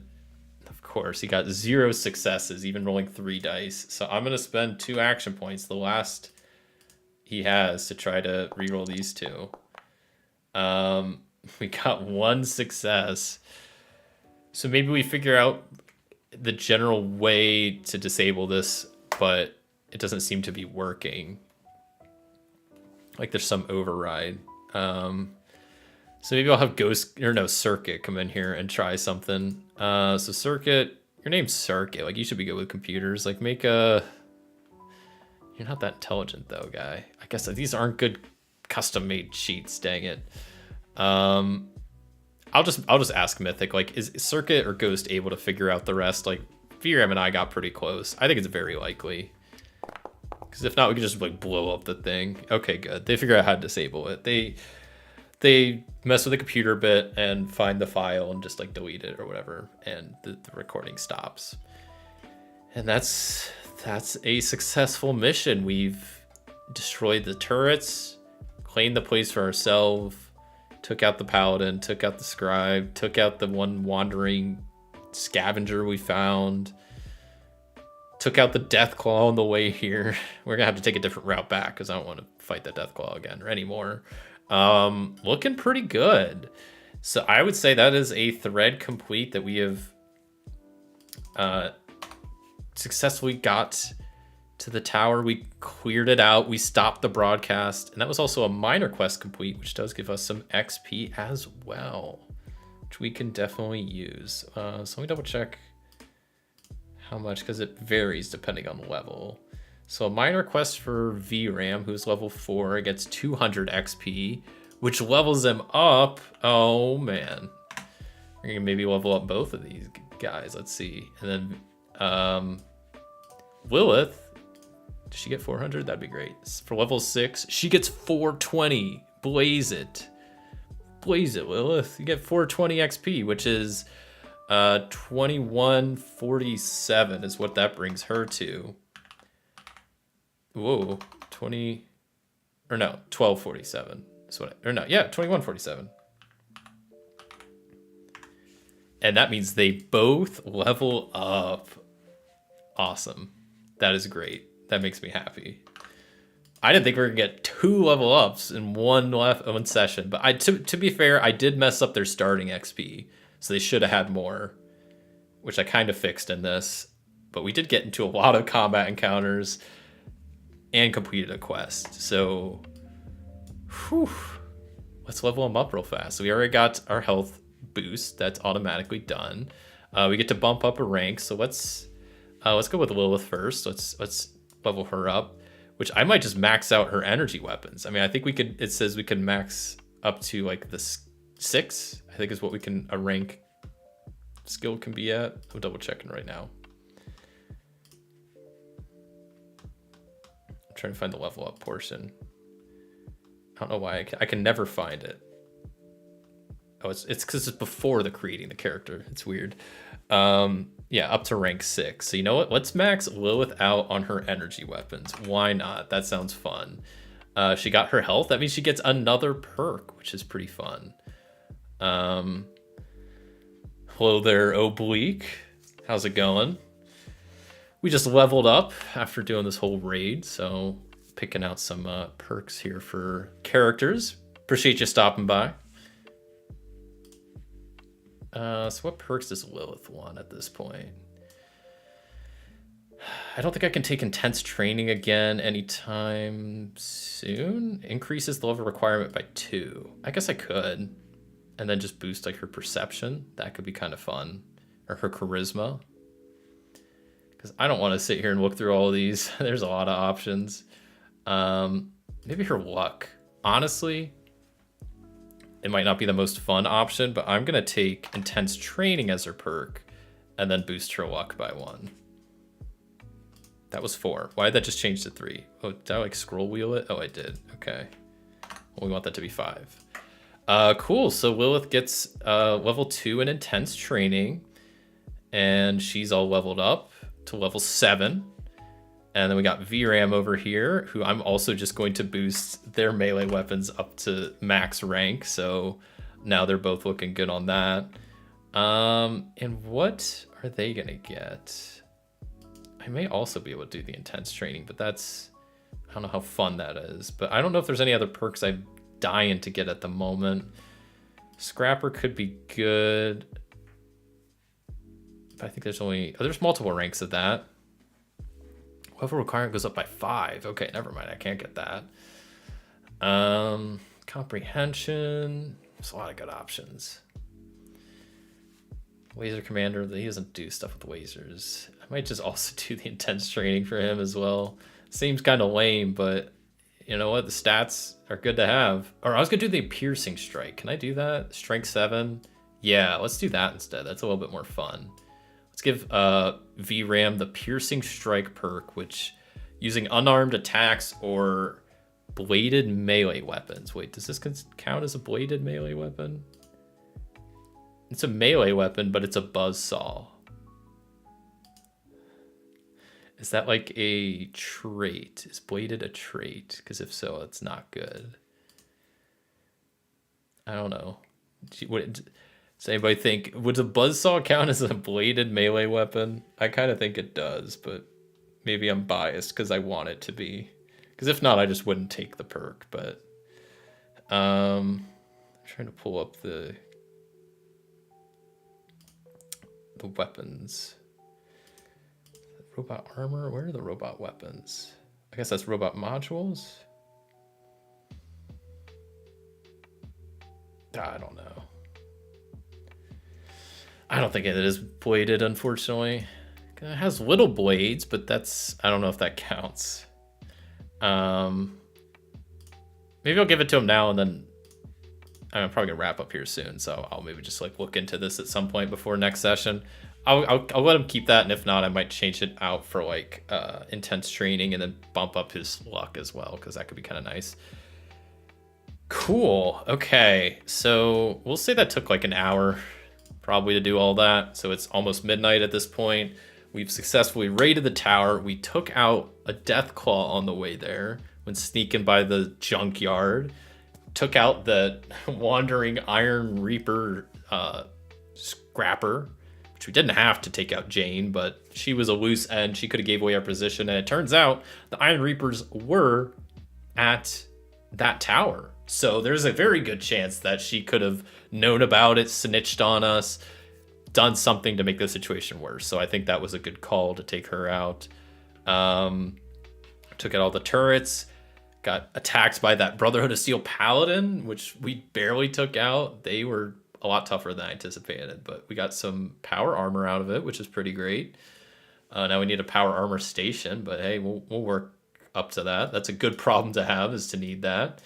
And we took out the scribe inside, who was trying to like get people to attack the castle while we're there, but we managed to kill him, turn off the signal, and the radio tower is ours. So what I might do is have somebody stay behind to guard the tower for a bit, and then all of us will just, maybe we spend the night in the tower for a bit. Like we hang here for a couple hours, make sure no one is coming, and then maybe I'll leave Ghost and Circuit here for the night to make sure to keep watch, and then maybe come back in the next day, see if they can lock it up, and then we can figure out how to like fortify the place, maybe get the turrets running again. Stuff like that. So yeah, let's hang out here for like 3 hours and see if anybody else comes. And then if not, we'll leave. And at least me and VRAM will leave, and then we'll see what kind of happens after that. So let's create a new scene in the journal real fast here. But like I said, I don't. Once we wrap up this next scene, I think that's where I'll wrap it up here for this stream. But I kind of want to at least put a close on this whole radio tower thing. But who knows? You know, if we stay the night here, we might get attacked by death claws, or you know, more stuff can still happen. But I kind of hope it doesn't. So summer day 3. Let's also roll a quick oracle roll. We have a heat wave moving in. That's fun. And then we're starting at like 2:30 a.m. I don't know why this says good neighbor. Well, I guess I was just copying that over, which is not correct for a lot of the last scenes, but whatever. So the radio tower. So I'll just write, that we stay to watch for more Iron Reapers. And chaos factor definitely goes up. I mean, we fought the turrets, we had to fight the paladin, the scribe was inside, like that was very chaotic. Is there a scene alteration? Scene is altered. Great, love to see it. I mean, maybe it's just that heat wave coming in, but like, I mean, altered definitely just means that like, you know, if it was interrupted, I think that means somebody would come by. But altered just means something is altered. So let's roll maybe a descriptor to see maybe what was altered, or give us some description of what's going on. Joyfully dark. So maybe the clouds are still over. Oh, and then maybe the power goes out at the radio station or something. So, that could be interesting. So the Iron Reapers might know that we're there because they heard the signal go off. So they have some way to cut the power to the station. Or maybe you just happened to go out after we took control. But at some point, the power goes out and we're sitting in darkness. But we wait around and nobody comes by. So maybe they just gave up. I kind of like that.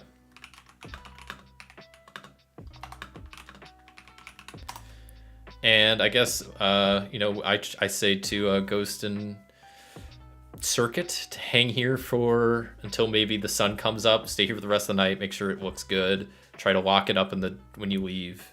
And then we'll try to, fortify it and maybe have someone manning it from time to time. Or maybe not even like staying there, but at least checking in on it. Get the turrets running, stuff like that. So me and VRAM head back to the castle. Which, it's 1 to 3 miles away, so it should only take 2 hours. We're definitely going to take a different route to avoid death claws if possible. Did I close out of the journal? I didn't want to do that. Okay. So Lilith and VRAM head back to base. All right. So I guess the question is, do we encounter any encounters on the way back? I'm gonna go unlikely. It's the middle of the night, but there's a chance of creatures and whatnot. We're probably being a lot more cautious, trying to avoid anything we see. But let's see what happens. Do we encounter any encounters? Oh, yes. I just want to get back safe. I want to rest up. VRAM's been through a lot. He got his thrusters blown off earlier. Lilith is at half health. She's used up all of her stim packs because all of her dumb gang members didn't bring their own healing stuff, so now she had to help them out. And we're getting attacked by something else. Great. I swear, if it's another death claw, I'm just going to freak out. Hello there, Instructor Corey. Hope you're doing great. Thanks for sharing these solo game sessions with us. I am doing great. I hope you're doing well. Yes, I'm glad I can share these sessions. They're a lot of fun. I really like the Fallout game, and yeah, I really like this character and this, I don't know, the factions and kind of the world I've created so far for this playthrough. So I'm glad I'm getting to play in it more. Yeah. Fun times, but it's been a bit of a rough one for Lilith and VRAM today, and it looks like we're still running into more trouble because we're encountering something else. So, I get a quick sip of water here.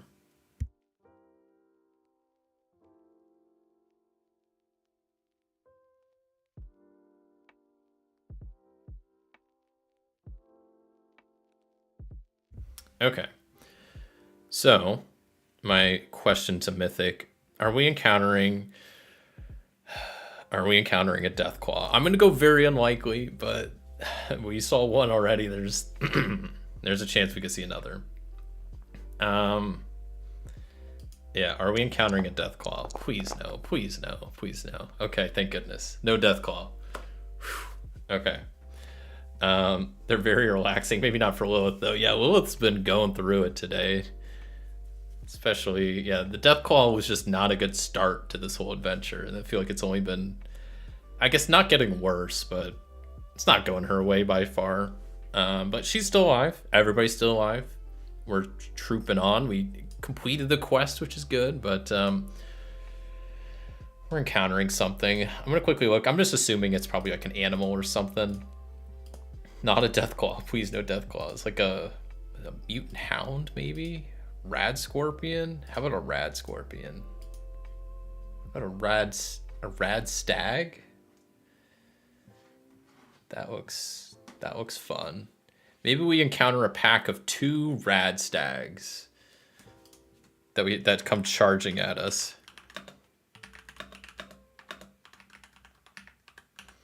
I think we should be able to handle this, but I forgot there's only 2 of us now, but maybe that should be okay. So let's see if we can quickly wrap this up, because I wanted to be back at base before we finish here today, but let's do this with maybe last encounter. I don't know. Maybe we'll encounter more stuff before we get back, but let's pull in 2 rad stags. I'll just drop them wherever. Good enough. Add all these to the initiative. Begin combat. It seems like they got the jump on us, but did they? I'm gonna go with unsure because I am unsure. I don't know. They could sneak up. They did not get the jump on us. Okay, cool. Then I will have I'm gonna have Lilith go first, and they're probably within close range by the time we notice them though. So I'll have Lilith aim as our minor action. Pull out the laser pistol. We don't have a lot of action points, so I'm not gonna get an extra d20. That looks good. 3 successes. We only needed 1, so we can bank 2 action points. 6 bullets plus my fire rate of 2. Rolling 8 bullets. We're shooting them in the head. That is 9 damage with 1 piercing. They do have 1. Oh, they have 0 energy damage resistance. And the book says 11 health, so I'm gonna say they have 11 health, but they're down to, well, 2 because they took 9 damage, and also that hit them in the head, so that means they are dazed and they can't take their turn, at least the one that's weak, which is great because that's a critical hit. And it's VRAM's turn, and VRAM goes up. Minor action to move up to the uninjured one. And then major action, he's going to swing his buzzsaw. I will spend a d20, or sorry, an action point to get an extra d20. PRM's character sheet's in the way there. Let me pull up chat. And that is 4 successes. We only needed 1, so that's 3 action points we bank. I will spend 2 of those to get some extra damage on the buzz saw. So let's go ahead and roll 7 damage dice. Hope this is decent. 4 piercing. They only have 1 physical resistance, so that is, yeah, just 7 damage, I guess. So they're not looking well either. Hit him in the left arm, or I guess just the left front leg, and that is a critical hit. So they fall down to the ground prone, which means they're going to have to use their action to get up, which sucks for them. They can't attack on the ground if they wanted to, but then they'd be at a worse position for turns going forward. So next up, I think is, yeah, the one that's prone. So they spend their action just getting up. The other one is dazed, so they can't do anything. We're back to the top of the order with Lilith, who's now going to aim and just shoot her gun without extra d20. 2 successes, banks an action point, 6 dice, plus her fire rate of 2, 8 dice. Coming at the injured one that she dazed last time, that is 5 damage, so they are dead. And let's see if good old VRAM can finish off the other one.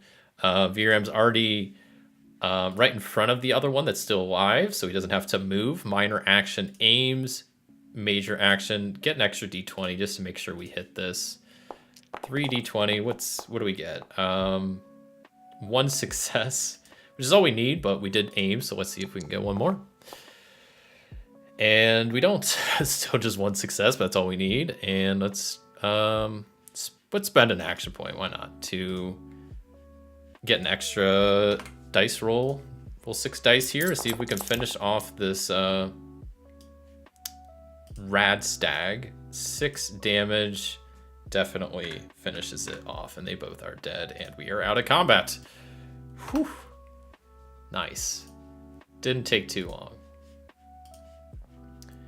Okay, and where did the rad stags go? How much XP do we get? That's what I really care about. So it's another 76 XP. I'm just gonna, I don't want to mess this up. 2147 plus 76. That is 2223. That's what Lilith is at, so we're getting there. And then VRAM.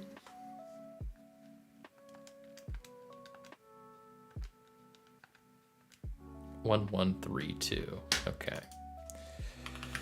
Cool.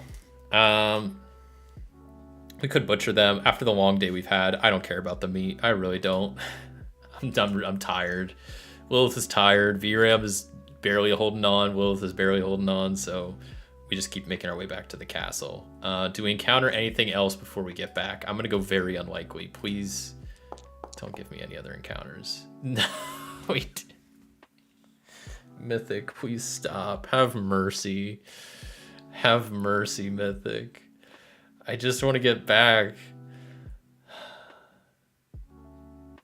Well, it was very unlikely, but it was a yes, so okay, let me ask Mythic, is it another creature we are encountering? I'm gonna go very likely. That's probably not a human, especially at this hour. Like, we're probably almost back, so it's like 3:30 in the morning. So it is another creature. I don't want to ask this question. Is it a Deathclaw? I'm gonna say nearly impossible, as we're almost back to the castle. We've never seen a Deathclaw. If anything, we're near the coast, so it might be like a Mirelurk. Thank God it's not a Deathclaw. Okay. What kind of Mirelurks are there? There's the hatchlings, the Mirelurk propers, or the hunters. This sucks.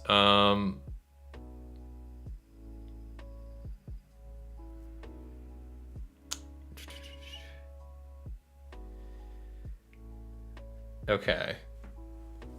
I'm just looking over the Mirelurks. We'll just say we probably just face 1 Mirelurk. I guess I'll ask Mythic, are there more is there more than 1 Mirelurk? I'm gonna go very unlikely. I'm gonna say it's just 1. Do we encounter a second? No. Okay. Oh my god. Okay, here we go. Here we go. More stuff. Why is so many creatures out at 3:30 in the morning?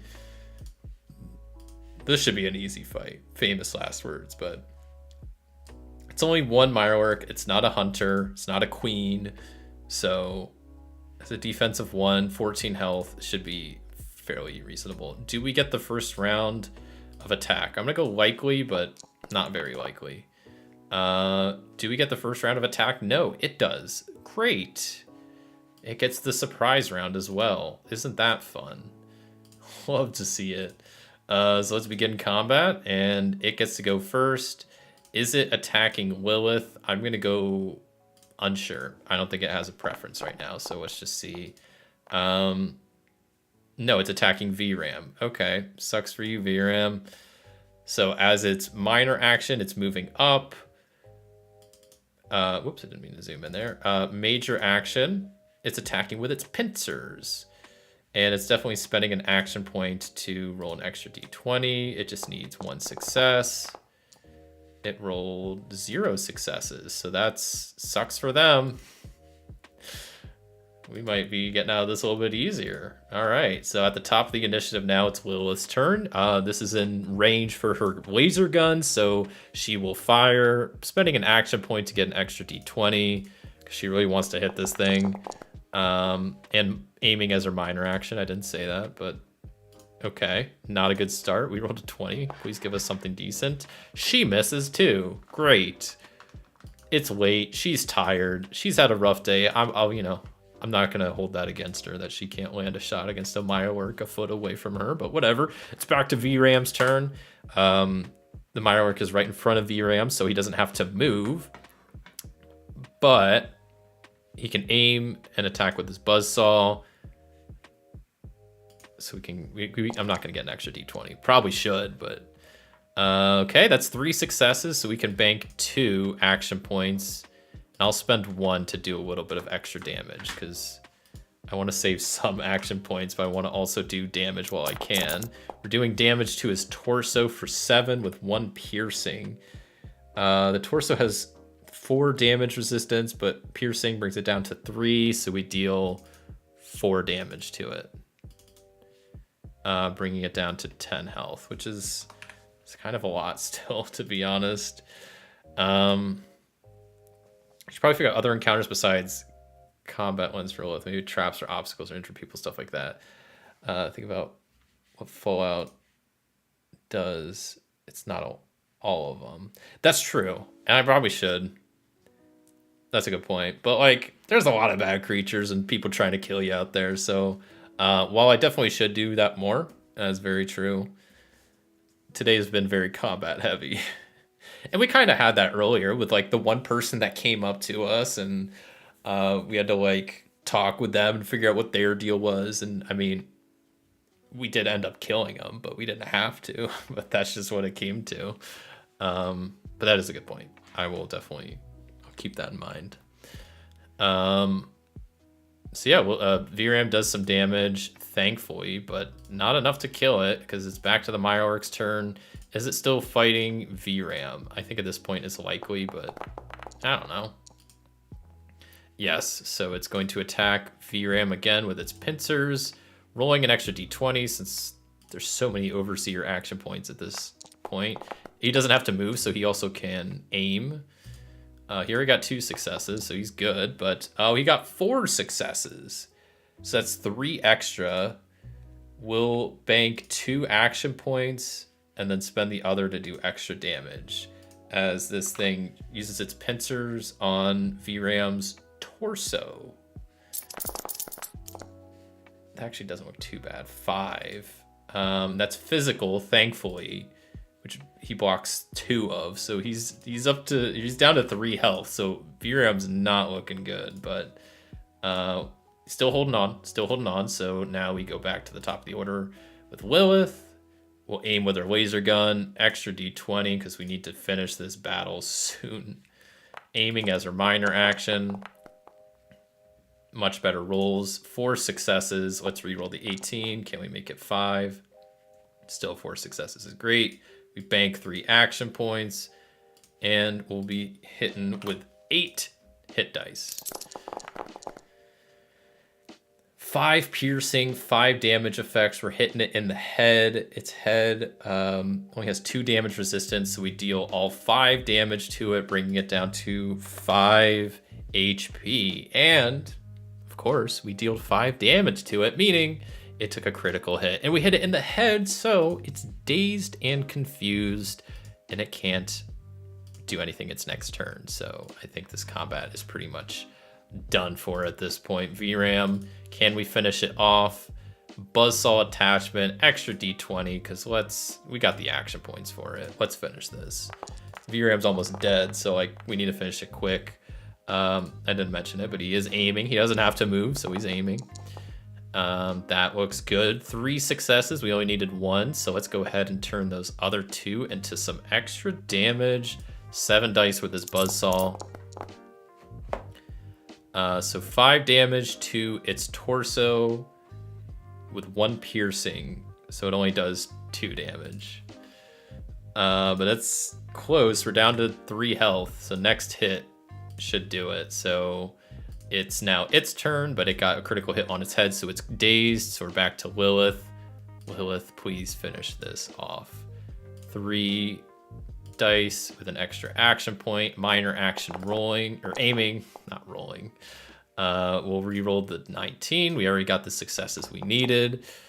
13 looks good. 3 successes. We banked 2 action points, and let's roll our 8 combat dice to try to finish this. What happened? I got an error. Why did I get an error? 8. Don't tell me I'm out of ammo. Don't tell me that's what that says. I am out of ammo. Are you kidding me? I have blown through 20 fusion cells today. Oh, oh no. That sucks. She tries to fire her gun, it's just empty. All right, VRAM's turn. VRAM, you don't require ammo. Finish this fight. Buzzsaw attachment, spent an action point, extra D20. I will be aiming as my minor action. We rolled a 20. Luckily, I can re-roll that with aiming, and we rolled another 20. Oh, you'll love to see that. We did get enough successes, so that we are back to max action points. But we did roll a complication. Maybe the complication is that after this attack, his buzzsaw is no longer usable, that it's like dented on the Mirework shell or something, that it gets like messed up. So maybe he can do the damage, but then it's going to be unusable after this. So we really have to hope this lands. So I'm going to spend all 3 action points to do 8 damage. Where are we hitting it? In its left arm? Oh, it has no damage resistance there, but I'm still going all out. We need to finish this. 6 damage kills the Mirework. Thank God. 52 experience. I'm not even going to bother butchering it because it is not worth my time. So 52 brings us up to 84. 1184 for VRAM. Awesome. And 5275. Yeah. 2275 for Lilith. Okay. I'm not even asking Mythic if we run into more stuff because it's just going to say yes. I'm saying we got back to the castle fine. I imagine we were pretty close that time. We'll say it's pretty much 4 by the time we roll up. A lot later than I thought, but we get back to the castle. I guess I'll write that in the journal as well. I should have mentioned the Mirework encounter. Encountered. If only I could spell. Encountered. Mirework. Fun times. Killed it, and now we're back at the castle. Great. And yeah, that's fantastic. Oh man, what a day, what a day. Lilith is gonna get to bed and rest up. She's tired. She has a long day. Her and VRAM. VRAM's got sparks flying out of him. His thruster is messed up. His buzzsaw is dented because of the Mirework. Lilith's at half health. VRAM's at half health. I mean, Circuit and Ghost are chilling in the radio tower, and they weren't looking much better either. So if they get attacked, like, this could be bad. So overall, a successful day and evening. That was only like 6 hours is what this whole session was essentially. But it was successful, but it was not without its troubles and dangers and fights and whatnot. But yeah, I'm gonna wrap up there because that seems like a good stopping point, and I've been going now for almost well, pretty much 4.5 hours. So it's getting late here too. I need to get to bed soon. But that was really fun. I am really glad that I returned to this. I'm really, really glad that Lilith and VRAM have not died because, like I said, I put a lot of time into these like factions and NPCs and threads and Lilith's character and VRAM's character. So I'm very glad that they've made it through live. They leveled up twice this session, which is pretty crazy.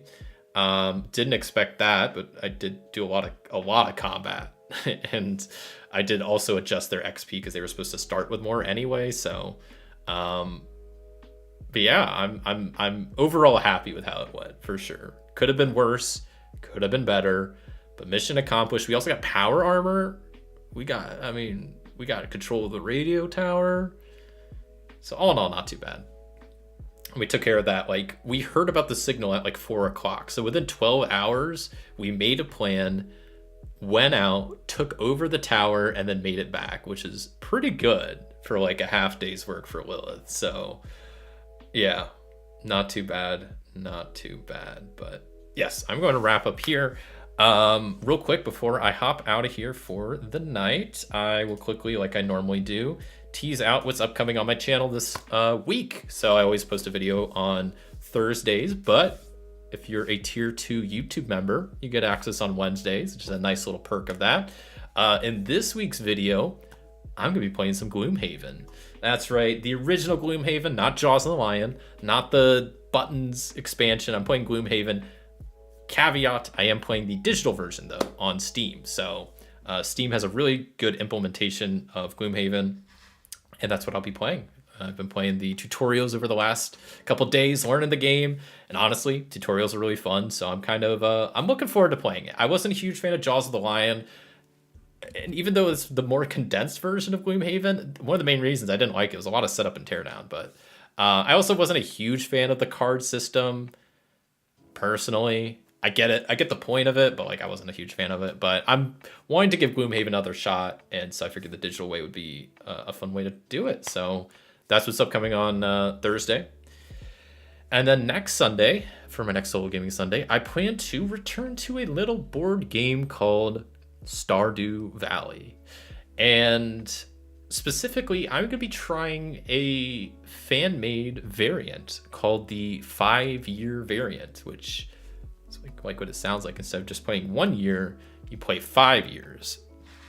And this was, I'm pretty sure it was invented by Maggie on the Thinker Themer YouTube channel, and she has a whole video of her kind of explaining how it works.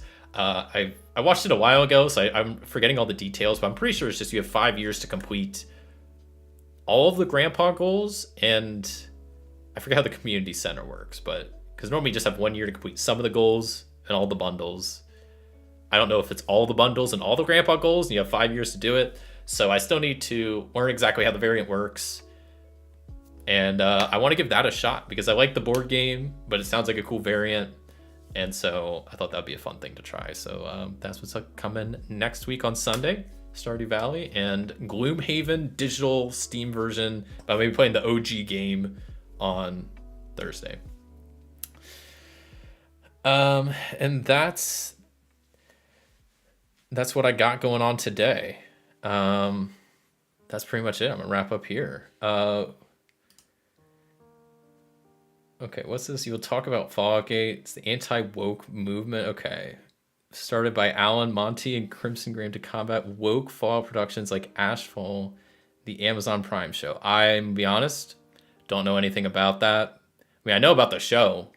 I haven't heard of Fallout Gate. An anti-woke movement just sounds, I don't know. I mean, Fallout's been, woke is just such a dumb word in my opinion, but I mean, I feel like Fallout's been a pretty woke franchise from the start, so I don't know if it's any different, but I don't know. I haven't heard anything about that. I haven't heard of Ashfall at all. I know the show's coming up, but it's not out yet, so to answer your question, I don't know about that, so but it doesn't sound like anything that I would believe in or didn't want to talk about really, but I don't know. I'll look into it at least and see what the hashtag Fallout Gate is. But yeah, I'm gonna wrap up there. I've been streaming for a while, so I'm ready to hop out of here. So thank you all so much for watching. If you enjoyed the stream, like would be greatly appreciated. And until next time, I'll see you.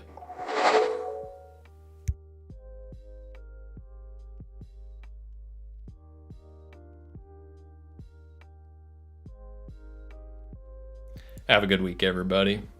Go fight some death claws. They're totally easy to kill.